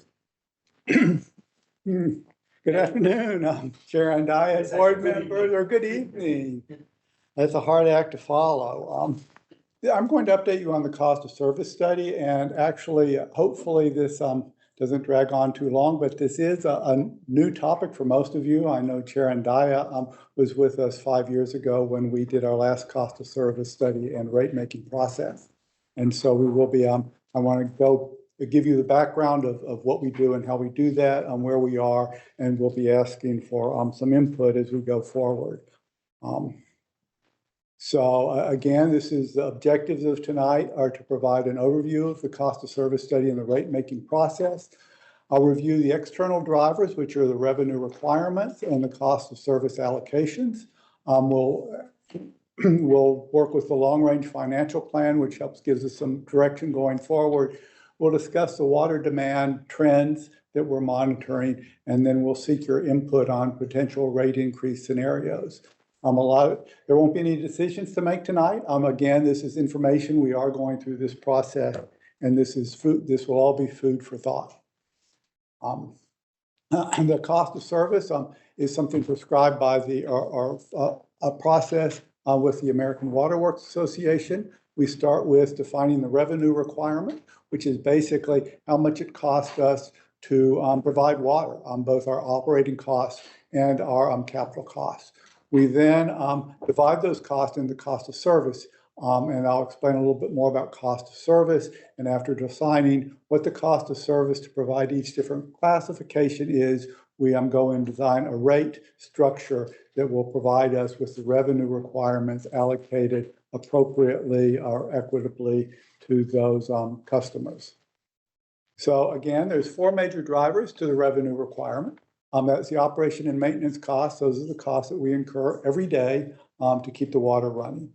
There are capital expenses, the cost to build new capacity and new pipelines, and also the cost to repair and replace existing pipelines and facilities.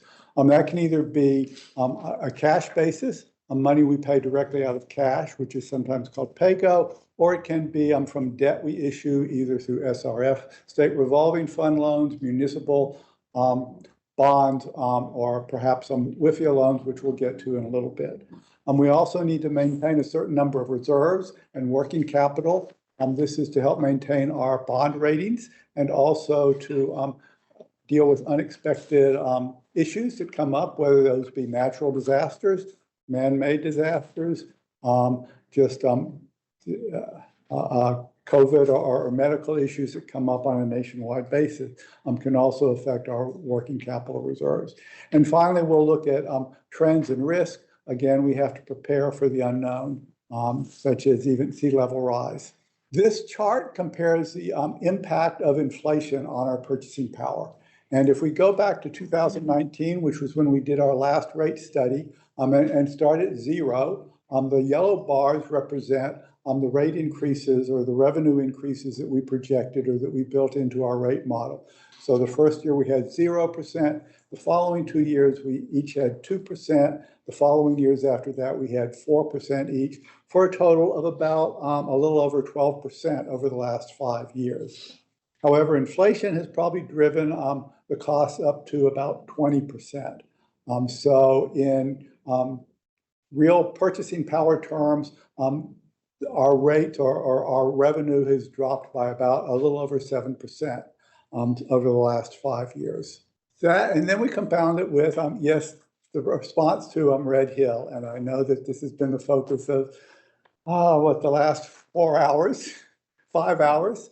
But this is the cost that we provide. Those were very important issues. But we expect that our expense to respond to the Red Hill crisis in dollar terms will be over $2 million. We are drilling monitoring wells and exploratory wells to both monitor the movement of the contaminant and also to find new sources. That will probably cost about $30 million. We're looking to replace 7.5 million gallons per day of potable water by drilling a new well, perhaps building a new reservoir and pipeline, and that could well be upwards of $200 million. Those are just the potential capital costs. There are other costs that are yet to be determined. There are perhaps increases in our operation and maintenance costs. We don't know whether we'll ever recover anything from the Navy, although we're requesting and pursuing those matters. And we've also requested help from our congressional delegation. But we still have to consider those costs when we move forward. Another cost, of course, that many of us are aware of is the rising cost of power, and those have been rising dramatically. Power costs remain very high and volatile. The top green line just shows our total kilowatt hours used, and you can see how it goes up quite substantially over, I think this is the last 2.5 years. The white line represents the cost per kilowatt hours, and that is steadily increasing. And then the orange line, which is on a different scale, represents our rising costs. And basically, our costs for FY23 will be $30 to $40 million for power costs alone. This is about 40% higher than it was last year. And again, back in 2019, we projected and we budgeted out our operating and maintenance costs. That's represented by the orange line, and our actual costs were somewhat below that. And so actual costs have been rising at about 3.8%, and our budgeted costs really about the same, although like I said, we've been somewhat below that. We then project those trends out, and we can see that our costs over the next 5 years could rise to about $250 million a year. And then we go to, like I said, that's the revenue requirement. We go to dividing the costs up between our customers. Different customer classes use water in different ways. These are the 4 major customer classes that we have. We have single family residences, we have multi-unit residences, we have commercial, industrial, and we have agricultural. And again, this is what the cost of service does. It tries to allocate and determine how much it costs to provide water to each one of these different types of customers. And for example, single families or even multifamily residential customers tend to use a lot of water in the morning when they get up and a lot of water in the evening when they get down. So they have peaks in their usage. Also, single family often have more water usage in the summer when they may be watering their lawns or washing their car more. And so they have a seasonal peak. We have to plan for those peaks and build capacity to handle those higher loads. So traditionally, they have actually a higher cost per K-gallon than maybe commercial or agricultural. Agricultural and commercial users tend to be a little more constant in their water usage throughout the day. So they have less peaks. And so again, we try to compare the costs that it takes to deliver water to each one of these. We then try to use the rate structure to equitably allocate the cost of the water to each one, and to inform we use this cost of service study to inform that rate structure. One of the things we've been looking at is COVID. When we do the cost of service study, we have a base year. We study the base year to find out how water is used by the different customers. And as you can see on the left side of the graph, the orange and yellow, well, all of the left, the orange and yellow and gray bars represent the 3 different, well, and the blue bar at the bottom, the 4 different customer classes that we described. And you can see that over time, there's some variation, but most of their usage falls within a pretty typical pattern. Until we hit March 2020, and then non-residential and industrial consumption dropped precipitously, and single family, especially residential consumption jumped precipitously. This was caused by COVID. When businesses closed, they weren't using water. When people were out of work, they spent more time at home, and those daily peaks and valleys kind of leveled out, and they just started using more water. As we move forward, we do look, and as time has progressed, those trends seem to be returning to a more normal pattern of consumption. And so we are kind of forecasting that because we're trying to forecast out consumption over the next 5 years. And so we've decided that it would be more appropriate and more consistent to try to use the cost of service allocations that we developed in the past, rather than to use those that are influenced by the COVID exemptions. And this gives you a short breakdown of what those cost of service examples were 5 years ago. And I'll just go through a few to illustrate a point. Single family residences 5 years ago were at 90%. Basically, they were getting subsidized. They were paying 90% of their cost of service, or 90 cents on every dollar of what it costs. The board developed guardrails for us to follow, and we wanted to make that more equitable and to move them closer to their full cost of service. So they decided that we should develop a rate schedule that moves single family residences to 95% by the end of 2023. And so that's what we did. It was there was no big jump in rates over 1 year. There was no rate shock. It was a slow incremental rising in rates to recover more of their money and to move them closer to the target. Likewise, on multifamily, multi-unit residences, they were paying a little bit over their cost of service. And again, the guardrail and the direction the board gave us was to move them closer to 100% at the end of 5 years. And so those are we'll be looking at those issues going forward, but we're also looking at maintaining these guardrails or these percentages of cost of service going forward, because we think that those represent the most reasonable expectations. Likewise, there are some categories that are subsidized. I'll just pick on agriculture. Agriculture was at 60% of their cost of service, and as a community value to grow food on the island, both the board and our stakeholder advisory group thought that maintaining 60% or maintaining that subsidy was the appropriate thing to do. Then we move to rate design. We take this information, how much money we need, what groups are paying for it, and we move to designing our rate. I'll just give you a brief summary of our different rate structures. I'll pick on single family. We have 4 tiers, and they're charged at different rates depending on how much water they use. So all customers get a monthly meter charge. That varies by the size of the meter. So a small residence might have a 3/4 inch meter, and that has a lower charge. A larger business might have a 2-inch meter or even an 8 or 12-inch meter, and those costs go up exponentially just for the meter itself. These are the costs of the consumption, so how much each 1,000 gallons of water costs. And for a single family residence, our lower tier is the first tier, what we call the essential needs tier. This is the first 2,000 gallons of water per resident, and it is actually priced at below our cost of service. So everybody needs water. It's essential for life. And so as part of our structure, as part of our affordability plan, we price this water below the cost of service. Then each tier goes up, and all residents get that, no matter how much water they use. The first 2,000 gallons is below cost.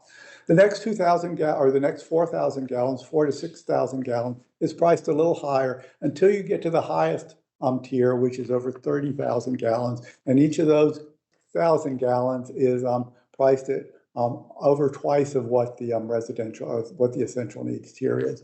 So those people who can afford to use more money, can afford to use water, and can afford to pay more and contribute more toward the cost of service, is allocated to them. And then the single family class as a whole, like I said, is targeted to reach 90% of their cost of service. We do similar things with multifamily. The non-residential tier is just a flat rate because there are hotels and restaurants and shopping centers and hospitals, and there are also McDonald's and grocery stores and other venues, clothing stores that don't really use much water, that might just have a single bathroom. They all get charged the same single rate, but again, they might get charged a different meter rate depending on the size of their meter. Agricultural rates are somewhat similar too. They again have an essential needs tier. They have what is considered a residential tier, and then they go to the subsidized tier, which is over 6,000 gallons a month, which is considered irrigation for their crops. And then we also have non-potable water, which we have 4 different classes. That again is a subsidized rate because it is expensive to produce recycled water, but it also helps preserve our potable water sources. And so it's a value to protect those sources. In 2016, we developed this, the Water Master Plan and the Long Range Financial Plan. And part of that plan was to, what does it cost to rebuild our capital structure or our capital improvements to maintain basically replace and maintain 21 miles of pipeline a year, or 1% of our active pipelines. And we developed a rate structure on the left in blue to fill that for the first 5 years. There on this graph, you can see the brown section is the pipeline replacement cost. And we'll be talking about this a little bit more. The board adopted a plan which was called PL2, which is a pipeline replacement plan to gradually increase our capital improvement plan program and to build up our pipeline replacement from about 4 or 6 miles a year to the standard of 21 miles per year. And then it would reach a peak in about 2029, and then it would drop and level off, and we would be able to maintain that level. That takes us to where we are now. We have our existing rates over on the blue, light blue on the left, and we've been going along there. If we continue with our existing rate structure, that's the flat line that continues straight across. We have started to do some basic analysis of our revenue requirement, and that's represented by the dotted line that goes up. And so the yellow between those 2 lines is the difference, the gap that needs to be filled by perhaps future revenue increases. If we continue on our current path, those costs will not be replaced. Also, when we looked at our long-range financial plan, we planned it out under Ernie's direction. We planned it out for 30 years with a little more detail in the first 10 years. And so our long-range financial plan had several, like I said, the increases we talked about earlier. We had 0% increase, and we had 2 years of 2% increase. We had 2 years of 4% increase, and that brings us to the existing rates. When we did our long-range financial plan update, because of COVID, we started to project those rates up, and we thought that over the next 5 years after that, our rates would have to go, between 4.5% and 6% to maintain the pipeline replacement project and the capital projects that we had projected. As I said, some things have changed since then, and when we look at monthly consumption, actually monthly consumption has been pretty constant. It hasn't risen a lot. Actually, consumption has fallen somewhat. And from a revenue standpoint, that's not a good thing. From a water conservation standpoint, that is a good thing, but it means we have less water that we're collecting revenue on.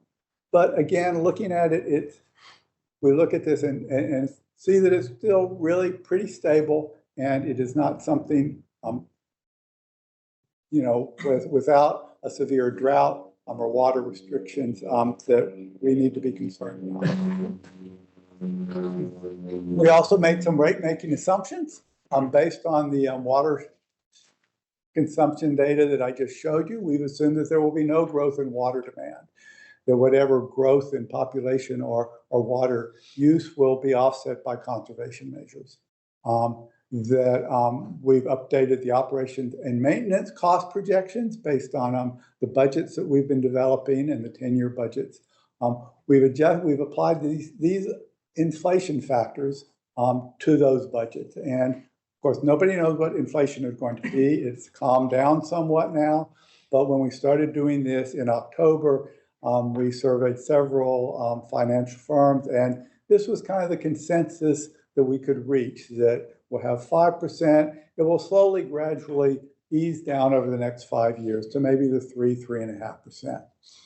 Also, when we start making these rate-making assumptions, we've gotten $50 million in ARPA, American Rescue Plan funds. That is a grant that we do not have to return. And so that is something that just helps contribute to our revenue requirement. In the past, our mutual funds have, our mutual bonds have cost probably around 3.5% coupon rate. Our current rates are expected to be more like 5%. So our cost of borrowing has increased. And also, when we do these plans and when we make these rate assumptions, we're not increasing the CIP budget.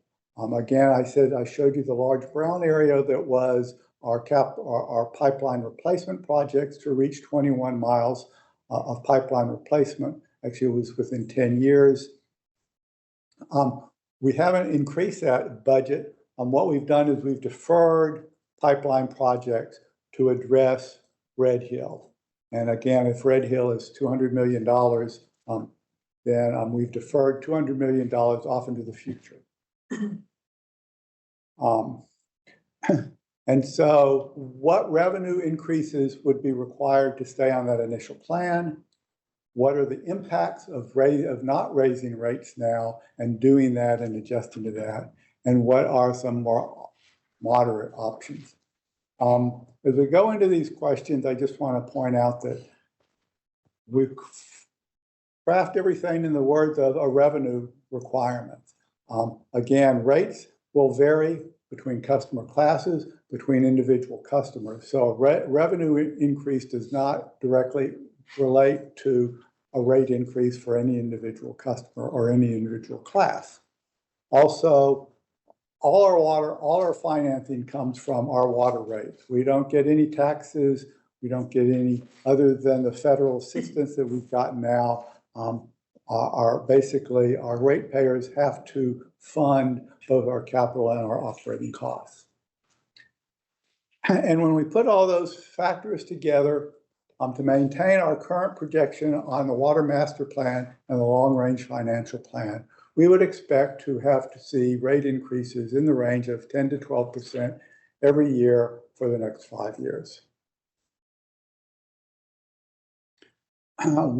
What happens if we don't have those rate increases? Oh, they didn't upload the slides. Okay.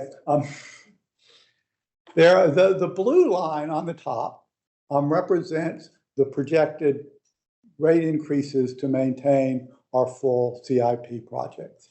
And so you can see that is going from roughly $140 million a year to probably about $270 million a year over the next 5 years. If we were to maintain our current rate increases, we would follow the red line, which goes down and goes down to, again, from $140 million to basically practically zero, because we would have to devote costs, our CIP budget, to maintaining our operation and maintenance. At the same time, our operation and maintenance would go down every year, and those are shown by the yellow bars. So the first year, we would cut operation and maintenance by about 2.5%. By the 5th year, we would cut operation and maintenance by about 16%. So that would be with no rate increases. We wanted to look at something a little more moderate. So if we projected out an 8% rate increase or an 8% revenue increase rather than a 10 or 12% revenue increase, we see that at that point we can keep up with the expenses on our operating and maintenance expenses. So there's no reduction in operation and maintenance. There is a reduction in capital improvement. And again, you can see that line. I actually need to go back, I guess. Can I go back? How do I go back? Yeah, so I failed to point out the blue section in the middle. That almost $1 billion in capital projects would not be completed over the next 5 years under no rate increase scenario. And again, under a moderate rate increase scenario, we would be able to maintain operation and maintenance. We still wouldn't be able, yes. Sorry. I don't know what that means for like an average family. What is an 8% increase? This is And I steer you away from that because I go back to the fact that we're talking about, we need to increase the revenue I get all that, I get all that. But in the end. In the end, we haven't decided that. You're going to have to give us input on that. So, okay, I'll ask my question later on. Now, that's a good question. No, I'll ask you later. You don't answer, I'm fine. Okay. Go. So it's balancing water service adequacy, dependability, and infrastructure cost and rate affordability. And we are interested in affordability. That small print, I mean, you know, what's at risk without a rate increase? And actually, again, since we always have inflation, we always expect that there should be some rate increase. We want to keep it as low and reasonable as possible to avoid what's called rate shock. Even when we're trying to move people from paying over their cost of service to just their cost of service, we don't just drop it automatically. They have somewhat of a rate increase because it's important that inflation is a fact of life. But without any rate increases, we can implement the capital improvement plan. We cannot provide alternate sources for water for Red Hill. It challenges our ability our resiliency to adjust to climate change, natural disasters, watershed protection. It threatens our bond rating. Right now we have a AAA bond rating with S&P, a AA+ with Fitch. Actually, bond rating agencies look very seriously at agencies' ability and a willingness to raise rates to adjust to changing circumstances. We have certain compliance requirements, both written into our bond covenants and also our financial policies as developed by the board of directors, which maintain that we should have at least 60 days of working capital. And then we have our infrastructure reliability. Again, one of the driving factors of trying to get to 21 miles of pipeline replacement a year is the number of main breaks. Again, back when we did the water master plan in 2016, we projected that the current number of main breaks, around 300, would continue to rise if we maintained our current status quo of 4 to 6 miles of pipeline replacement a year. If we reduce that number, and again, ramping up to 21 miles of replacement in 10 years, those pipeline breaks would continue to go up, but then they would reach a peak in around 2025, and then they would start to decline and level off at around 250 pipeline breaks a year. And pipeline breaks are expensive, and they're also an inconvenience to our customers. So this is one of the driving factors in determining our capital improvement plan. And that is the conclusion of the presentation. So I add to your question earlier. Okay, so my water usage is, I think this is back when we did the last rate study.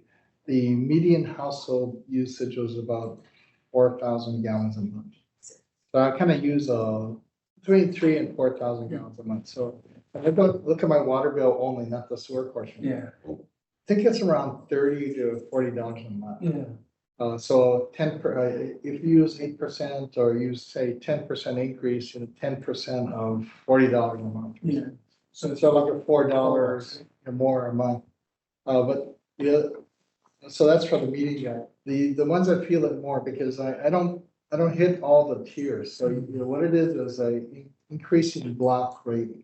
So the more water used at the higher amounts, it's charged more to try to encourage water conservation. So you can see the lower blocks, like the essential needs tier, is actually priced below the cost to provide that water. First 2,000 gallons, and 2,000 to 6,000, it's a little bit more, but it really starts to get steeper at the fourth block. So the only thing is, and this is where we have to look at more carefully. We think about some of our Alice community, the asset limited, income restricted community. They also or maybe households that have more people in the household. So for myself and I, my wife and I, maybe my daughter, when she comes home in the summertime, that's our water use. But for somebody with 10 people in the house, because they can't afford to pay the rent, they gotta have big families, and their water use is probably gonna be higher. So how we, rate making is almost like an art. So you got the general revenue requirements at a high level, which Joe was sharing. And if the board feels like 8%, this is kind of in the ballpark, and we trade off how much CIP we can do. Then we gotta go back now and figure out, how do we actually get that revenue from the rate structure that we have, or do we need a different rate structure? And then how does it impact the average household, the median household, the larger households? And what is the impact on our community? Some of them that can at least afford it. So let me just say, just from looking at our water bill and like, Yeah, I've never been shocked by a water bill. Always shocked by the sewer bill.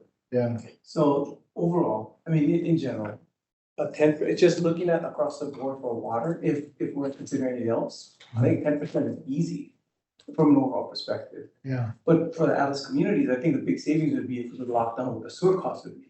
Because that's when they get incremental, significant Yeah. costs, Right. in their bigger usage. So like for me, my total bill is probably about $140.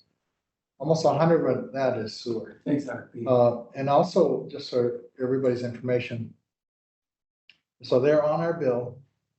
For most of our customers, about 80+% have combined water and sewer bills. B&B is also planning a rate increase. They're doing a rate study right now. So we get this double whammy effect. And that's why I always advocated, even with the previous mayor. I haven't talked to the current mayor, I'm gonna talk to him too. And the managing director too.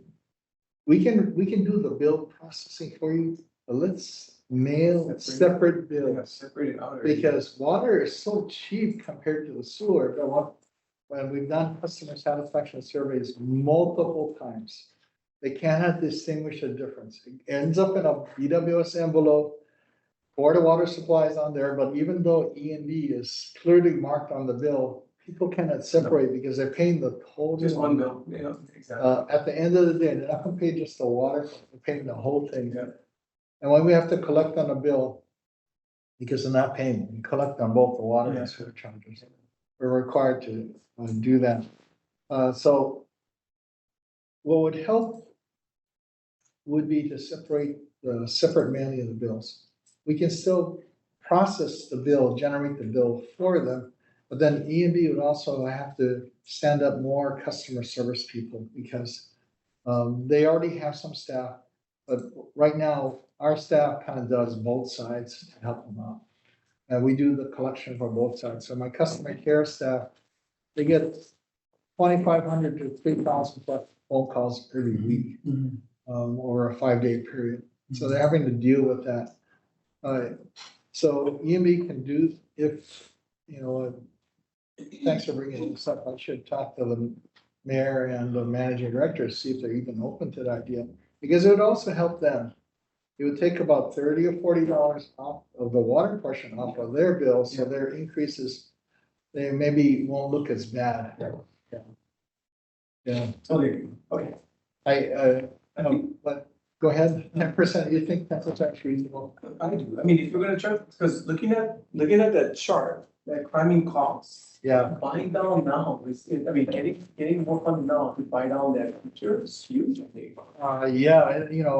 The one that really is kind of threw us off was this high inflation period and supply chain disruptions. The other thing on the previous rates that were adopted, my approach here was better to do smaller incremental rate increases on a regular basis over time instead of no rate increase, then big catch up, no rate increase, big catch up, and then we get hammered with the community. I totally agree, but just looking at this, yeah, probably a big increase with phenomenal rate increases after that might be necessary, just looking at this. What happened with the previous rate increase was that we had a bunch of cash that was in our accounts, And we use that to spend down and actually try to soften the rate increases in the last 5 years ago. Because one danger we have here, and it's goes back to even Jeremy Harris's time. If the Board of Water Supply has a lot of cash reserves, the council and the mayor, yeah. When tough times on the property tax side, the economy is slow, we sitting on money, then the city starts looking at creative ways to divert, and they're not supposed to do that according to the charter. But there are creative ways to get it done that's still legal, like increasing certain charges on the board. What happened with Jeremy Harris this time, they kind of put so much pressure on the Board of Water Supply that we end up paying for the recycled water facility, wastewater recycled facility in Honolulu, about a $45 million or so purchase. Totally understand. I still trying to chase down 150 million that the legislature took out of the highway fund.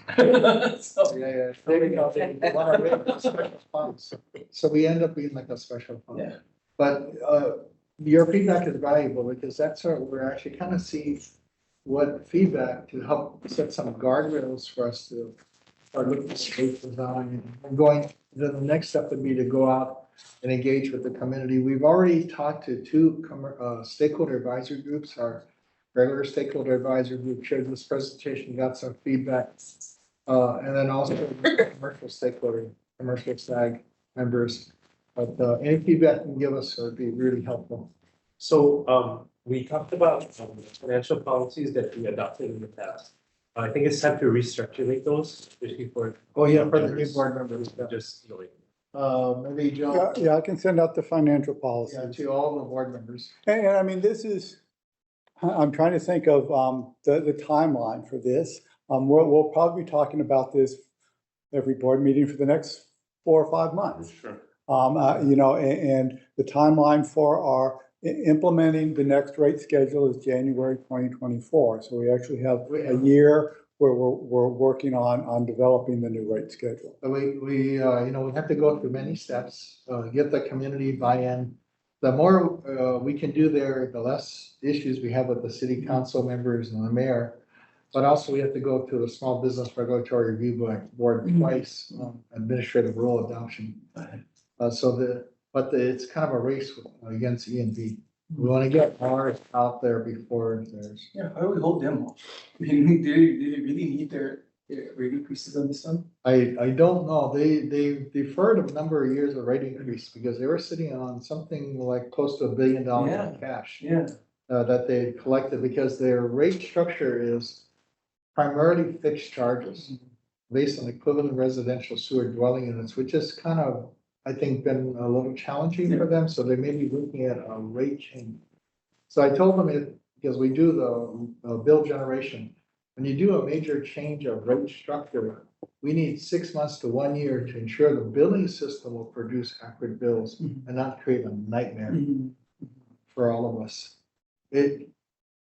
We generate over 2 million bills a year. 170,000 each month. So we want to make sure bills go out correctly. Of course.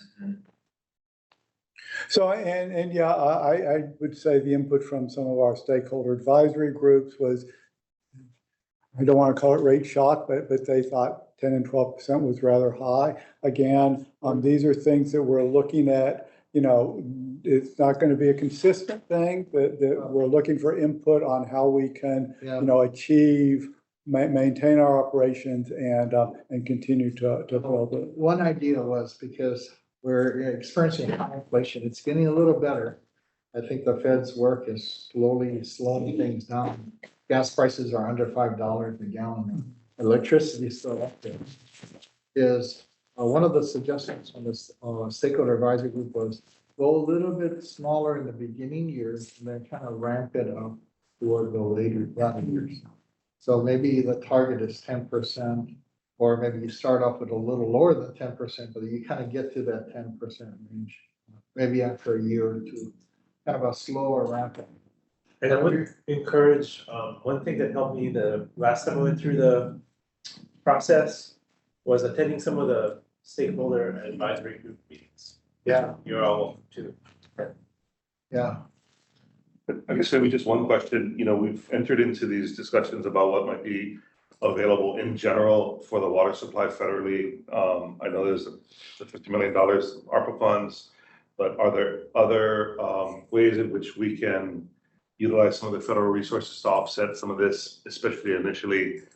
I mean, just to see what we're battling against with respect to inflation and our buying power going as far down as it is, are there ways that we can offset some of that near term so that that gap is not as large as that Yeah. $968 million long term? Yeah, we are looking, the Department of Health is in control of some of this stuff because it's coming through the EPA. Right. And they are, I think, next month gonna do a presentation to us on what are the opportunities. But since we had we got the EPA Region 9's attention right now. So that's an opportunity, I think, to even have discussions directly with EPA. And actually, Lehu, it's funny you should ask because the next presentation talks about an EPA financing tool that I think we want to use because it has some unreal flexibility, like deferring payments, interest. You're stealing my thunder. Oh, okay, I won't steal your thunder. Joe, maybe we should just, if the board is okay, we can move right to the next. We like things like the federal funding, like the ARPA funding that we're getting $50 million for, because that's free, that's a grant. You Right. don't have to pay that back. Right. That's the best kind of federal funding. Yeah. And maybe, well, I'm open to, before we move on to that particular subject. Are you folks, it's 8 o'clock. Do you want to defer that? Do you guys want to sit through another PowerPoint presentation? We can defer, Kara. Maybe just think about food for thought, some of the principles that Joe brought up in this presentation. Because I think that's kind of a lot to process, and then if we can get those financial policies up, and I think there was some materials on the bond rating as well. Yeah. Which I think is useful, and then you can kind of use that as background. And the next step, what was the next step? This process. In the rate, well, like I said, we haven't actually determined the rates. We're just really on that first stage of how much it will take. And just to give you, I won't go through the presentation, but WIFIA is is a loan program through the EPA. We've asked for $105 million in a loan. The beauty of this, and just to compare it, is it has flexibility that you're asking for. So when we borrow money in the municipal market, we borrow it in March and we start paying interest in June. If we get a WIFIA loan, we don't start paying back the interest, or we don't start paying back anything until 5 to 7 years after substantial completion. So if it takes us 3 years to build a project, we can defer all the payments for potentially 8 years. And then it gives you a lot of flexibility one, it's a lower interest rate, and it gives you a lot of flexibility to structure those payments going forward. I have heard of agencies structuring 30 years interest only and a balloon payment in 30 years. So you can really play with the long-term shape of your debt curve, debt service. They kind of flatten it out instead of having these peaks and valleys. You sort of levelize that a little bit. Seems friendly. Yeah, EPA, it's actually unbelievable. The programs become they're much more now focused on being more user-friendly with their program. And this program got stood up about 3 or 4 years ago, and EPA got a lot of money through the current federal fiscal plans to fund this program. So we're actually pretty optimistic that we will be accepted and to make an application. And again, we'll be coming back to the board to explain it more and to ask for their approval to move forward with, because we don't borrow $150 million without telling you. Yeah, and since we're missing 3 members, so maybe we can defer. We'll do that for next. We can defer. What else can we expect next month for the next step? Next month, at least from my side, we can expect we will be talking to you about going out and issuing municipal bonds and getting approval for a resolution to issue Board municipal resolution bonds for this year. Revenue bond sale. And Smaller amount. And we will also have our accounting firm do a presentation on our audited financial statements. Then plus everything else that Ernie has on his plate. Yeah, right now, I'm a little, like everybody else, I'm a little brain dead. But And then our CIP budget, that was approved. we approved the CIP, 6-year CIP. We are going through the annual operating and CIP budget. Our CIP goes for 12 months at a time. So that'll come, or Wayland, Executive Support Office is preparing our fiscal year 2024 operating and working with the Capital Projects Division on the CIP budget. And that's in May, right? That'll be in May. Approved in May. We'll have a budget workshop in Yeah, so the second week of May, we'll do the budget workshop and then the budget adoption in the fourth week. Of May. Can I ask a question? There were just a couple of slides about the matrix of water use and how much it was per 1,000 gallons. And the question I have is maybe for the chair is like, when we say like, okay, we're gonna raise like 8%, is each of those boxes weighted equally, or are you playing with the percentage rates in each of the boxes as it goes up? Yeah, no, we're playing with the percentage rates in each of the boxes. Would be great to build a widget out Yeah. to get to play with those ahead of time, to really start to understand what that does. Yeah, to in do pushing against the every 5 years, what if scenarios. Yeah, like similar to what he graphed out, where it's like the two ends of the range, right? If you didn't do any rate increases, this thing drops, and then if you did, modest, then it goes up. Yeah. Figure out what that looks like. So And one of those. I think we'll be able to do that as we move forward and develop the rates, get a better idea on it. And just,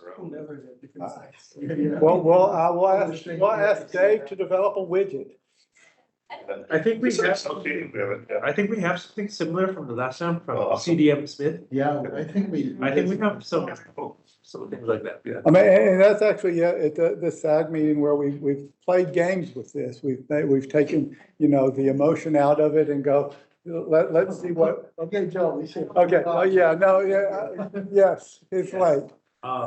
8 o'clock. Yeah, so we have a lot more to go, but this is just the beginning, so maybe take a look and you'll probably have more questions anyway, and then the next step is they'll be presenting the bonds, The bond resolution. and then soon we'll have the CIP. In the meantime, we'll continue the process. It's a long step. Yeah. We do eventually go out to the community itself, presentations and research that we did last. Yeah, a lot. And Chair, you were with us on public hearings around them.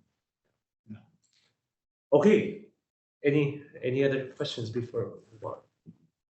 All right, so since we're passing, we're gonna table item number 3, item for information, which we'll put on for next month. That brings us to the end of our regular agenda. We do have one item or 2 items in executive session that we need to cover tonight. May I have a motion to enter into executive session? So Okay, moved and seconded. All those in favor say aye. Aye. All those opposed say nay. All right, let's stand up quick recess.